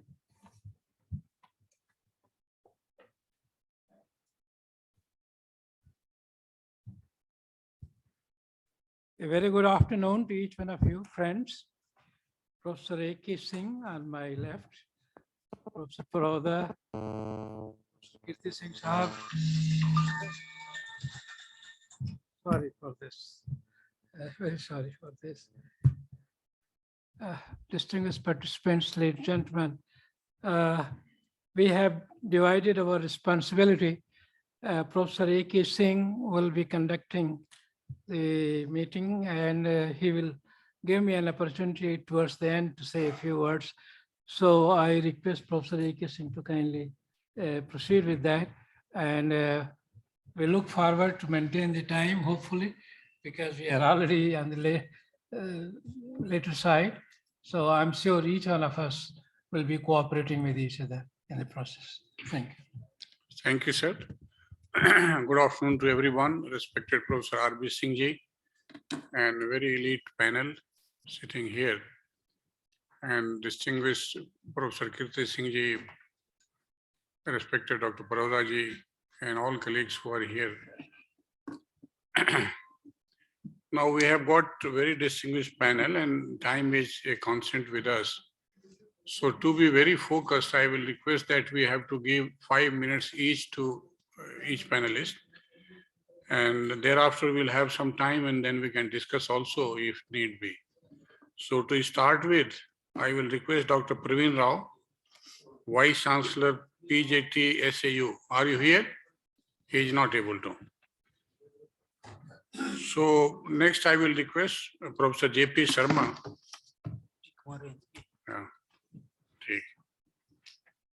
Professor J.P. Sharma, who is the Vice Chancellor at ICAR Jammu, having long experience in extension, and I am sure that his viewpoints will be very relevant for this consultation. Dr. Sharma ji, please. Thank you, sir.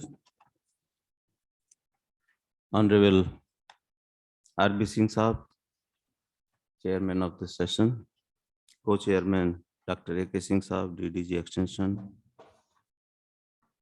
Dr. Kirti Singh Saab, Dr. Paroda Saab, and other distinguished guest audience. Since time is very limited, so I will not go in the background. Now, this whole discussion is about the innovations and extension. And I have been working in IARI for a long time, and now I am in Jammu and Kashmir. For some time, I was having responsibility of Kashmir, Leh, and Ladakh also. So based on my experience during this period, what are the innovative extension programs we have initiated and how they help in increasing or enhancing the income of the farmers? Now, the role of extension is changing. Earlier, our role was up to production only. And if we see the package of practices of any agriculture university, the last line was, if you follow these practices, the production will be 50 quintal per hectare, 45 quintal per hectare. There was no mention of income. For last few years, now we are talking in terms of income, and productivity is there, but from production to profitability. And since now we have achieved self-sufficiency in almost all the crops, and now we are talking of surplus management. This term we have never heard in agriculture, that we have the surplus. So around 90 million tons is surplus in our godowns, and then we are talking of how to manage it. But in terms of income, we have started these efforts, how to increase the income of the farmers. So first of all, we have to identify, mostly the audience here is from KVK. They are working with the farmers. We have to identify the opportunities where there is a scope for enhancing the income of the farmers. To my mind, national level, and especially in our state, processing and value addition, which were never considered as the subject for extension professionals. We may be organizing some training program. It is a sector which has high potential for entrepreneurship development and substantially enhancing the income of the farmers. If I give you some figures, in our country, processing and value addition is only 7%. And in case of vegetables, which are perishable, it is only 2%. As a result, we are wasting 15 to 20% post-harvest losses. And if you calculate the 20% of 300 million tons, it comes to 60 million tons, which is more than the production of many countries. So it has a great policy implication. And the production is increasing at the rate of 3% roughly every year. And the wastage is 15 to 20%. And 95% of our resources are being used for that 3% production. So it needs to be relooked. And then another aspect is, which we have never considered for extension, is marketing. We have developed the farmer as a producer only, not as a person who has to do some kind of business. When I was in IRI, the extension division conducted a study that the share of farmer and consumer rupee is only 23%. Now, it is not the question that how to increase the production, but the question is how to increase the share of farmer and consumer rupee from 23% to 40% to 50% to 60%. And marketing, I give you only 2 examples. In Kashmir, saffron is a very profitable crop. Earlier, the price of saffron was 68 rupees to 100 rupees without certification and packaging and branding. Now, the government of India and UT of Jammu and Kashmir, they have established a certification lab, saffron certification and testing laboratory. And after the certification and branding and beautiful packaging of saffron, now its price is 200 rupees and 10. That is the impact of processing, value addition, packaging, that we have never considered that it is our domain. Now we have to develop the capacity, competency, and capability of our farmer in these areas when we talk of innovations in agriculture extension. Honey, sir. Honey is a very good product in our state. And some of the state, Dr. Banarsi Lal is here from Riyasi. In that district, because the boxes are kept in the forest, that honey is already organic honey. Otherwise, when we talk of organic honey, it cannot be organic honey because we cannot control the honeybees that they will sit only on those plants which have been grown organic honey. But you find many brand organic honey. The rate of honey in Jammu and Kashmir was 250 rupees. And then we have established a honey testing laboratory in Pampore area of Kashmir. You see the impact of these things. From 250, after we labeled it and given the seal of the university and certified on the bottle, then the rate becomes 600 rupees. We are talking only production. And now we have started thinking in terms of income also. Similarly, sir, new approaches. Now I am happy to share that in terms of farmers' income, the ranking by the Niti Aayog, Jammu and Kashmir is at the 3rd place in farmers' income, only after Punjab and Haryana. And it is not because of the wheat, rice, mustard, and maize. It is because of the specialty agriculture. So now we are focusing, and I suggest all the KVK people, can we, under this one district, one product program, can we identify the strength of different districts? Like we have done in Kathua, we have declared a spices district. Samba, we have declared a mushroom district. And Jammu, we have declared a dairy district. And we are developing dairy villages. Earlier, the milk from Punjab and Haryana and Western UP was coming to Jammu and Kashmir. Now we have reversed the trend. We have achieved self-sustainability in the milk. And now we are sending the milk to other places. And under that, direct 50% subsidy to the farmers is giving for developing dairy as an enterprise. And then integrated farming system. A lot of work has been done by different institutions, especially the institute located in Modipuram. We have developed a 1 hectare IFS model. Earlier, the income of the farmer from 1 hectare was 80,000 to 1 lakh rupees. And that IFS model is giving 3,20,000 rupees income per hectare. So there are models. We have organized Innovative Farmers Conference. 3 times I have organized after joining there. And we have invited some Padam Shri farmers, 15-20 Padam Shri farmers, and also the farmers from Jammu and Kashmir who have been recognized nationally. And they have presented the model that saffron, they are getting 10 lakhs rupees per hectare. From lavender, they are getting 10 lakhs rupees per hectare. From kala jeera, they are getting 12 lakhs rupees per hectare. And when they are taking the mixed cropping of kala jeera with saffron, the net income is 21 lakhs rupees. We are talking doubling the income of the farmers. When our honorable Lieutenant Governor interacted with the farmers, they said not only 2 times, we have achieved the level of 4 times. But again, it is not because of the crops. It is because of the low volume, high value crops, specialty agriculture. So my message and suggestion to the system here sitting our KVK people, can we identify the strength of the area and then focus of that particular enterprise and not only production. Now I call it extension beyond production. Now our role is not up to production. Production, jalvayu kaisi honi chahiye, kitna seed rate hona chahiye, kab kaatna kab hona chahiye, everybody knows now. But now they need, if somebody comes to you, I have grown potato or I have grown tomato, मुझे उसका ketchup कैसे बनाना है. Our system is capable of it to guide the farmers. So specialty agriculture, and also one good things are coming here now to support the system.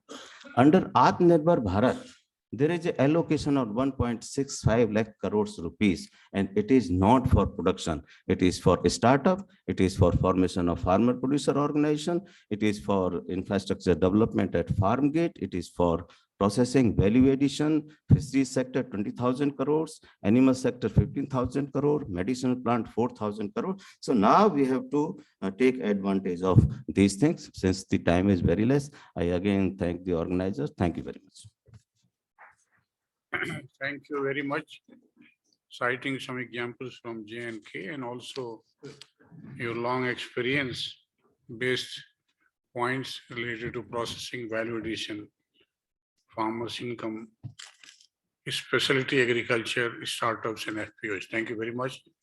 Now I'll request Dr. Ajay B. Jakar, Chairman Bharat Krisak Samaj, for his viewpoints. यहाँ से आपकी कृपा. Thank you so much, A.K. Singh Saab, for this opportunity, and really delighted to be here in presence of Paroda Saab, who's mentored me since I started working on farmer policy. Thank you so much, Paroda Saab, and R.B. Singh ji, who's taught my grandfather also how to farm. So it's a great opportunity to be here. First of all, on extension, I'll just take a few minutes. I will not take long. I made some points on the way coming here. We must be very clear that private sector can not complement, it can supplement public sector extension services. When you go and you participate in conferences where private sector is involved or funded by them, they always say that private sector extension services dega. Achhi baat hai dega, but they can't replace public sector. Public sector has a place and they can assist. We are not saying public sector matte as a farmers organization. We are saying they should also be there, but not as a replacement for public sector. Public sector is a priority, this thing. Second, I would say कि बहुत सारे छोटे किसान हैं देश में, and these small farmers cannot be given extension services by private sector because it's not viable for them. They will not give extension services in areas where farmers are doing rain-fed farming because the profitability margin for them is very less. So there is a huge space for public sector that needs to be filled by the public sector organization. ये दो तीन चीजें होती हैं A.K. Singh साहब जो बार-बार conference में आती है जहां पे प्राइवेट सेक्टर होता है. So I'm just want to put those points across. The other thing is we say कि technology will replace, like अब technology आ रहा है, apps आ रहे हैं, satellites आ रही हैं. So these can assist the foot soldiers. ऐसे जो farm extension देते हैं, the foot soldiers, उनको assist करने के लिए technology आ सकती है, उसको हटाने के लिए नहीं आ सकती है. सब बातें machine learning, artificial intelligence, blockchain सब बहुत अच्छी लगती हैं. और जिस हिसाब से छोटे किसान हैं, जिस हिसाब से भारत सरकार की या गवर्नमेंट ऑफ इंडिया की फाइनेंशियल कैपेसिटी है, उसके हिसाब से we are in no position to replace it. It is possible that जैसे मिचिगन में हो रहा हो या और कहीं हो रहा हो, because the farms are large. In fact I was called to do a conference, R B Singh ji, in Ukraine. 5 years अभी लड़ाई तो अभी हो रही है पिछले सरकार में, अभी तो जो थे उससे पहले.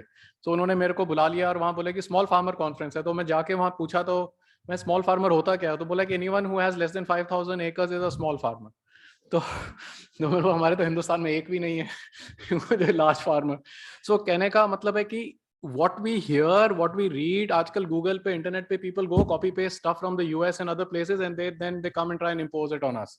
So we've got to be very careful of consultancy firms, international, multinational consultancy firms. They come with copy paste models. We pay, state governments pay them a lot of money. I've seen it happen, and I think it's an absolutely rotten thing to do. And this goes out as a suggestion to the Union Ministry of Agriculture and Farmers Welfare. We have to build capacity within the organization to design programs and policies, not copy paste from elsewhere. I'm sure Sadamate ji will agree with that. Small private sector extension में क्या problem है कि उनकी governance है, उनकी transparency है, उनकी accountability है, वो कहाँ से आएगी? And if you look at all the startups, because I've dealt with them as chairman of the Punjab State Farmers Commission, which was a statutory body. I resigned 6 months ago, but I dealt with maybe 100 of them who came for help or for assistance or for tie-up with Punjab government. But there's one consistent point, AK Singh ji, with each startup that's coming is saying they want your data. They want to sell something to the farmer. And that is how they are funded. So अगर मैं कोई समझो कि मैं glyphosate बेच रहा हूं तो मैं कोई भी example दूंगा तो glyphosate बेचने वाला ही दूंगा. So in the sense, it's a very dangerous combination. How do you look at it? So just a private sector giving app-based consultancy is very good, but how will you monitor it? How will they monetize your data? How is public sector का जो Government of India agri stack में data दे रहा है private sector को, the private sector is going to monetize it. As a farmer, I would also want to say कि Adani हो गया, Star Agri हो गया, जो भी companies हैं, if they've got stocks in their warehouses, then we should also know who's holding what stock. So I can realize my sugar, India में wheat stocks कितने, I don't have data. So if the government of India is ready to share agriculture, farmers ka land-based data and stuff like that with the private sector, then farmers should also have access to private sector real-time data that they have in their godowns. When the farm laws got made, we told the government to put this clause in the Essential Commodities Act. We said that make sure that private sector farmers को मत दो, but at least the government के portal पे तो डालो कि मेरे godown में इतना wheat है, इतने चने हैं, इतना मूंग है, इतना oil seed है. But the government did not agree, and that is why there were conflicts. So this is all part of extension services. If data is available, then real-time information can be given to the farmer to sow or not to sow some crop. But if he sows a crop and then there's a loss because data, we are not able to make informed policy decisions. So we need a lot of investment in handheld devices, which I think the private sector does not have the money to do because the market is not very big. So the government of India needs to invest in handheld devices as leaf analyzers, soil analyzers, fungus ke liye, disease ke liye. Abhi hain software, but they're not practically very good for everything. We are in the startup phase. We should be funding private sector. So I'm in favor of private sector, but the question is of governance and accountability of the sector working. As chairman of the Farmers Commission, I'll just take 2 more minutes. So we started a pilot program in Punjab to design real-time logging in of pesticide sales on a state government server. तो हमने 1-1.5 साल लगाया उसको design करने के लिए with shopkeepers, that any shopkeeper who sells any pesticide to the farmer, he will have to log in that data onto a state government server. उसका trial भी हुआ, because of COVID lockdown, it could not be rolled out. Hopefully this government will roll it out. And the shopkeepers were in agreement with this model that was made. And why it was good is because you would be able to trace every pesticide from the factory floor to the farmer's field. तो उसमें crop loss का हो गया, advisory का हो गया, आजकल कोई दवाई होती है वो टमाटर के लिए होती है, उसको वो शॉपकीपर हो गया जो भी है वो उसको और कोई फसल के लिए दे देता है. And that software was designed in consultation over 1 year with shopkeepers that even a 6th class pass could operate that software. He would have to just log in that information. And if such thing is made mandatory, I think so across India, it does not take money at all. Resources nahi chahiye, willpower chahiye. I think ICAR, extension services, state universities, we would be able to control and realize in real time what disease are coming in. अब तक जब तक पता चलता है खेत में disease आ रही है, cotton के लिए scouts रखते हैं, जब तक तो वो disease आ जाती है. Pesticide sale से ही पता लग जाएगा farmer क्या खरीद रहा है, नहीं खरीद रहा है आपको real time में. And everyone says food की traceability करो. As a farmer, I'm saying we can use traceability of pesticide to the farm and give extension services based on those real time login data.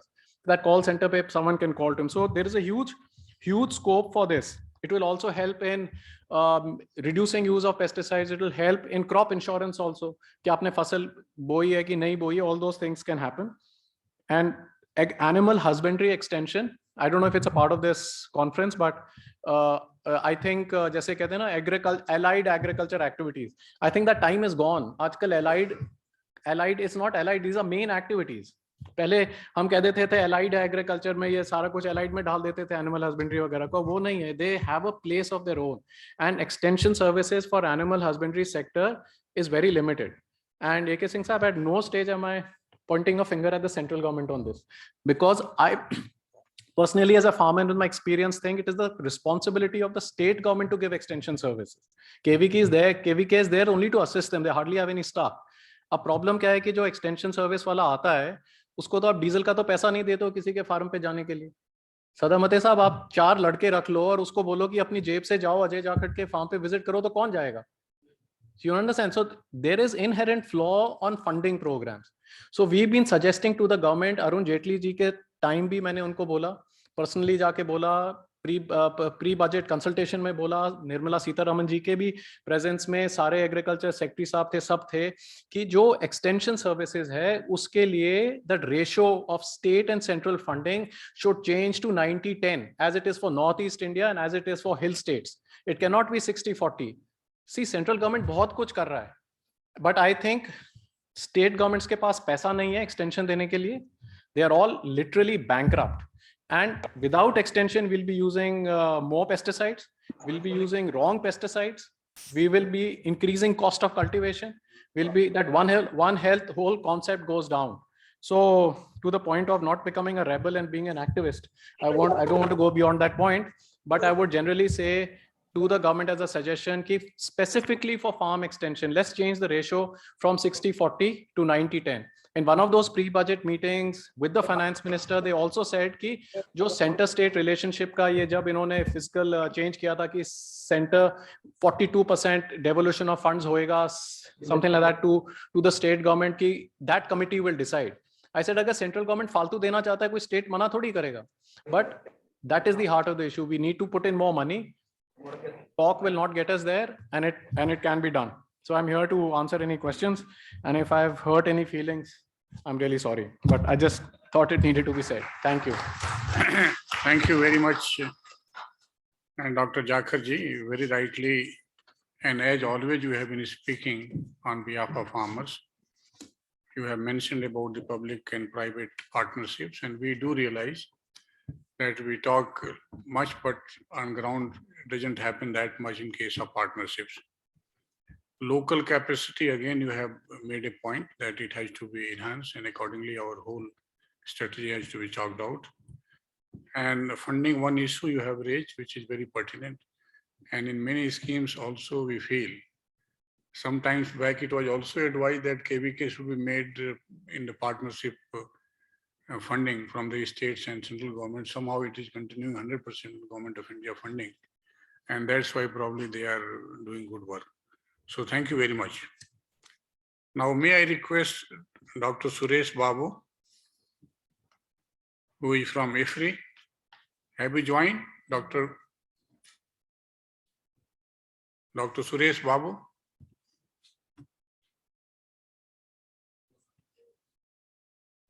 No.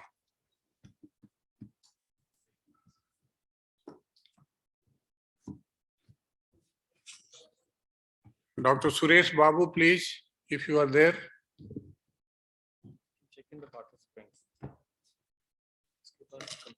आप देख लीजिए मनोज. नहीं अरविंद जी, आप देखो उसको. So may I request now Dr. P.N. Mathur ji, who is ex-DDG Extension. You are also not there. Then we have got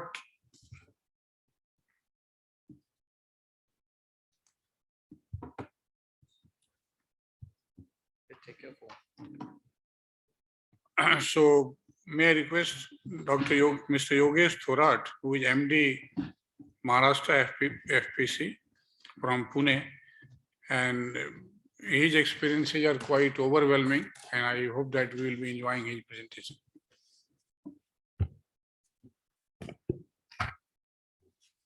Thank you, sir.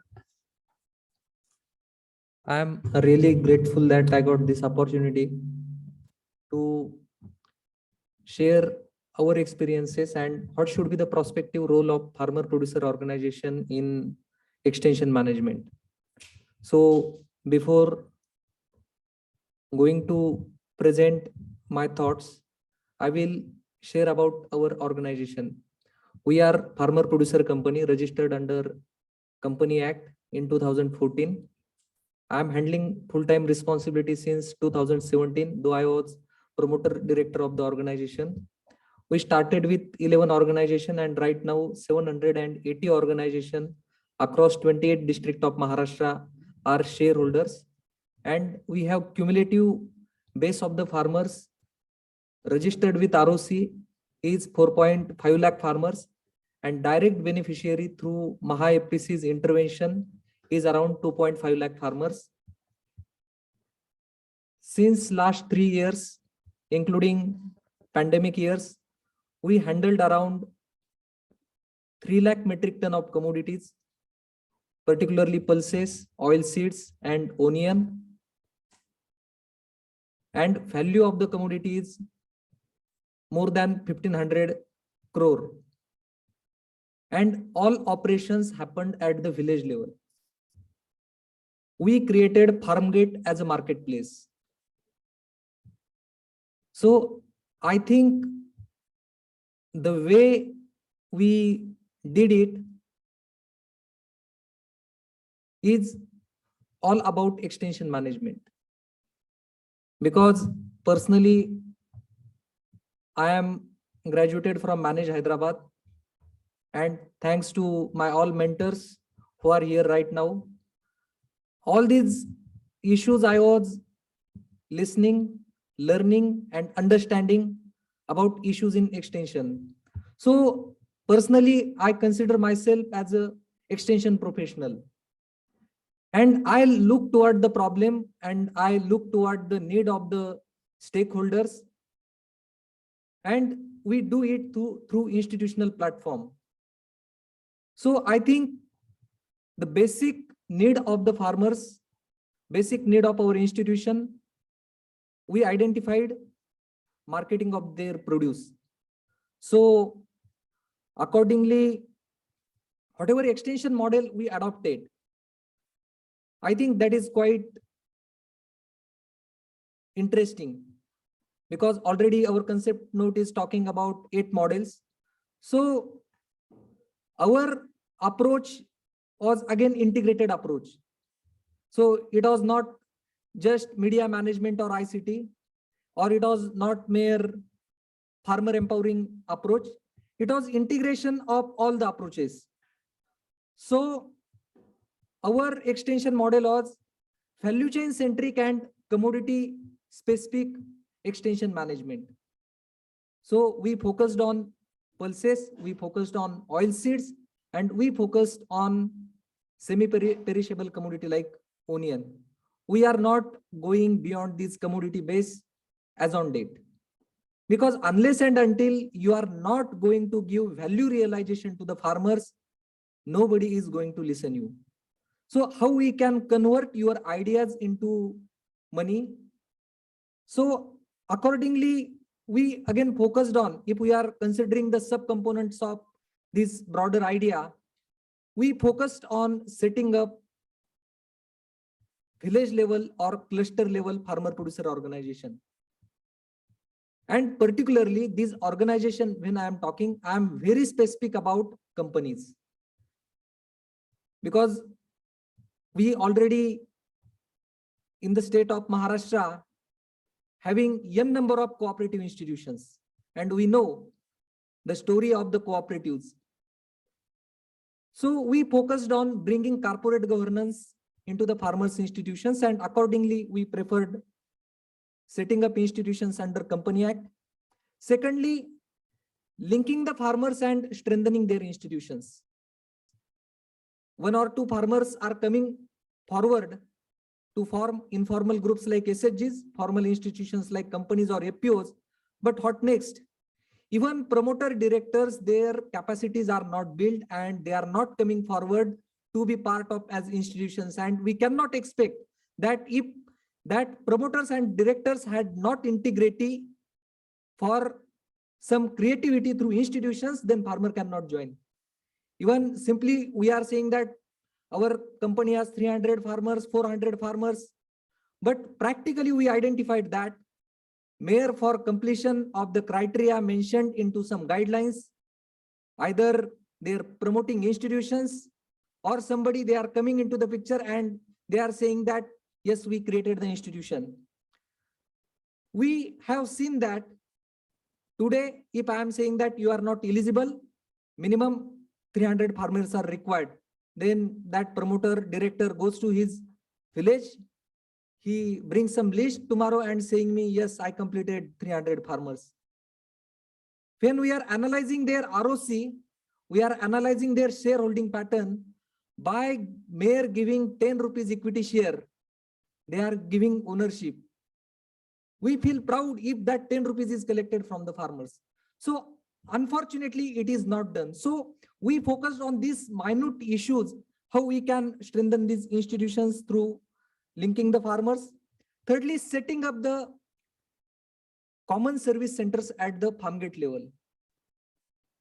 We are not expecting to have huge infrastructure. There should be identity of the institution. So accordingly, we suggested there should be small godown, there should be some cleaning, grading facilities at the village level, and we are calling it as a FPCZ. Fourthly, we are talking about capacity building through value chain handling activities. If any organization, they want to, we are not giving classroom lectures to any institution. We are analyzing, monitoring, evaluating their day-to-day operations through digital platforms, through various data science activities. So accordingly, what they are doing, for example, in case of warehousing management, we are not saying that just this is the warehouse receipt and all these. For example, per year, we are handling around 5,000 WHRs through our member institutions. For first few days, that was quite challenging for them, quite interesting for them. What is the receipt? But now they understood the commodity monetization through warehousing, and I think they are becoming the market force. And lastly, the component we are talking about need-based agri-infrastructure development. So as earlier speaker mentioned about the consultancy, we are not giving consultancy for something which is not practically possible. We are saying that what is your need, and if it is required, then go for. Even in first phase, we are not talking about setting up the infrastructure by farmer producer company, because we understand that feasibility or return over investment of agri infrastructure is very time consuming process. So accordingly, I think this was the approach, and accordingly, if we are talking about current Rabi marketing season, I will just give a brief about last 3 years performance. This is generally 12 to 15 weeks activity, and thanks to manage also for making some interventions this year. We planned that we will handle 2 lakh metric ton of commodity and valuation will be 1,000 crore rupees. Even at that time, before commencement of activity, I was personally thinking it might be challenging task, but we started 6 months before our extension entire planning and programming. So even we partnered with Manage, and in case of state agriculture universities, we engaged agriculture graduates of university under agriculture industrial attachment module, and Manage had given some training to the students. We had appointed the students as an intern with a particular station, top around 100 organizations, and student made capacity building, student made some surveys for that institutions, and right now we had registered around, the impact is that we had registered around 1.3 lakh farmers, and till date we handled around 90,000 metric ton of commodity, and it's just matter of 40 days. So we have to again cross 50 days. So my experience is that if we are managing the extension in effective manner, so what is the approach? So critical approach, I think, should be the synergetic partners with all stakeholders. It should not be just research institution. It should not be only private sector or procurement agencies or any other professional. It should be synergetic partnership approach. If we are inculcating into the extension modules, I think that might be successful initiative. Secondly, as I highlighted about value chain and commodity specific and institution centric approach, we cannot go and deal with lakhs of farmers, but we can have some layer arrangement. In case of the cooperatives, we were talking about 3-tier structure. Even in case of our organization, we are talking about 2-tier structures. Even in future, with the help of technology, we would like to directly interact with the farmers to avoid the middleman role of the farmer producer companies. Why? To create vibrancy of those institutions. If we are directly dealing with the farmers, but in first phase, I think it is not physical or practically possible. But if we are creating some layers for extension, that will happen. And again, we are looking toward extension as a product. For example, any advisory, we are testing that product. We are making R&D. Yes, if it is the root of my communication, then what should be my extension product? For example, in case of marketing of produce, what should be my extension product? So if we are focusing on extension as a product, then I think we will be quite successful for its planning and its implementation. And lastly, in case of approach, we should focus that yesterday DG was talking about it should be like farmers movement. So if we are making sensitization at certain stage, if we are quitting the program, it should be the successful movement and it should be in the hands of the farmers. Otherwise, if we are going by project mode or for some stipulated time frame, then project funding is closed, our operations are closed. So it should not be happen. So coming to last slide about what are the core issues of relevance right now. So we are talking about financing of extension program. So I think whether it is public, whether it is private, or it is CSR, or it is startups. So cumulatively, the core issue we are talking about financing of the extension program. And on that front, there should be clarity if in case of public programs and in case of the private and other startups program. Yeah, last 2 points. And also there is huge trust deficit among the stakeholders. We created infrastructure project of Union. It is country's first such kind of project, 25 crore infrastructure. Unfortunately, that is RQY project without technical sanction of any ICAR institution or state agriculture university. We contacted with Union Research Center for 3 months. We are willing to give consultancy, no communication. In case of state agriculture university, I am product of university, but university had given us written statement, you should take the advice or consultation from the civil engineer. So it was being agriculture graduate, it was very heart-touching thing. And in case of extension professional, human resource management for extension need to be improved. And lastly, I will just touch whatever DG mentioned about what should be the extension module for the oil seeds, because oil seed production is the critical issue at this juncture. So I strongly believe that if we are making convergence of various centrally sponsored schemes at this juncture, particularly in case of production centric schemes, in case of insurance centric scheme, and in case of procurement centric schemes like PM ASHA. And accordingly, if we are making the extension and ensuring risk management of the farmers in case of production, in case of marketing, then I think we will be quite successful for achieving the self-sufficiency in the oil seeds. So in my concluding remarks, I would like to say that extension has to play crucial role for upcoming challenges which sector is going to face in upcoming years. Thank you.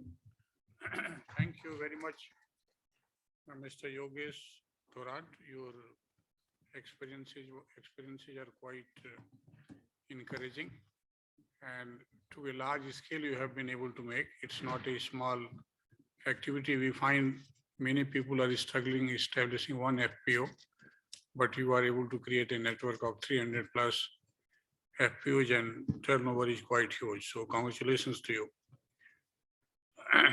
Now, I think the last presenter is Dr. Aryan Pataria, who is the head of Agriculture Extension Division at IRI. And he himself has brought a lot of innovations in extension. So Dr. Pataria, please. Honorable Chair and Co-Chair, learned delegates, the mentors of national and international agriculture system, Dr. R.S. Prodha sir, Dr. Kirti Singh sir, seniors and dear friends. It's really a very fortunate moment for me to share my views on a very important topic we are discussing for last 2 days. So listening to the different deliberations, and if you have a semantic analysis, what has reverberated in this auditorium, few words have come up, and most popularly, the extension system, whether it should be public or private or partnership based, or convergence of different streams, those who are engaged in extension or the welfare of the farmers. And third is the technology. So what I believe that in coming years, definitely we are going to be more reliant on technology.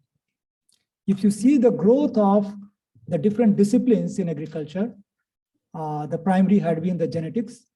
So what has led to the advancement in genetics? It's basically the application of biotechnology. They have reduced the time of breeding, preciseness in isolating the different genes and inserting those genes, stacking those genes, and bring about more suitable cultivars for the benefit of the farmers. Similarly, for extension, we have to think differently. We have to imbibe certain more body of knowledge. As we know, the foundation of extension was laid by the drawing from the behavioral sciences. Now it must be integrated with technologies, particularly information technology. And we are really fortunate when Dr. A.K. Singh sir was director at IRI, he relied on this, and we formulated a course on information technology for agriculture extension. But it has to be a routine manner for all the universities. So our graduates or postgraduates who are coming with, if they are listening to this or they may listen to later on, we have to think that we have to move more on technology-driven extension approaches. We cannot make escape from this. Gone are the days when the people at the grassroots level, they will be visiting the farmers. That is, earlier we were studying about farm and home visit. That may be the rare one now. We will have to realize what are the deficiencies, what are the constraints. The reducing manpower ratio between the farmers and extension agency will further dwindle. So we have to take reliance more on technology. So accordingly, our course enrichment should also more focus upon this area. Being a professor in Division of Agriculture Extension, I was wondering what could be the better contribution in the policy dialogue. So course enrichment for the new age extension professionals, we must focus into this direction. Second experience, what we understood about the partnership, who will come forward, public or private, or the partnership, both are essential. If you see some kinds of analysis, what we could find by studying some of the public extension system or private extension system, criticisms are also there. Our chair, Dr. A.K. Singh, referred to the NSS survey when they say that 6 to 10% advisories are coming. But we should also realize if only 6 to 10% are coming from public extension system, do we have any other alternate body of knowledge or source of knowledge in the other sector? No, it is coming mainly from the public sector extension. And if you realize the stakeholders' perception towards public extension system, basically we realize that it is the trust and other is the technological backstopping or the knowledge backstopping that is the merit of the public extension system. And what is there in the private, that is the scale. The scale of operation is large. So if you marry both, then we can have the swifter dissemination pattern or the adoption pattern or the transformation of the village areas. Now, what are those kinds of points where we can make more partnership? How to make sustainable this partnership, how people will come forward, that is another area. So what I tried to analyze related to in terms of public-public partnership or public-private partnership. So firstly, we talk about the public-public partnership. We try to focus more on understanding of the convergence. If one more word was reverberating several times, convergence of different departments. Every department now has got a budget. They have got aspiration. They want to do something for the poor, but after the state or at most up to district level, later on, they do not have any wings. But some departments, fortunately, like agriculture and livestock, they have wings till the farmers level, that is the village level. Now, if you have to ascertain what kinds of convergence can happen. So earlier in Atma, they proposed about planning matrix.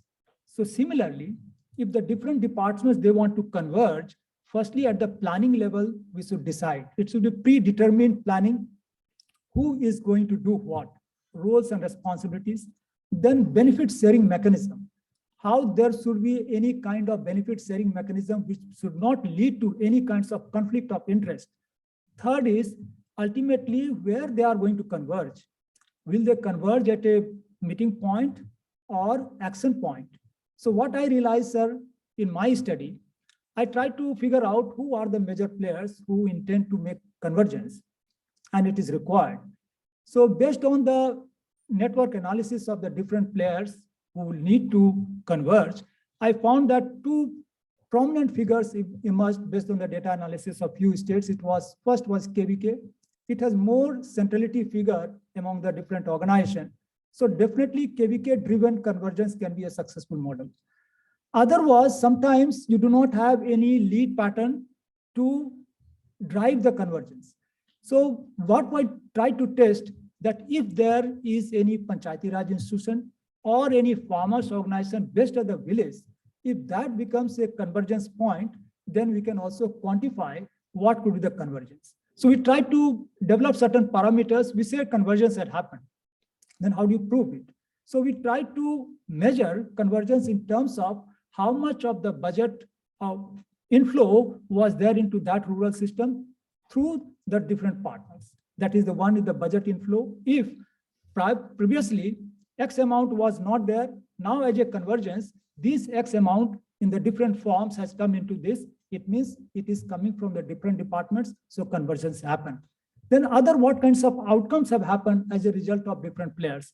So if you see these all kinds of outcomes suggest, many people want to come for convergence, but they do not get adequate or suitable or appropriate platforms. So if you energize the farmers organization at the grassroots level, they can become the platforms of convergence. Very happily, I could listen to Dr. Thoratji. So FPO could be one alternative for convergence, but largely FPO is business driven. So our convergence is not only for any kinds of agriculture production or value addition or business orientation, but also conservation is important. Ecology is important. Energy is important. So different sectors are coming. So if it is a village level institution, if it is strengthened and taken as a partner in convergence planning matrix, that will be a very useful instrument. Other is what kinds of joint programming, joint monitoring, joint evaluation instruments are there.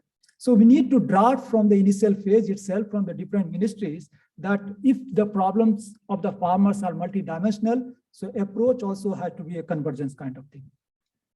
Then second aspect, what I was thinking to reflect on this was the new kinds of the farmers are emerging and new kinds of technologies are emerging.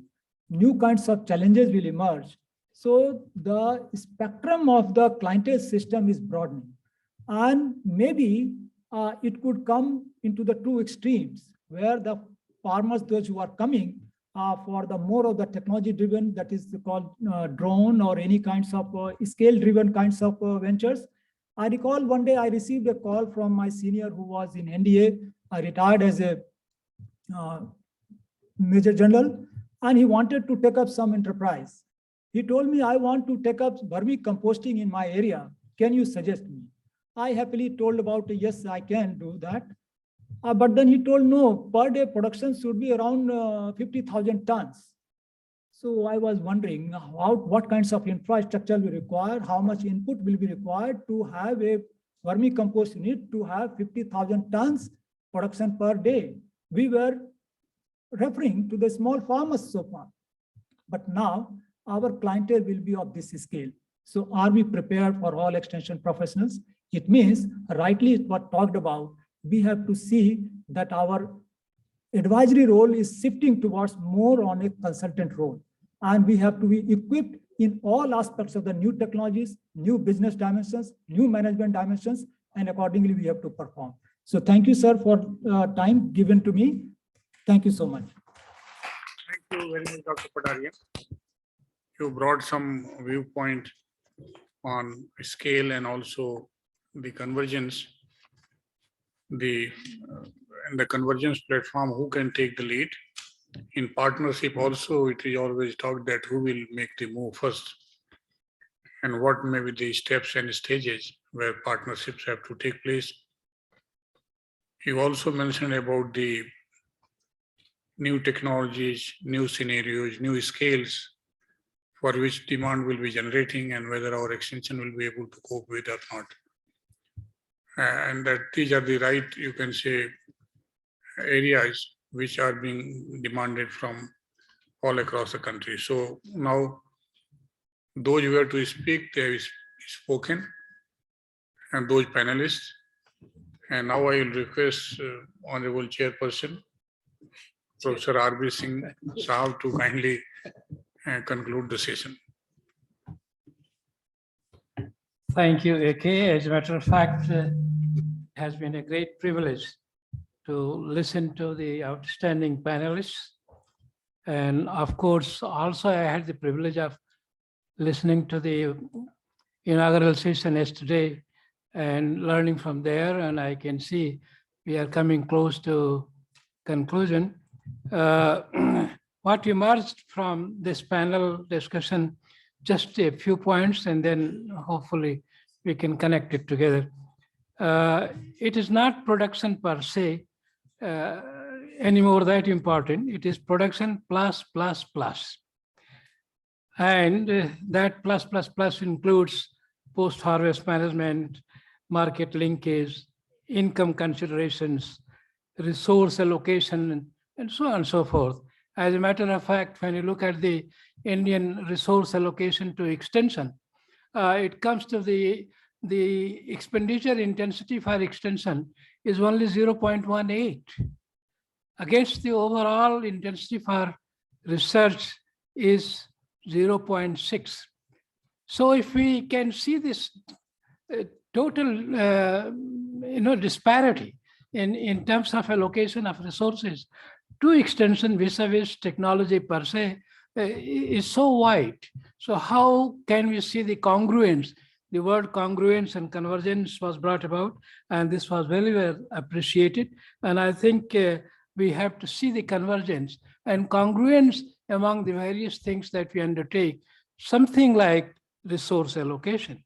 And after what Thorat was able to mention, the resource allocation, the difference it can bring about in the lives of hundreds and thousands and lakhs of farmers is amazing. And therefore, I strongly recommend and suggest that we must look into that convergence and congruence based on merit of our future possibilities.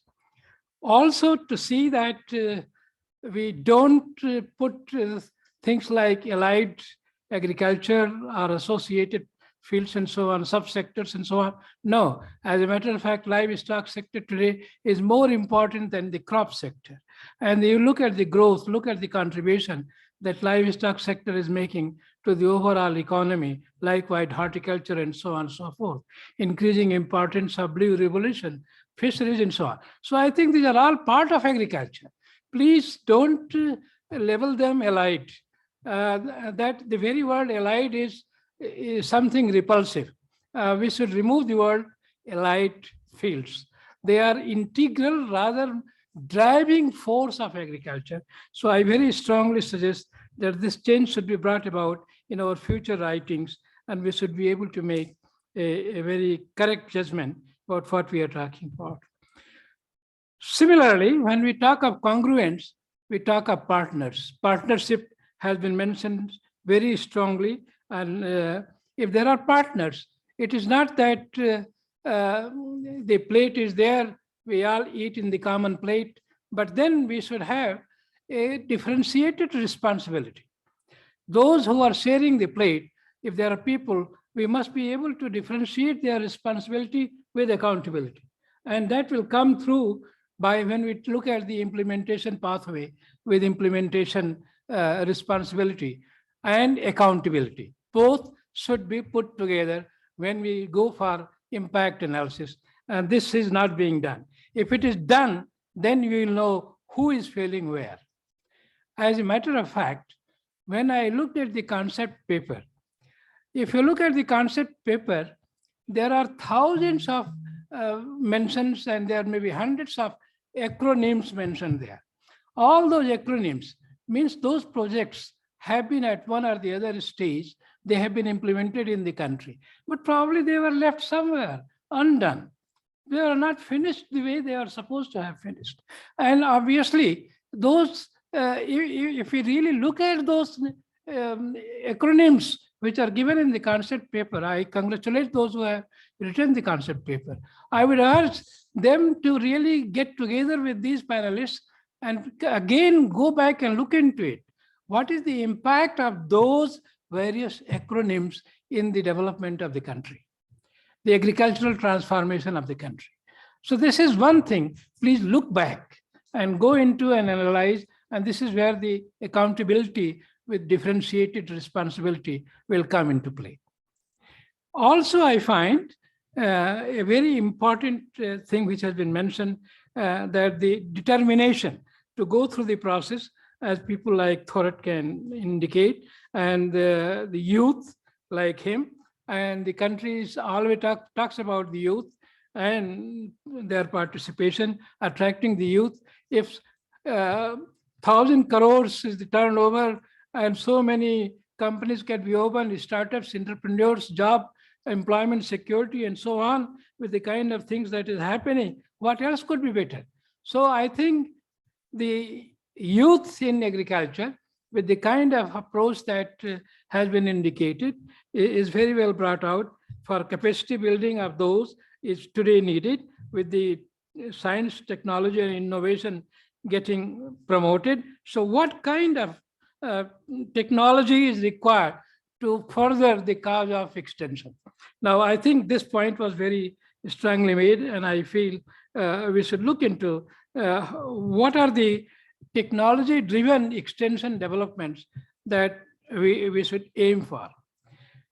As a matter of fact, with this consideration then, I would like to summarize and say that there should be a synergy between the science of discovery and science of delivery. Discovery and delivery, there should be synergy among them.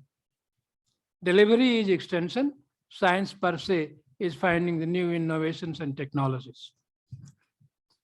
Two, I think if that is happening, and if the farmers are taking the responsibility, corporate sector is taking the responsibility, and we are able to synergize the scientific social responsibility. What is the priority in science to really pursue our research rather than putting our resources too thin for not achieving much invisible outcome? So we must be able to have the social responsibility of science to decide the priority, the economic responsibility, the social responsibility, the development responsibility of science to be married with the corporate social responsibility, the private sector, the farmer-led. These have to be together. All these three have to congregate together. Then the desired result will come. So what we call the people-people partnership, public-public partnership, the public-private partnership, private-private partnership, all kinds of P's that we talk about. I think that has to be seen in the terms of outcome that we are going to get by that kind of an approach.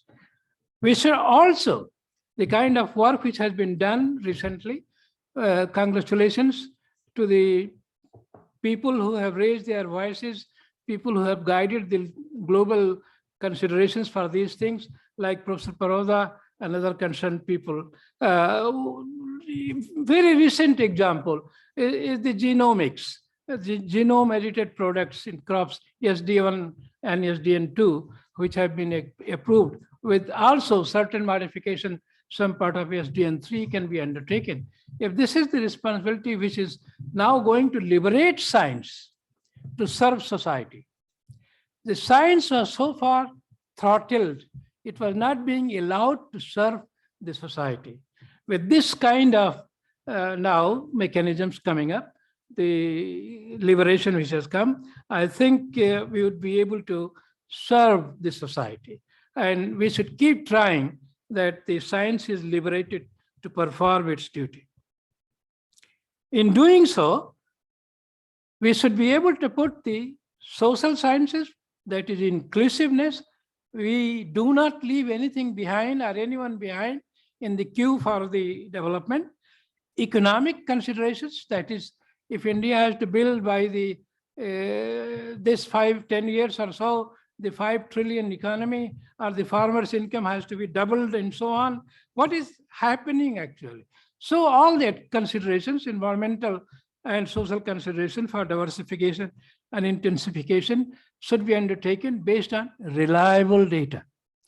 The collection of reliable data, those who go to the farms, those who collect the data, those who do the analysis, the difference that is coming. So there has to be a very strong focus on reliable data base so that the knowledge-based decisions are taken in policy formulations, in creating the One Health, One World system, as it was emphasized in the post-COVID era. And that will allow, with the data availability, with the facts availability, what the Prime Minister says, be vocal for local. If the data from the particular place or the spatial differentiation that we find, the coastal is very different from plain, hills are very different from the plains, and so on and so forth. If there are so many differences within a state, now if this spatial differentiation is going to be important for technology assessment, transfer and adoption and extension, therefore, I think to be vocal for local, the spatial differentiation is absolutely essential.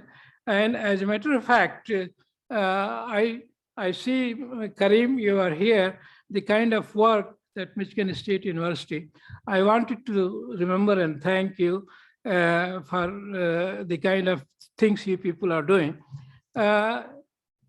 Mention was made about the FPOs. Mention was made about the cooperative approach. Do you know, we want to congratulate again Michigan State University for giving us a graduate from your place, and who is our own, who was our own, of course, who went to Michigan State University for education. He got his master's and BS degree from there. He is none other than Korean. You know, Professor Dr. Korean was a graduate from Michigan State University. Thank you. And the Michigan State University has given so much, and you are collaborating with us. I'm so happy with your collaboration. We will be able to reflect on how AMUL has really given to the whole world something which is unparalleled, as a matter of fact.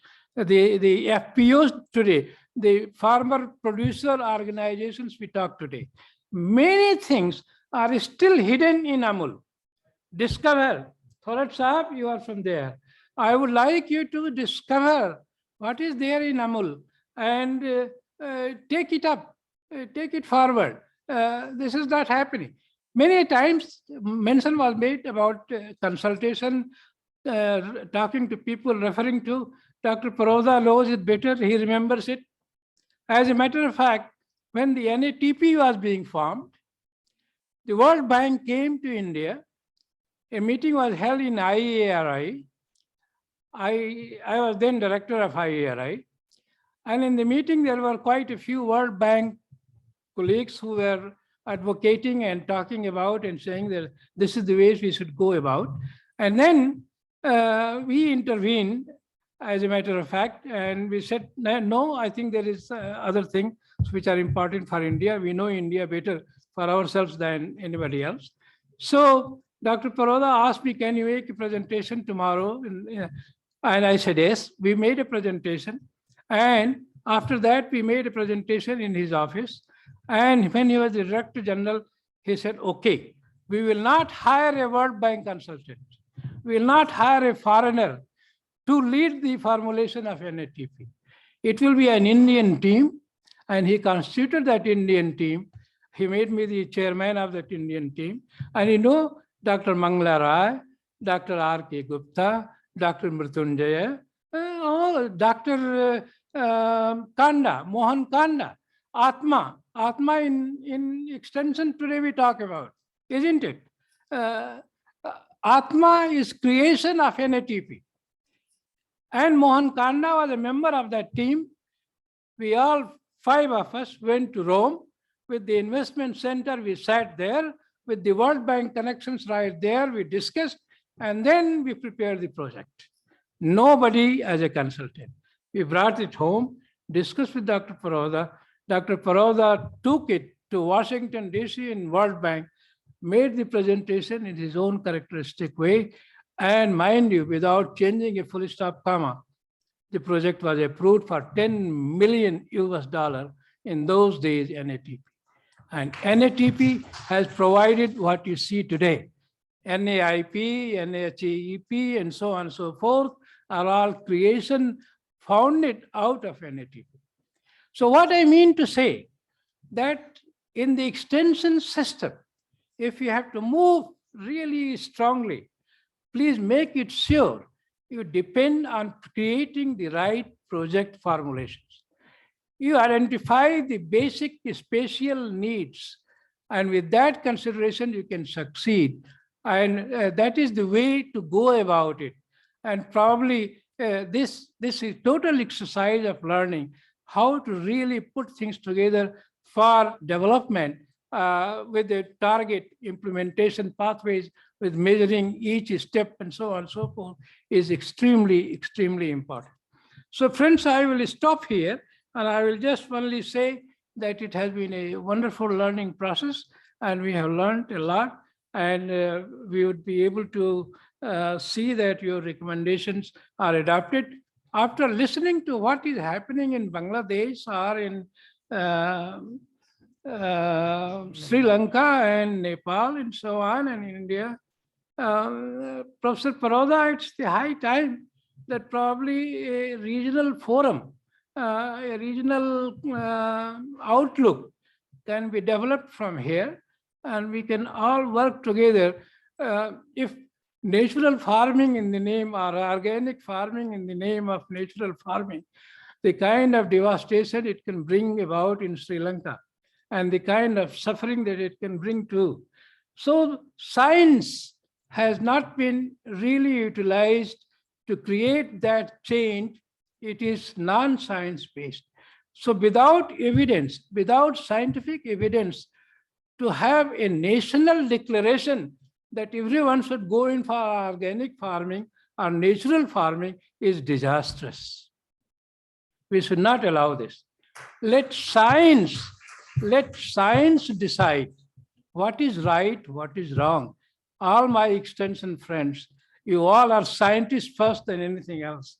So therefore, use the scientific evidence to make it sure in your recommendation there is truth. And what prevails at the end? Only truth prevails. Satyam, Shivam, Sundaram.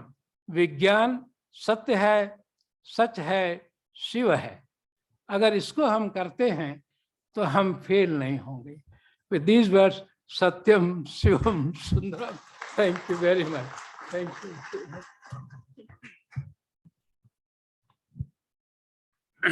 Thank you very much, sir. It has been quite, as usual, very impressive conclusion of the entire discussion. And we have found many new points in your conclusion, not only those which were discussed, but other than those which were not discussed. And I can assure that definitely all those points will be covered in the document which we are going to prepare. But everybody will carry the message what you are trying to communicate from this place. So thank you very much. I will now request Dr. Chahal to make a very brief 1 minute thank you so that we could move to the other session. I take this opportunity to thank all the delegates for their patiently listening to the panelists. There were 4 presentations were there, by Dr. J.P. Sharma, Dr.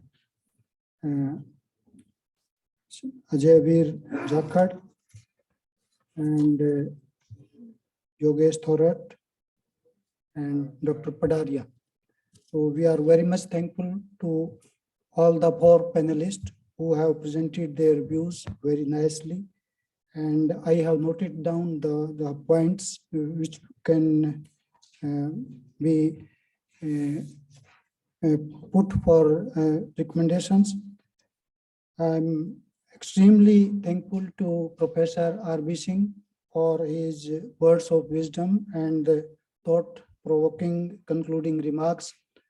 And I'm also thankful to Dr. A.K. Singh for steering the session. I'm also thankful to TAAS for giving me this opportunity, and other distinguished participants from Bangladesh, from Michigan University, from Nepal and Sri Lanka. So I also thank them for their presence during the session. Dr. Chandrasekhara and my other colleagues, Dr. Sadamte Saab and Dr. Randhir Singh and Director Ataris and all delegates. I am very much thankful to all of you for your gracious presence during the session. Thank you very much.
Good afternoon.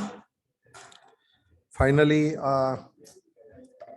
this is concluding session, and I would like to request Dr. R.S. Purodaji to chair this session. I would like to request Dr. A.K. Singh ji, Dr. Cream, and Dr. Chandrasekhar to please come on the dais, and Dr. Bhagmal ji.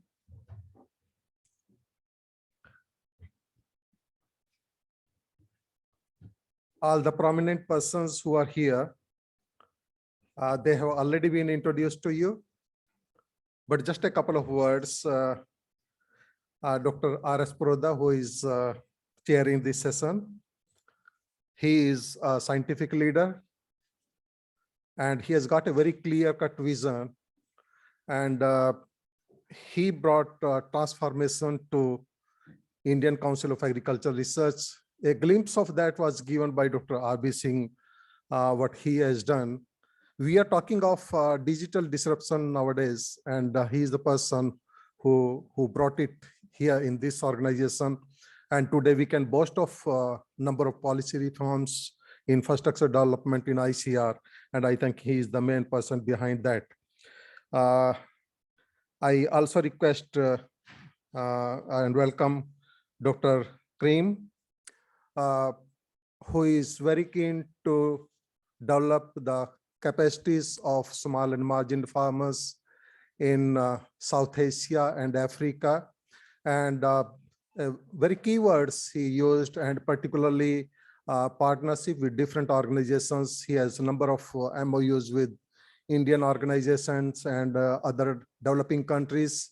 So I welcome you, sir, for this session. Dr. A.K. Singh ji, who is leading the extension programs in the country, and who has made the visibility of Krishi Vigyan Kendra across the country.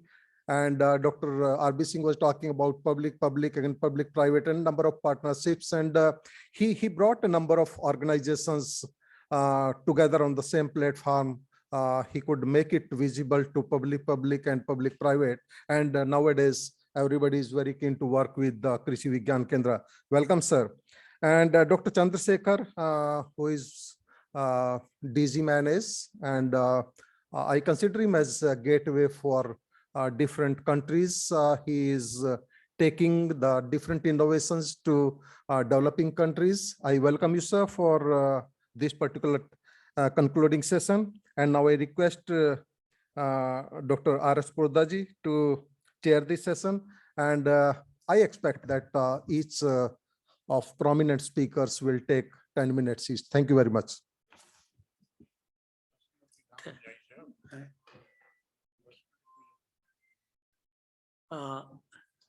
Thank you, Dr. Randir Singh, for your generous introduction. And though we have been introduced earlier as well. Well, colleagues, this is an important concluding session.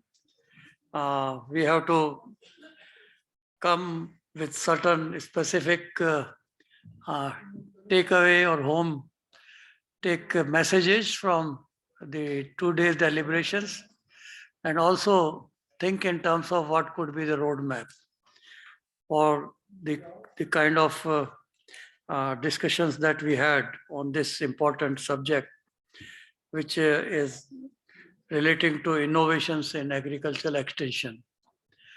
So I won't take long myself.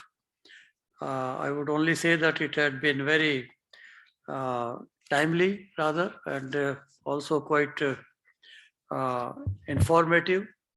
And most of you who had been extension specialists would agree that if we had not organized this, possibly we would have missed an opportunity.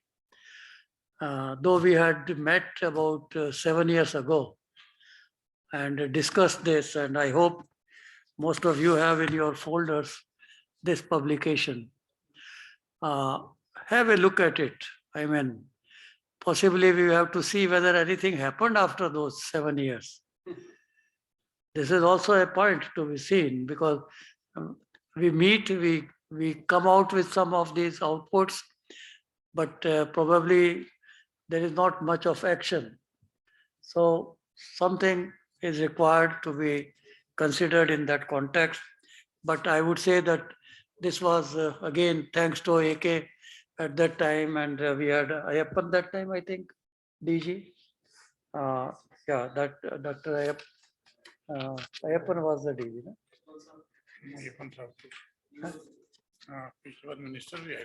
Our minister also was with us to inaugurate this particular meeting. So I would like to request our colleagues who had been co-organizers in a way, and colleagues to initiate this. And therefore I would request first Dr. A.K. Singh to reflect his concluding remarks, then Dr. Chandrasekhar, then Dr. Karim Maredia, and then probably myself at the end. I would like to not take long, but this being an important session, we should not also rush to that extent. I see the kind of attendance here still is in good number. That shows the interest that you all have in the context of output of this deliberation. And for that, we have with us also our resource person right from the beginning and who had been helpful all through in getting the concept note also prepared for us and so on. So Dr. Sadamate would like to also recognize your contribution in organizing this event, besides my colleagues from TAAS, Dr. Bhagmal and Umesh Srivastava. Dr. A.K. Singh, please. Thank you very much, sir. All the distinguished panelists here on the dais, respected Professor R.S.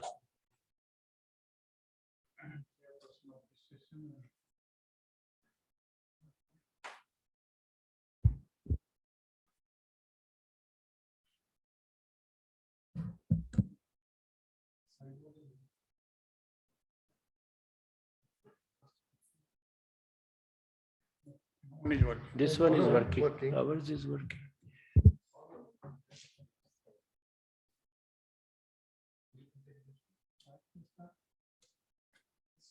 Here.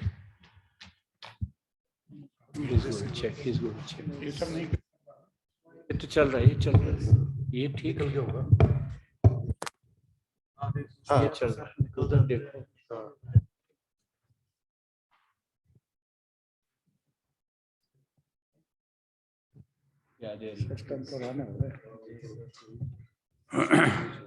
Thank you very much, sir. We are pulling it towards ourselves and then it gets disconnected from there. We have come to the concluding session, and I could find that many new learnings have come up in the entire discussion. And I am grateful to Professor R.S. Paraudaji, who thought of this consultation. Long back we had together, and I will say that many of the recommendations which are given there have been implemented in one way or the other one, and the message went across the country. And today also, if it doesn't become visible to us that it is implemented or not implemented, at least we are able to tune the minds of many in the country who have come here and those who are engaged in extension. And many more issues which were emphasized today, like partnership.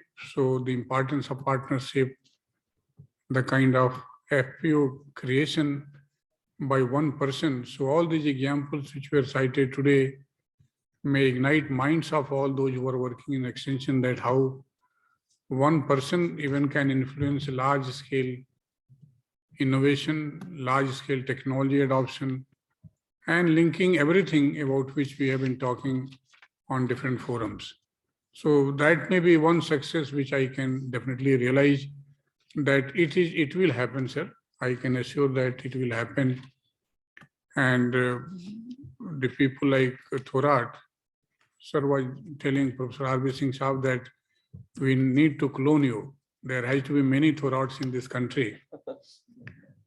And I think this is the real tribute to a person like you who have done such a good work. So today, I said in my earlier session also that partnership is one thing about which Government of India is talking about. That there has to be partnership, there has to be convergence. And there is some enforcement also. It's not that some buzzword being talked about. Even the government now announces a program and asks that how other ministry will contribute to this program. I will cite two examples. One is the Jal Shakti Abhiyan. if that ministry launches a program on water harvesting and water use efficiency, all other ministries come with their programs that how they are going to contribute into this one. Agriculture ministry comes with the, you can see the kind of varieties which will consume less water, the kind of cropping systems which will consume less water, even the groundwater table, wherever it has gone down, the kind of awareness which is required. And likewise, other ministries also come forward. For example, Rural Development Ministry, if they are doing some digging work for creating ponds, they also come with that we'll dig this much of ponds for water harvesting in the rural areas. So, and even solar pumps, even you can say other creations which can be made for water saving, that everything comes together. Even the electricity ministry comes together and they used to have programs. So I mean to say that there is a, you can say, example where other ministries can come together, other departments can come together and they can contribute for one program. The other aspect which has been talked about is the technology driven. And Dr. Padaria mentioned that ICT tools are very, very essential for the extension students. And he also made mention that IRI, for its extension postgraduate program, they included one course on ICT-based extension. And the purpose was that it's not basically giving some orientation, but giving some core science-based knowledge to them on ICT, which could be dealt by themselves only. Similarly, it's not only the behavioral science. An extension student has to have, though they are coming from graduation in agriculture, veterinary science, but even then when they are studying postgraduate, they should have some orientation for the subject matter. And for that also we had introduced one course in IRI, that whatever developments are happening in the agricultural technology, that should be also taught to the students of PG and postgraduate level, so that they are not lost of the subject matter.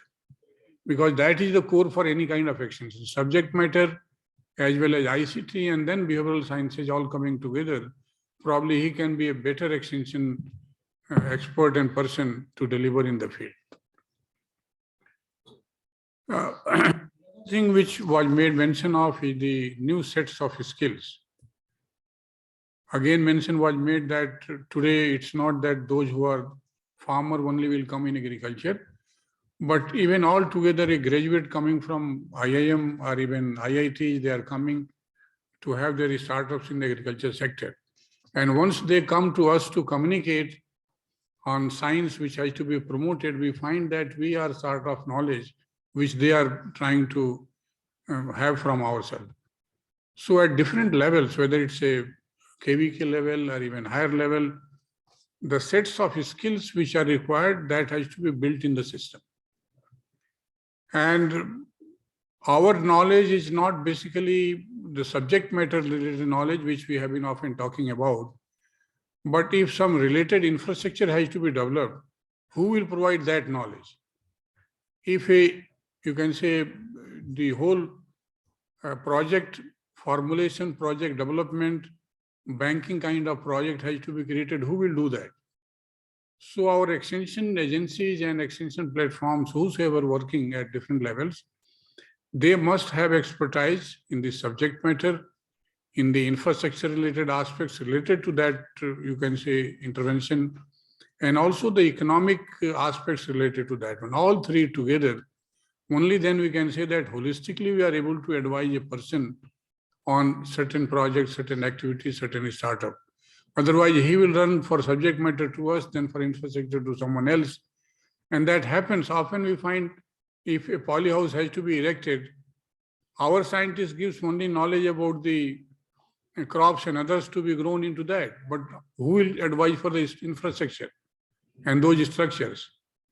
So I mean to say that extension has to look into that direction only, a very holistic kind of approach. One more point I would like to mention. Extension we say that it is driven towards production. We have started off late about the income generation, value addition, so on and so forth. But the major role of extension, and particularly the public extension, is of the sustainable development models. And we must not lose sight of the, you can say, natural resources and environment. Whenever we are giving certain advice, it has to be a sustainable production systems to be advised to the farmers, that whether he is exploiting the resources or he is contributing to the resources, already existing resources. And that orientation has to take place at every level. Recently, last year, probably we visited Netherlands and they have privatized their entire extension.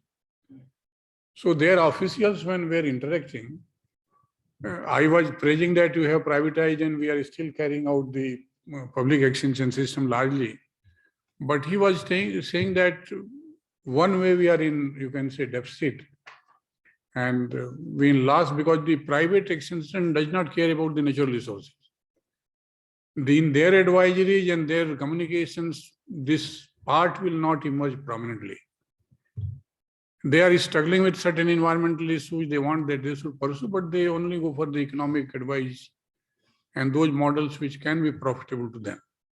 So there lies the importance of public extension, where sustainable models have to be created. We must take care of all these things which has to happen.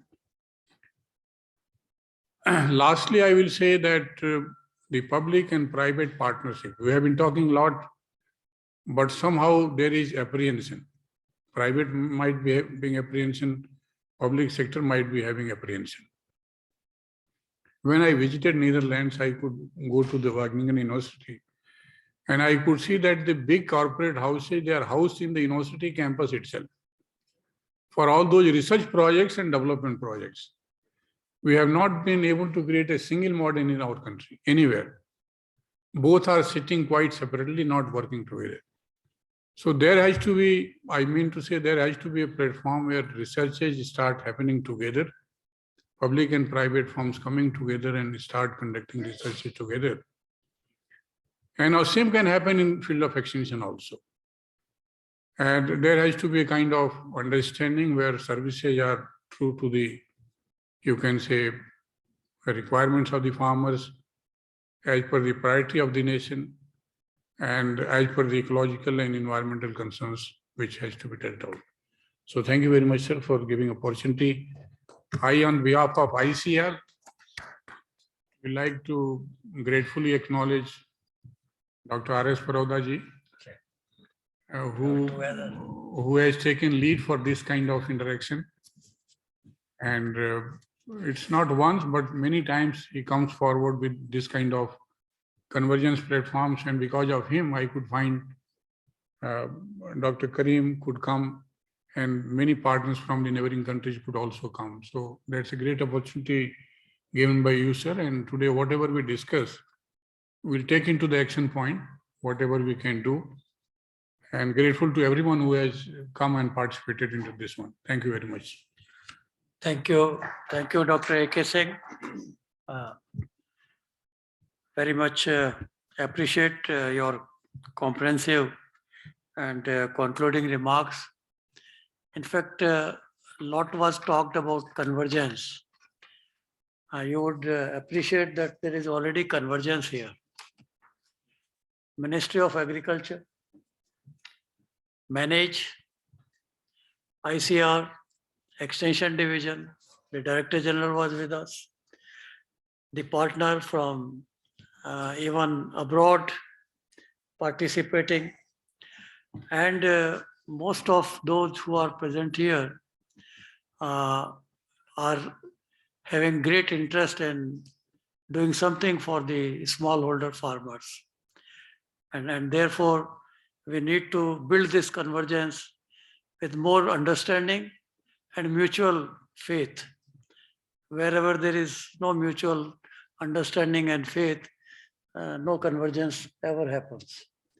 And no doubt time has come for that. So I would now request Dr. Chandrasekhar, first of all, thank you again to be our co-organizer. and to be with us for 2 full days. That also speaks of your, great interest in this aspect where we have to work together and take individual responsibilities. No one can do everything, and we have to work all together.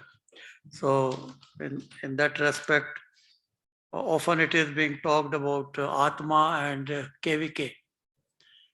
KVK was the institutional model, which is unique. You don't find anywhere, I think, in the developing world. The kind of institutional mechanism built at district level in the whole country. And then this Atma model, which is also working in partnership or in close collaboration. Though we wanted both to be together, some of that convergence did not happen, but working convergence can be still brought in because everyone wants to retain their babies. So it's okay, no problem. But then there is a general interest is to work for the farmers, and we are not working for ourselves.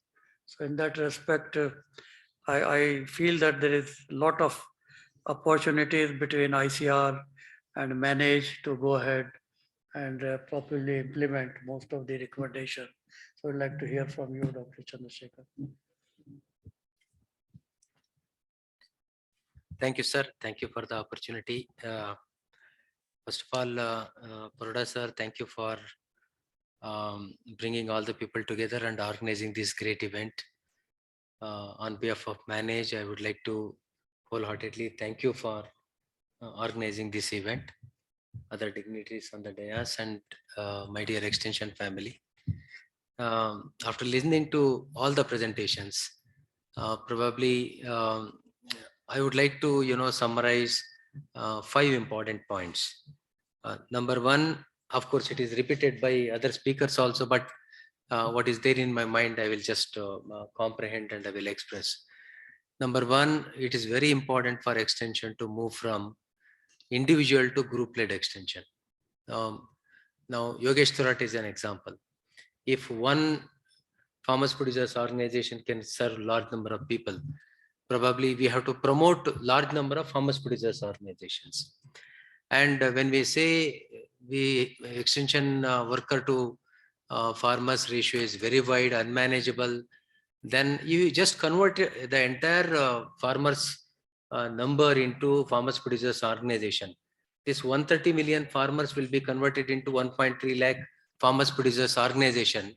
Then it becomes easy for our almost equal number of extension worker. One extension worker can take care of one farmers producers organization. The job of extension will be made very easy provided we deal with market-led extension. So of course in Manage, we have started Manage FPO Academy. We started working on that.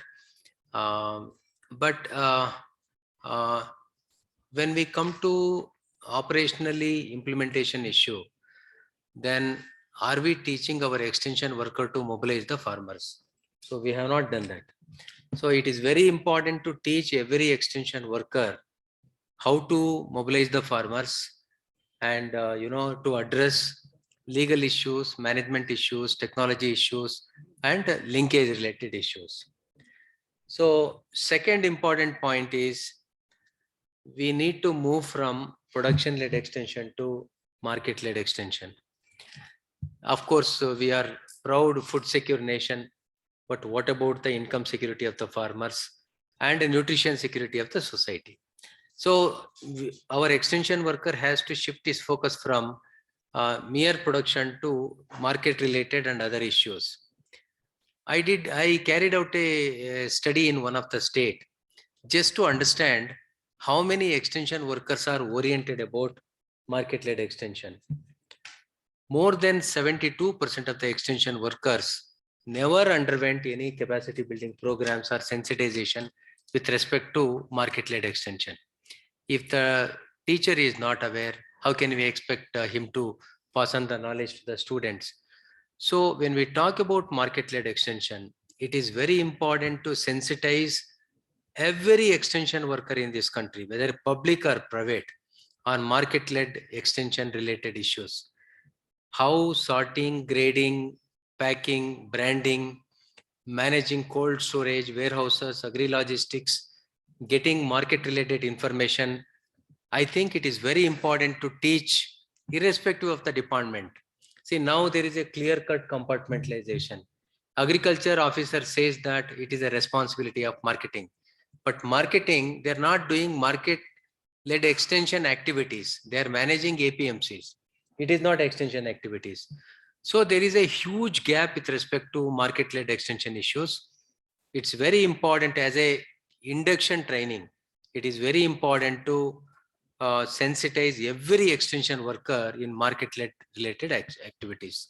Third one, we have to move from public-led extension to public-private partnership-led extension. This is the third shift we must address very importantly. So, for example, we say in public extension, we don't have resources, we don't have manpower, we don't have infrastructure. But on the other side, I'll just take the example of extension. We have around 2.82 lakh input dealers. There are rural entrepreneurs settled in villages. Our national sample survey indicates that more than 60% of the farmers' first information consultancy source is our input dealer only. But whether this input dealer is sensitized about basic agriculture, is he passing scientific information to the farmers, or he is serving his own commercial interest? So we started addressing this issue through a program called DESI, Diploma in Agricultural Extension Services for Input Dealers. Sunday is a market holiday, family time. He is called to nearest to district headquarters and managed trained facilitators. They gave him basic knowledge. Rigorous tests were conducted, including spot test, practical test, writing records. And today, 71,000 input dealers are trained across the country. Of course, long way to go. So we will continue that. But the mission does not stop there. By giving certain knowledge and giving certificate, but not mainstreaming these trained input dealers in our extension, I think our mission is incomplete. Therefore, we are working on now another concept called DESI 2.0.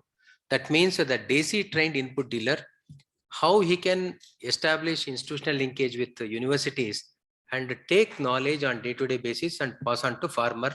So that is on a pilot stage. If it materializes successfully, I'm sure that another unpaid but committed 71,000 extension centers will be added to the existing manpower in the country. That will be a great value addition to entire extension. And if you want to ensure public-private partnership, now the big question in Atma, we say minimum 10% of the funds are kept for public-private partnership.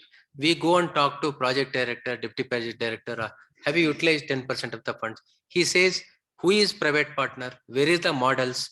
And I don't want to take that accountability, responsibility. Probably lack of information and fear, psychosis created while working with the private sector, that is keeping public extension functionaries away from wholeheartedly accepting public-private partnership concepts. Therefore, I think certain models and a certain, why only 10%? Actually, there is a space and scope for more participation of private sector. So it can be 30% or 40, 50% of the funds in every scheme. We can keep it on public-private partnership so that large number of private extension service providers who are very aggressive entrepreneurs, they bring agribusiness to agriculture. And that way we can ensure participation, ensure partnership. Fourth point is moving towards agripreneurship-led extension. So everyone, whether he is a farmer or another agripreneur, they should talk about agriculture, treat agriculture as an enterprise, a profit-making enterprise. So if it is not discussed at farmers level because of many reasons, I think we have to bring the change makers. Those change makers are unemployed agriculture graduates. Anyway, we cannot give job to 80,000 agriculture graduates which are coming out every year. Some of the surveys says only 20% get jobs. Other 80%, we are spending 5 to 6 lakh rupees on every agriculture graduate. This 60,000 people, if you bring back to villages. So there is a great scheme called Agri Clinic and Agri Business Center scheme. Training is given and 20 lakh rupees loan, 36 to 44% subsidy, mentorship is also given. Manage being a lead organization, we could able to train 79,000 unemployed agriculture graduates. Out of that, 34,000 people have established in different parts of the country. When we conducted a survey, it clearly says that they made a definite impact on the income of the farmers, 17.4%. If the farmer worked with agripreneur for 34 months, and 28.8% impact on the yield levels. Most important is each established agripreneur, he created job for other 6 rural youth, that is sons and daughters of the farmers. So I think our effort should go for strengthening this kind of agripreneurship development activities.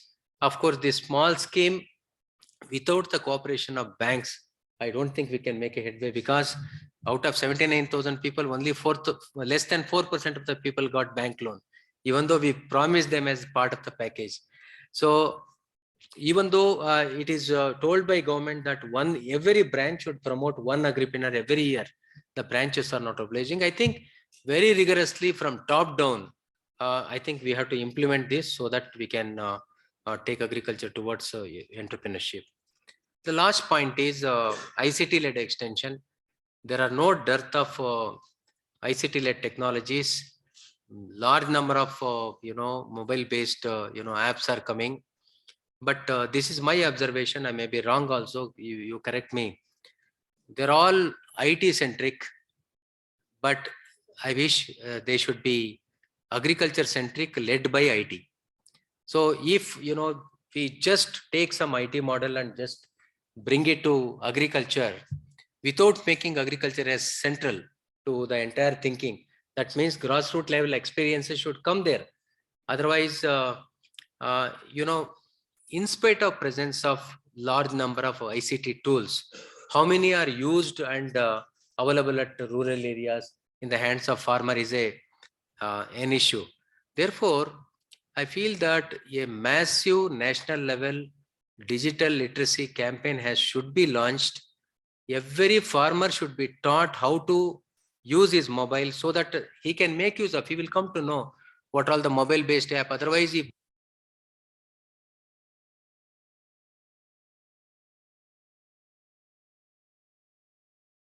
five important things I wish we have to pursue very vigorously. And what next?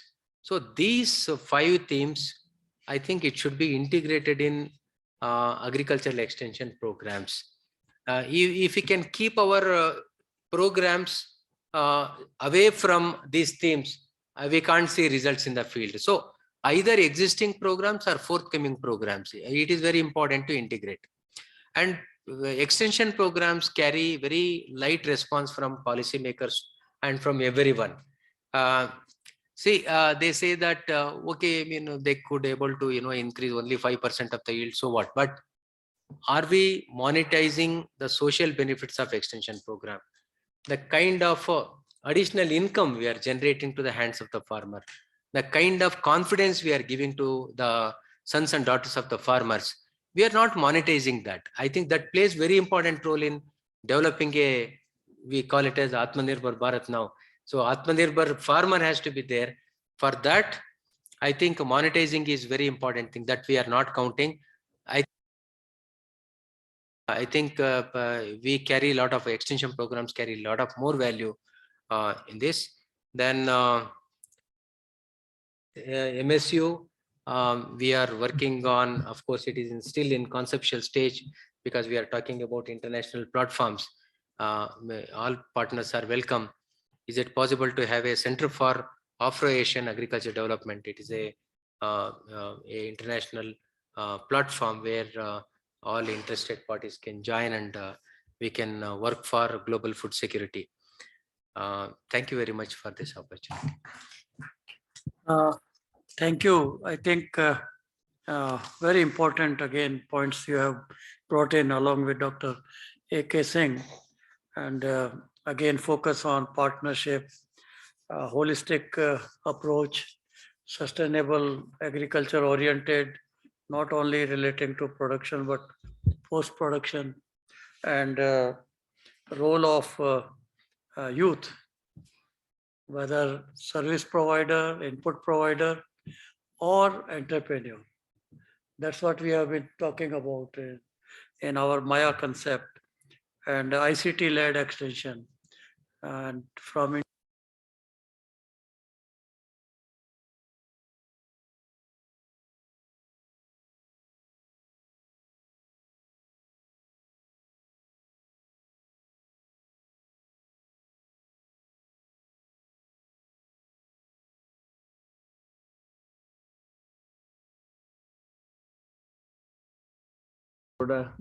Once again for inviting me and Dr. Quinton Tyler, the director of Michigan State University Extension, to come here and share our experiences. We were delighted to participate. So I want to thank the Government of India, ICAR, Manage, TAAS, the National Academy of Sciences, all of the organizations here for really welcoming us. This was the first visit of Dr. Quinton Tyler after he took over the position of MSU Extension. And he was asking me today, he says, Karim, when are we coming back again? So he was very delighted to share that. So about 5 years ago, we visited Manage in 2017, January of 2017, and we said our administration would like to move forward more on internationalization of MSU Extension. And people were asking why. And our team's answer was, food is becoming global, food systems are becoming global, and markets are becoming global. And it is very important that 700 extension workers that we have in Michigan, they understand food system, not only of Michigan and United States, but all over the world. So we have started this exchange program. Managers hosted about 20 of them. Each year, 10 or so visit there. And similarly, we have hosted some of the managed staff there at Michigan State, and we want to expand that. And I think Dr. Chandrasekhar mentioned about the special center of excellence that we would like to jointly set up to again further expand these relationships.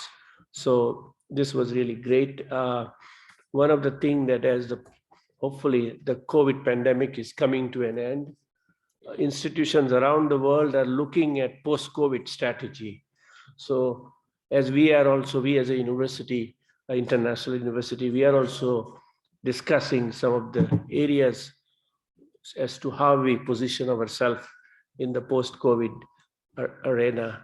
And I think one of the theme that is emerging is co-creation. Co-creation is not only we develop something at Michigan State University, but how can we work with our global partners and co-create knowledge, co-create technologies that can benefit the world. So we are looking forward to working more closely with the partners here. And I want to especially thank our partners from Sri Lanka, from Nepal and Bangladesh. Professor Mikuntan is here, Dr. Arjun Shrestha is here, Dr. Hamidur Rahman and his colleague, they are here.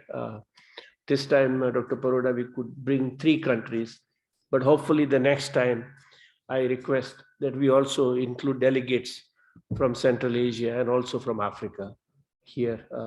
Government of India has a number of programs, I think, strengthening. So currently, Michigan State University, we have a partnership with African Union Development Agency, which is a part of African Union. We have signed an MOU and we are working with 14 countries. And every time that I meet with the Minister of Agriculture in any African countries, they always say that, Karim, we not only want to go to United States, but please take us to India. The small farmer experience of India is very relevant for these countries in Africa. So any efforts we can make, Dr. Paroda, Dr. Singh, and also Dr. Chandrasekhar and others, to bring in more African participation would be greatly appreciated. Lastly, Michigan State University, we always emphasize not only doing these type of dialogue and workshop, but some scholarly publication should come out that can be shared globally. So we are looking forward to working with the team here to and share and contribute articles. I think Professor Mikuntan, Dr. Shrestha and Dr. Hamidur Rahman has already developed their summary articles. So we will send them to you, and when the publication comes out, we can share globally and so on. So we believe in global knowledge partnerships. Dr. Kurian, Varghese Kurian came to Michigan State University in 1948 for his master's degree. And his degree was not in agriculture, actually. His degree was in engineering. And look at what he did. He came back here and so on. So we have put a bust of Dr. Kurian. Next time when you visit Michigan State University, you will see a bust of Dr. Kurian on the campus there. And in 2017, Professor R.B. Singh came to our campus and we launched Kurian Memorial Lecture Series. Last 2 years, because of COVID, we could not do that. So we would like to request all of you, if you have some speakers in mind who can come and deliver the Kurian Memorial Lecture at Michigan State University, we welcome them. The goal is to continue the legacy of Dr. Kurian. He came here and he came with a degree in engineering, and look at what he did. And the mold and I think everything was mentioned there. So we welcome that. Dr. Paroda came a few years ago, and actually our college requested that he give a seminar on voices of Indian farmers. And he gave a very eloquent seminar and everyone. And about a few months ago, they were asking me, when are we having a seminar on voices of Indian farmers, please? Because they had heard about the laws that were passed here. So we would welcome again to speak on behalf of, so that our students and our faculty and all of us can learn there. So with that, we want to thank you again. It has been an honor and pleasure, and we look forward to coming back and working more closely. Thank you. Thank you. Thank you, Dr. Karim. We appreciate your initiatives and your commitment for the South. Hailing from India, I know your heart is all the time for Indian farmers, and in any global event or any scientific initiative, I always find him there. That shows that how alert he is. So, well, friends, I think you will bear a few more minutes with me before we finally conclude this session, though we have come to almost an end and it's 5 o'clock, but tolerate with me for a few more minutes. First of all, a message has come that we must change, and change must come from within, not imposed. Because if it is imposed, it is never implemented. So it has to be bottom up. It has to be farmer centric. And that's why the message of farmer first must now be in our focus, whatever we do. And if farmer is happy, I think you and we all are happy. And that should be the first lesson we should. And often it is said, if you have to make farmer, happy, this is what was mentioned in some discussion, then I would say charity must begin at home. We don't have to wait for somebody else to come and start and support. So in that regard, first extension is farmer professor as extension agent himself. Farmer to farmer exchange is also an innovation in extension, which probably we have not given that much emphasis and realized. Identify successful farmers and let other young people interested in those, have them visit and let them train them for whatever little time. And that, I think, will be the most impressive and most effective extension to begin with. Having said that, I would also like to say that the second message is that extension is not of, which I said yesterday also, is not of the times when we had green revolution. Extension today is to face those challenges of second green revolution. And we have to not only just give the seeds and mini kits, but we have to provide to the larger community, as was mentioned, that rather than an individual, now we have to talk about taking a message to the community. And taking message for extension to community is a challenge. It is not that easy as it was before when we gave miracle seeds and saw farmer happy with those increased yields. Now, if we have to tell him to conserve resources and adopt technologies, though there are technologies, like even if water, then micro irrigation. To make micro irrigation successful, no doubt policies would also matter a lot, because if it is given free, why would anybody want to have micro irrigation? So that's another matter which we have to talk and convince policymakers that nothing should be given free. Even extension should not be free. I personally hold this opinion in my, personal way these days when I am also farming. So for community extension to approach is a challenge. And how do we do that? And that's where we find that innovation through ICT is one option, and social media. And last time, Dr. A.K. Singh, when we had this deliberation in 2015, social media people had come and told that the message which goes to the farmer in terms of knowledge, and actually farmer needs good knowledge. This is very clear. If we provide right knowledge, half job is done. When I was chairman Haryana Farmers Commission, Dr. Dalal is there as my secretary that time. We said, okay, let farmers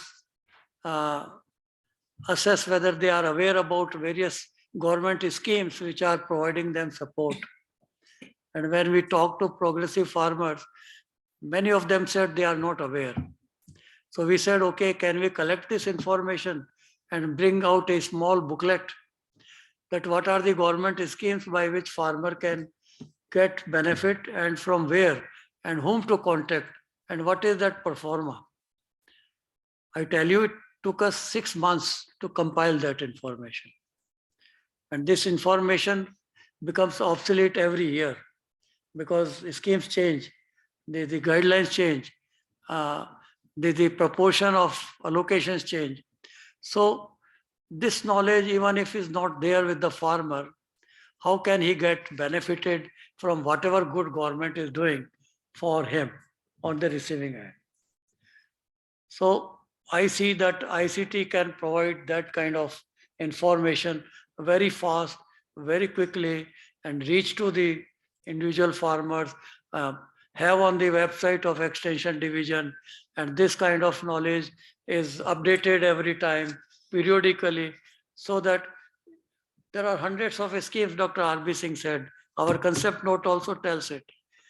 But there is no convergence and there is no critical analysis to sit and see whether they can be merged or there can be any convergence or we can have multiplier effect.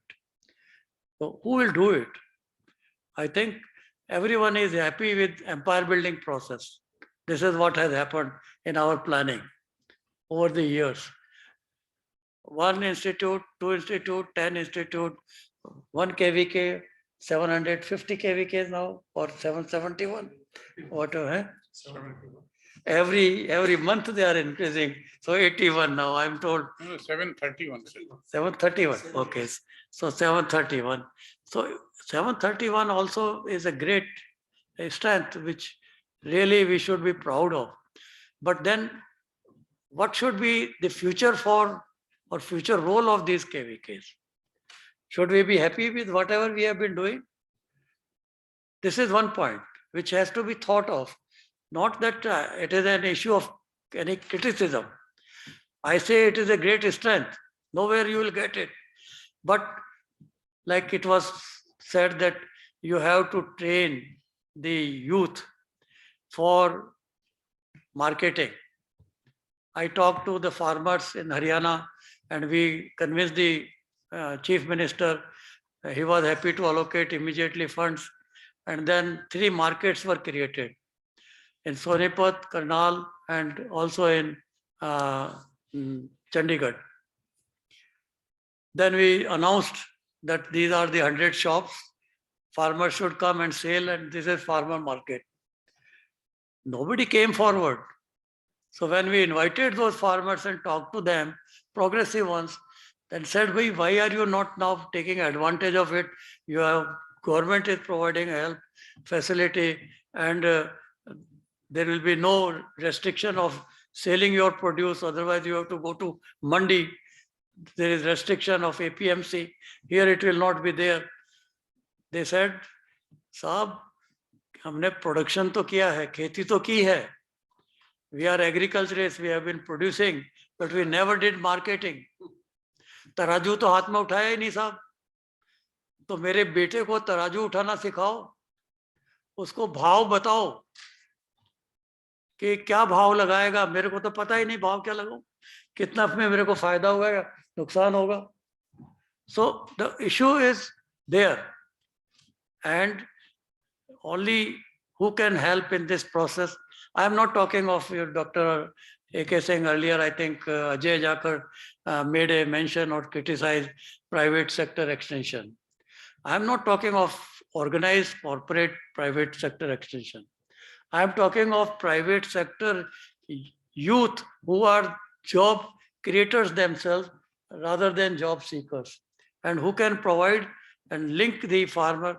Because whenever we organize self-help groups of women for vegetables in Bihar, in Bengal, and also in Maharashtra, at Rahuri, we found that 1 or 2 young, energetic boy from or girl from their family, the group family, was intelligent enough to link to the market and doing everything for them and providing. This is how cooperative started in milk. Milk cooperative. I mean, so it's not that success cannot be there. And we are talking of FPOs now. So FPO provision is there, but many farmers even don't know what is this FPO, what is this FPO Act, and how much benefit is there. And when I asked the farmer who got Padam Shri, he is growing, this baby corn, and he is a baby corn leader in from Haryana, and who is now also board member of the ICAR, and got Padma Shri award. I said, why not you? What are your problems? They said, sir, our problem is marketing. Production is very good. Every house we have good produce, but when we go to the market, one day we get 200 rupees, and the other day we get only for the same bag just 80 rupees. And I am facing this problem. I grew flowers last 2 years. One day it is 120 rupees, next day it is 20 rupees. And it is not even worth sending to the mandi. So that boy told me that it is getting 20 rupees only. I said, you throw the flowers there itself and come back. What to do? And then we had to give that flower to the cattle to eat. So marketing is, so when I told him that why not you organize yourselves with the farmers in the village, have a cold storage, and then make a farmers producer company, and then regulate your supply to the mandi. They found all the difference, and never they got any low price later. But then they had to come together and they had to work. But But then he said he was running from pillar to post to get the loan from the banks, he could not get. This is another problem. And I had also talked to the NABARD chairman, why don't you provide support of this kind, the credit to these entrepreneurs who are otherwise successful, and have their models examined by experts and have a panel of experts. We have so many experts. We are all retired people, can help in that process for evaluating the project. But then there is no process of that kind, and they don't want to listen because they think they are the best to decide. So I feel that there is an issue. We need to now think differently. We need to also evolve. In an extension, we have evolved, no doubt. We started from minikit, then frontline demonstration, then what is operational, what are those schemes? And then later on we came to, through what Dr. R.B. Singh had mentioned in NATP, we gave a serious thought. Rita Sharma was there, Dr.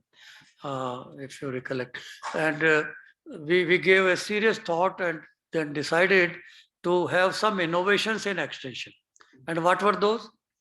IVLP. We said, अभी तो हम एक scientist से seed लेकर के एक farmer को देते हैं.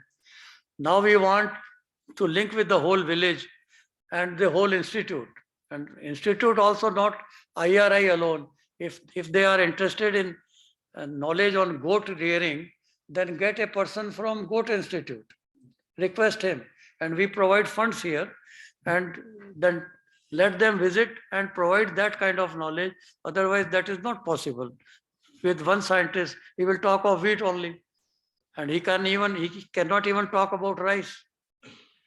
So we need to then evolve. So IVLP was a good model. Now you are talking of Mera Gaon, Mera Gaurav.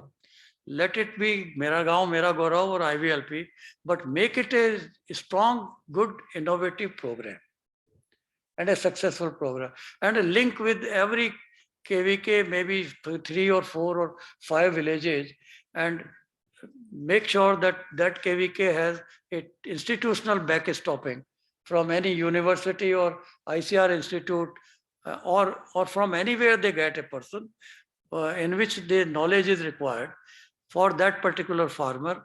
Maybe he is interested in mushroom and there is no expert in your KVK on that. So get a person from Mushroom Institute. What's the problem? And we pay for his coming going, TADA. So we need to, evolve some new strategy, and whatever new programs are there, kindly have a relook, and much can be done. Also in Manage you have, in ICR you have. Then the other point is, we need to involve the stakeholders.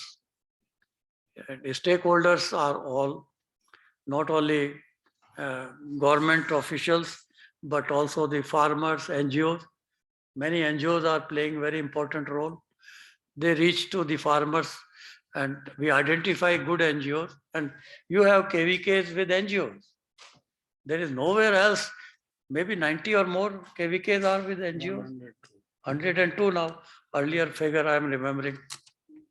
102 out of 731 are with the NGOs. So let us see how the extension through those NGO KVKs are different than the government-run KVKs. And why not bring in those elements into our system? And let there be interface between the KVKs to KVKs to learn who are the successful models, because incentives you have already started. We started Best KVK Award, Best Institution Award. Maybe you can start many more such incentives, because I was going to talk that you need incentives to be provided. Without incentives, चाहे थोड़ा सा भी है, चाहे उसके मैं आपके कंधे पे हाथ रख रहा हूँ, आपने बहुत अच्छा काम किया AK सिंह जी, इससे ज़्यादा आपको चाहिए ही नहीं. You don't really need. If you are in any particular committed task. So that is another point. Then other point was that we need to involve youth in the whole process. And youth, India has the greatest strength of youth compared to rest of the world. Today in rural areas, we have 200 million youth. 200 million youth, nowhere you can find, even China doesn't have in their rural area because of one-child policy. Now, this youth is to be treated as a strength. But then we have all the skill development programs, Skill India and whatnot.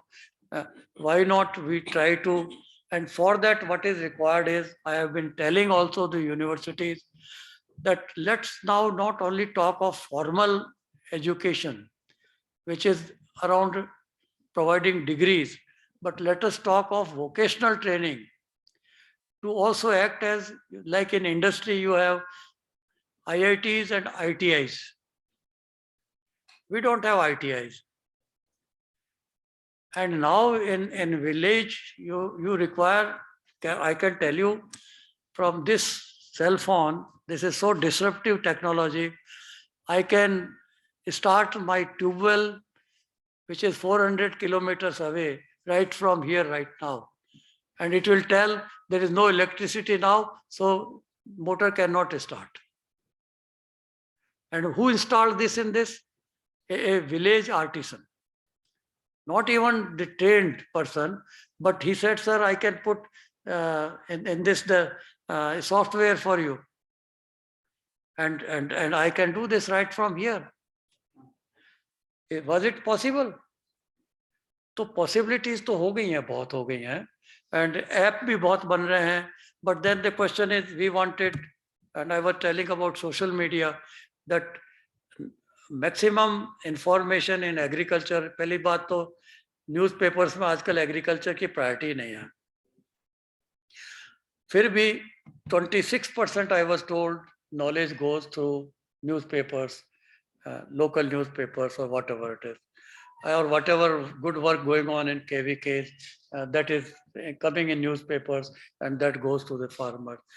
And then you have, we wanted to have full-time channel, dedicated channel on agriculture, DD Kisan.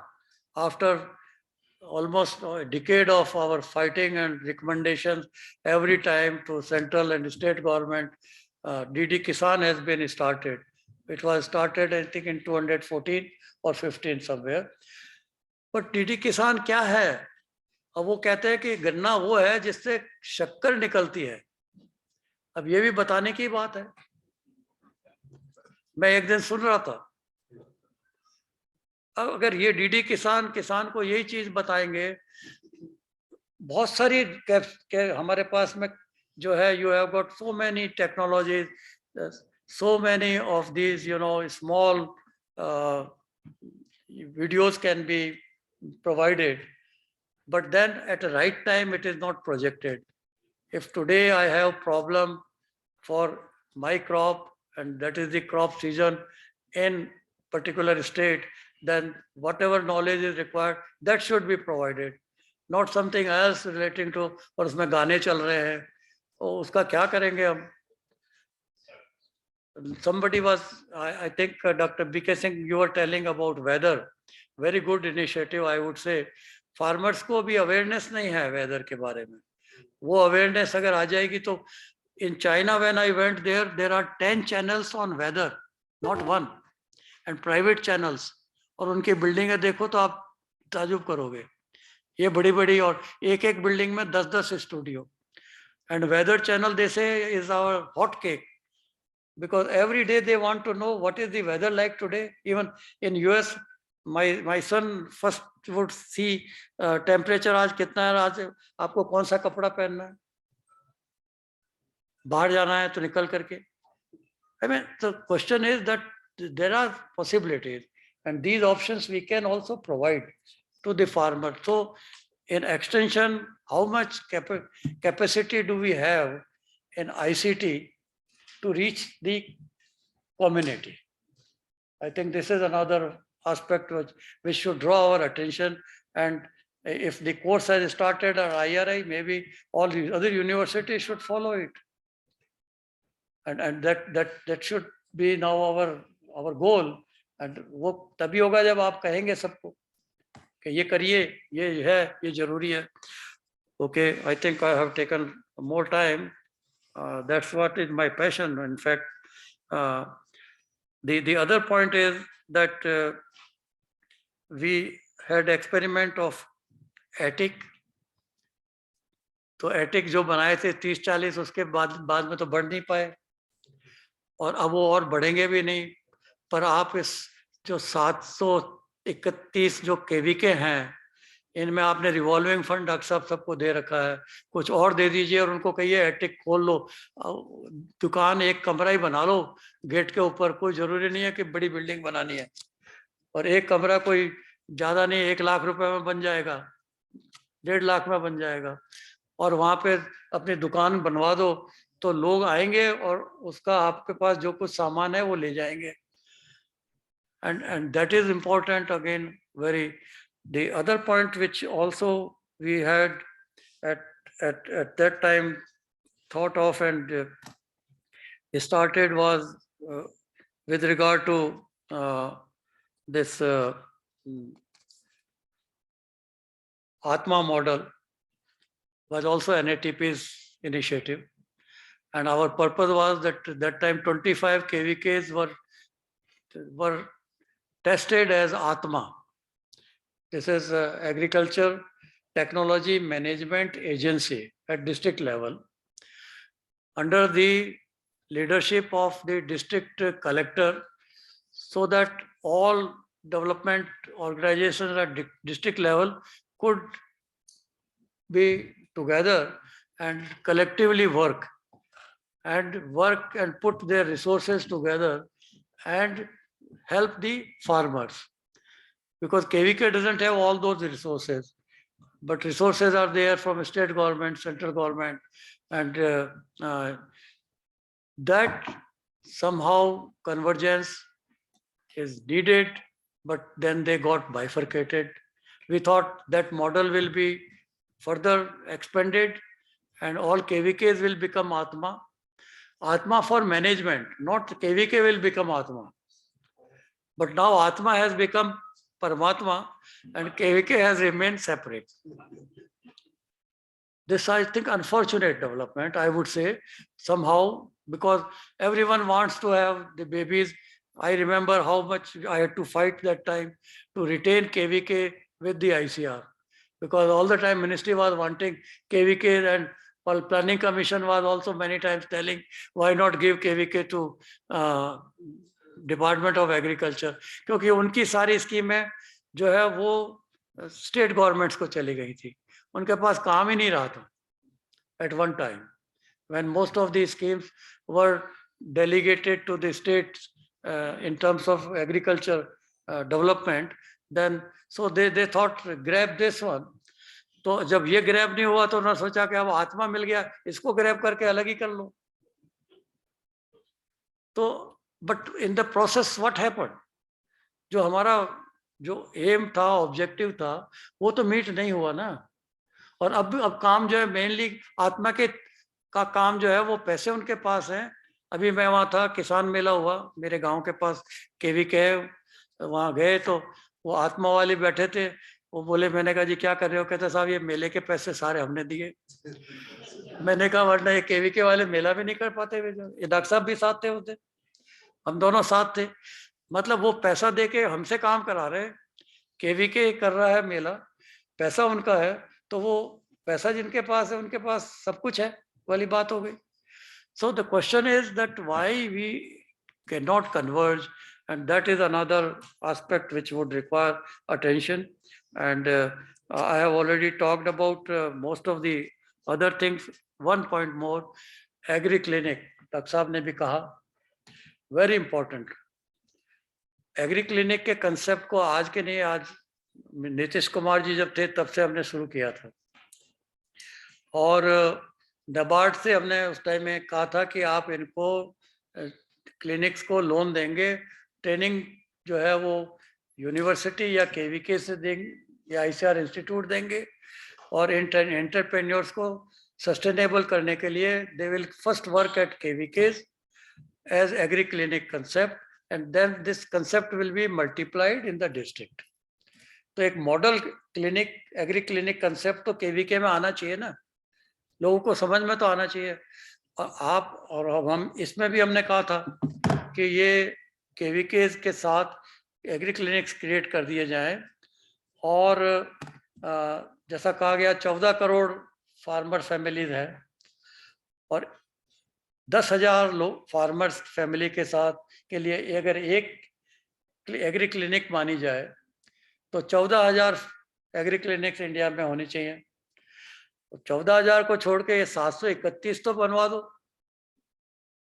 Agree clinic. Doctor साहब आप नहीं आगे initiative लेंगे तो आगे नहीं होगा। तो आज हम समझते हैं कि अगर कुछ ऐसे ही निर्णय होकर के और आगे एक्शन शुरू हो जाए, क्योंकि हम तो बात करके चले जाएंगे।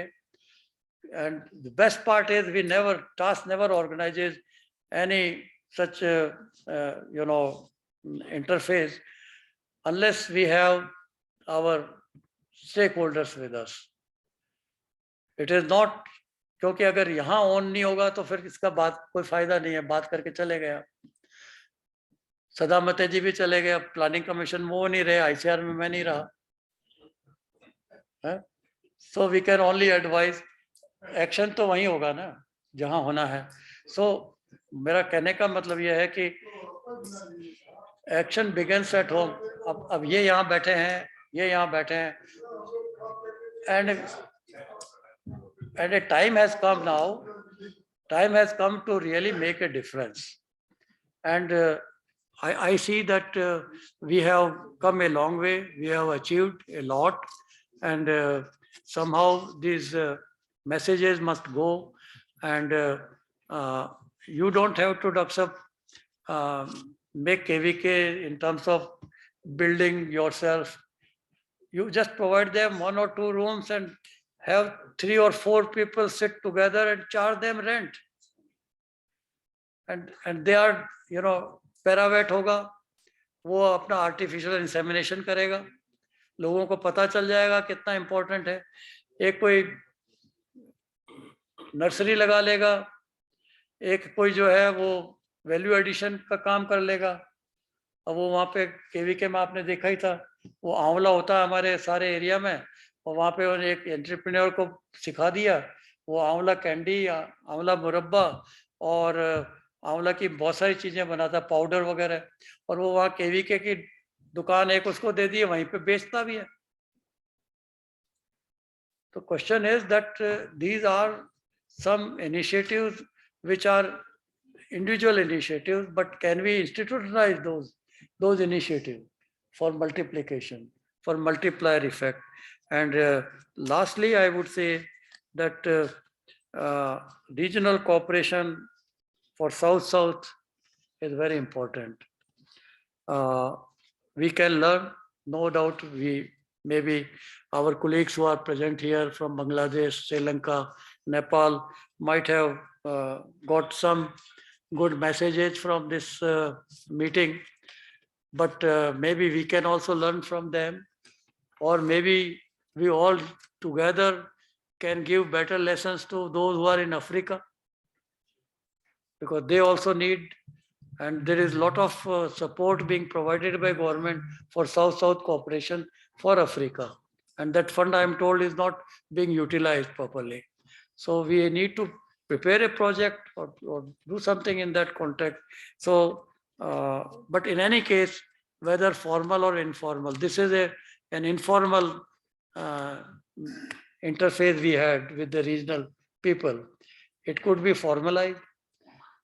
If we all want to come together, we had R.B. Singh ji or myself, we had established Asia Pacific Association for Agriculture Research Institutions, which is now a viable regional fora, running for now more than 28 years. And there are 33 countries who are members. So it all depends on initiative. So why not some initiative on regional cooperation to exchange knowledge? आप दीजिए मत कुछ, physically मत दीजिए, पर knowledge तो share कर ही सकते हैं। I mean, and for that, nobody would deny any, reservation would be there for cooperation. So let that cooperation be there. And then I hope we had lot of, helpful observations, and we can possibly have an action plan for, or as a roadmap to begin with. And I'm sure all Dr. A.K. Singh, you and your colleagues are there. We will provide the draft. That draft will be circulated to each one of you. You can give your input, suggestions. But the question is that the private sector, whether it is organized private sector or unorganized or individual, farmer oriented or youth oriented, whether women or men, and those successful entrepreneurs, if you look at, we had a lot of meetings and lot of exchanges.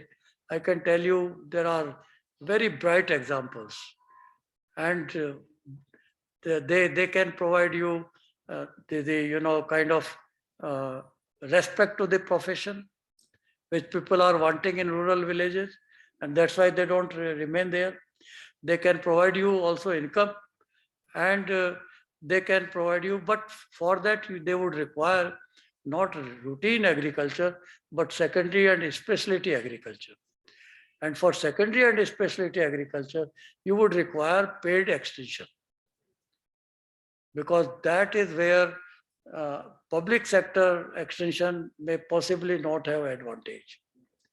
And that's where we try to embrace them and not treat them as alien, which had been the situation all through in the past. When we wanted to participate, when we brought in BT cotton with Monsanto, probably that was not the right time, because people advised me, इनसे करोगे तो कहेंगे कि तुमने कुछ ना कुछ इसके साथ में गड़बड़ किया है. So we avoided and we said, okay, private to private, let them work and do. We facilitate to get the technology in India. We otherwise thought ICAR directly can have, and lot of, you were also involved, Aksab, and we had 4 or 5 meetings with their lawyers, and all, a kind of MOU was also built, and they were not charging more, but then we avoided it.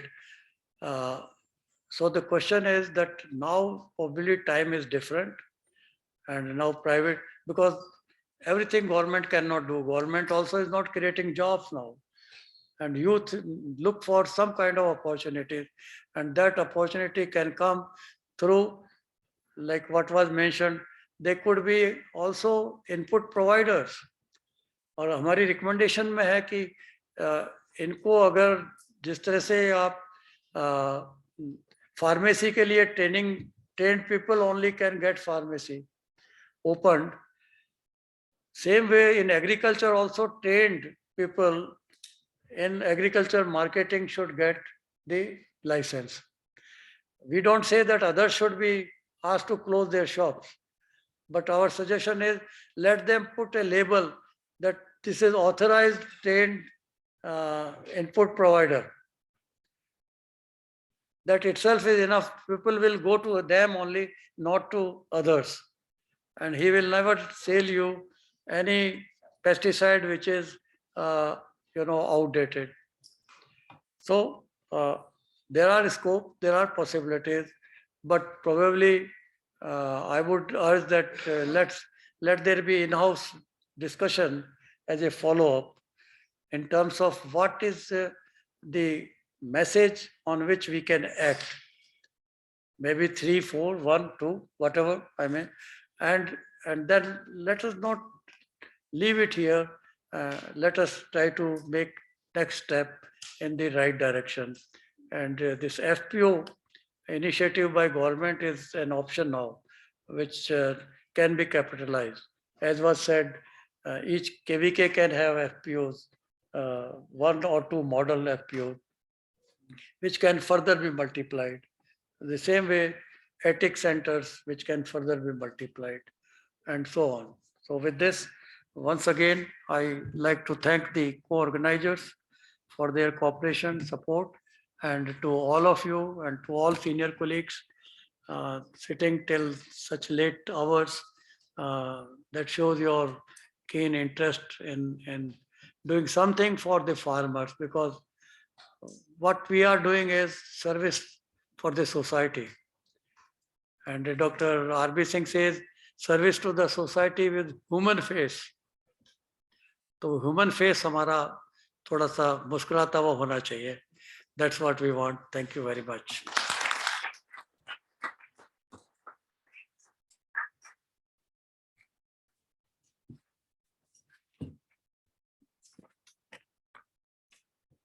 Thank you very much, sir. You had been maintaining the same level of energy right throughout the day, and that's a source of motivation for all of us. And a big applause for the person for chairing this session. I am thankful to the chairperson and the speakers, Dr. A.K. Singh ji, Dr. Prem, and Dr. Chandrasekhar ji, and Dr. Bhagmal is also sitting over here. I would like to request Dr. Bhagmal to extend a vote of thanks to all the delegates over here who had been contributing towards the national dialogue. Thank you so much.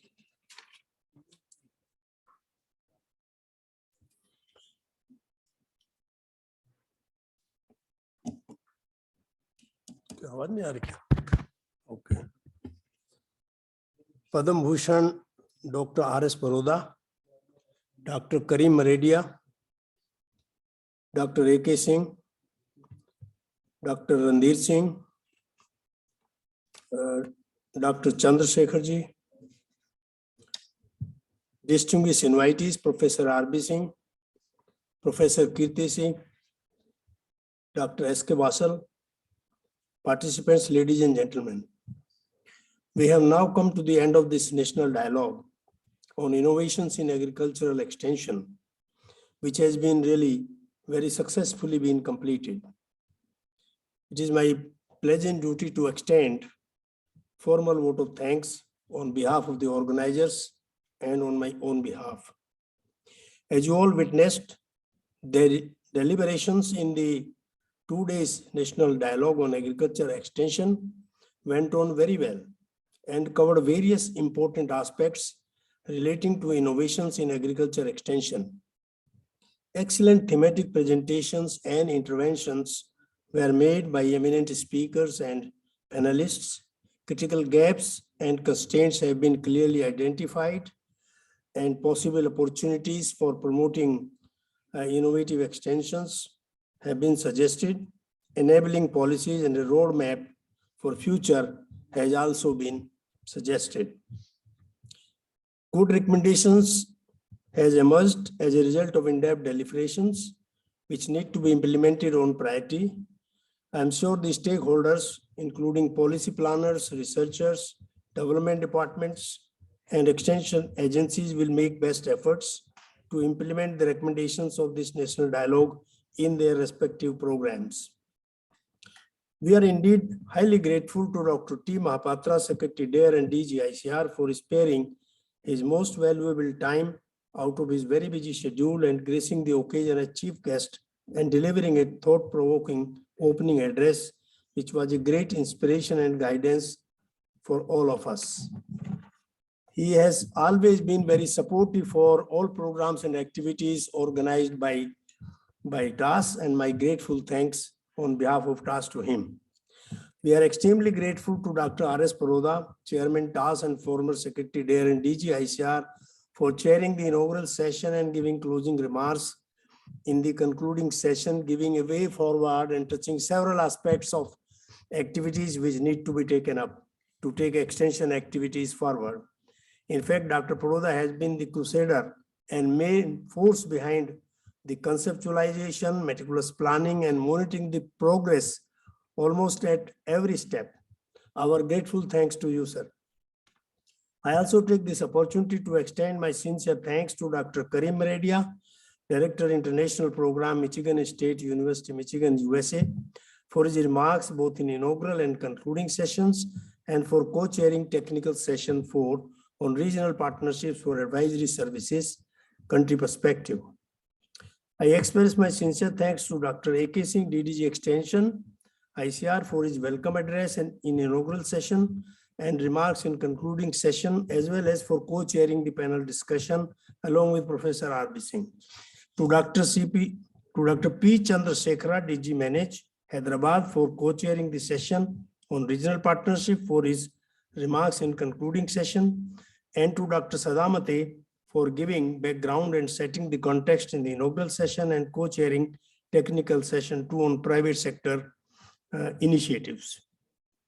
I would also like to express my sincere thanks to several other co-chairs, Professor R.B. Singh, Dr. Madam Rita Sharma, Dr. Tej Pratap, Dr. Neelam Patel, Dr. P. Das, and Dr. K.D. Kokate for co-chairing various sessions.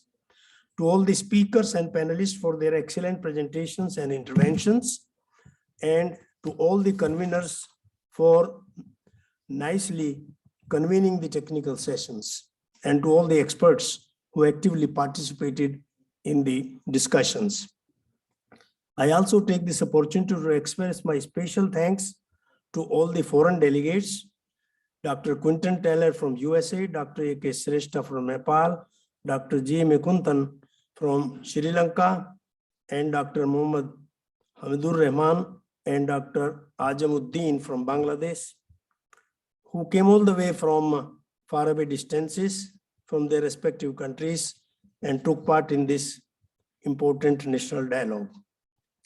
It is my privilege to profusely thank Professor Kirti Singh, former Chairman ASRB and Vice Chancellor of 3 universities, agricultural universities, and also to Food Prize Laureate, Dr. S.K. Vasal, former distinguished scientist in CIMIT, for their presence here almost all the 2 days, in spite of the fact that the subject is not in their field of specialization, but it shows their keen interest and commitment to such kind of activities. My special thanks to ICAR, to Michigan State University, Michigan, and Manage Hyderabad for funding support, being the co-organizers. Sincere thanks are also due to the Director IRI, Vice Chancellors of SAUs, Atari directors, and heads of other organizations for sponsoring the participants from their respective organizations to attend the National Dialogue. I profusely thank all the trustees and members of TAAS for their participation and wholehearted support to TAAS in its programs and activities, and to all distinguished invitees and participants, including those attending virtually, and all the students for their kind presence and active participation in the deliberation of the dialogue. I also take this opportunity to profusely thank Dr. A.K. Singh and IT team for making webinar arrangements, all committee members for organizational arrangements for transport, for accommodation, for food, for hall arrangements, and various other activities related to the organizational matters of the dialogue. I also take this opportunity to extend my thanks to my colleagues from TAAS, Dr. Umesh Srivastava, consultant, and Ms. Simi Dogra, for their tremendous help and support for making the event a great success. Before I close, I would like to request all the speakers and panelists to kindly send one-page write-up giving your major recommendations, which will be very helpful to us in preparing the proceedings of this important national dialogue. Though we have already requested you earlier, but I'm again making an appeal to you that as soon as you go back, within next 2-3 days, please do send this one-page write-up, so it will help to bring out the proceedings quickly. Once again, on behalf of the organizers and my own behalf, I thank one and all. And now, all of you are invited for a cup of tea. Thank you very much.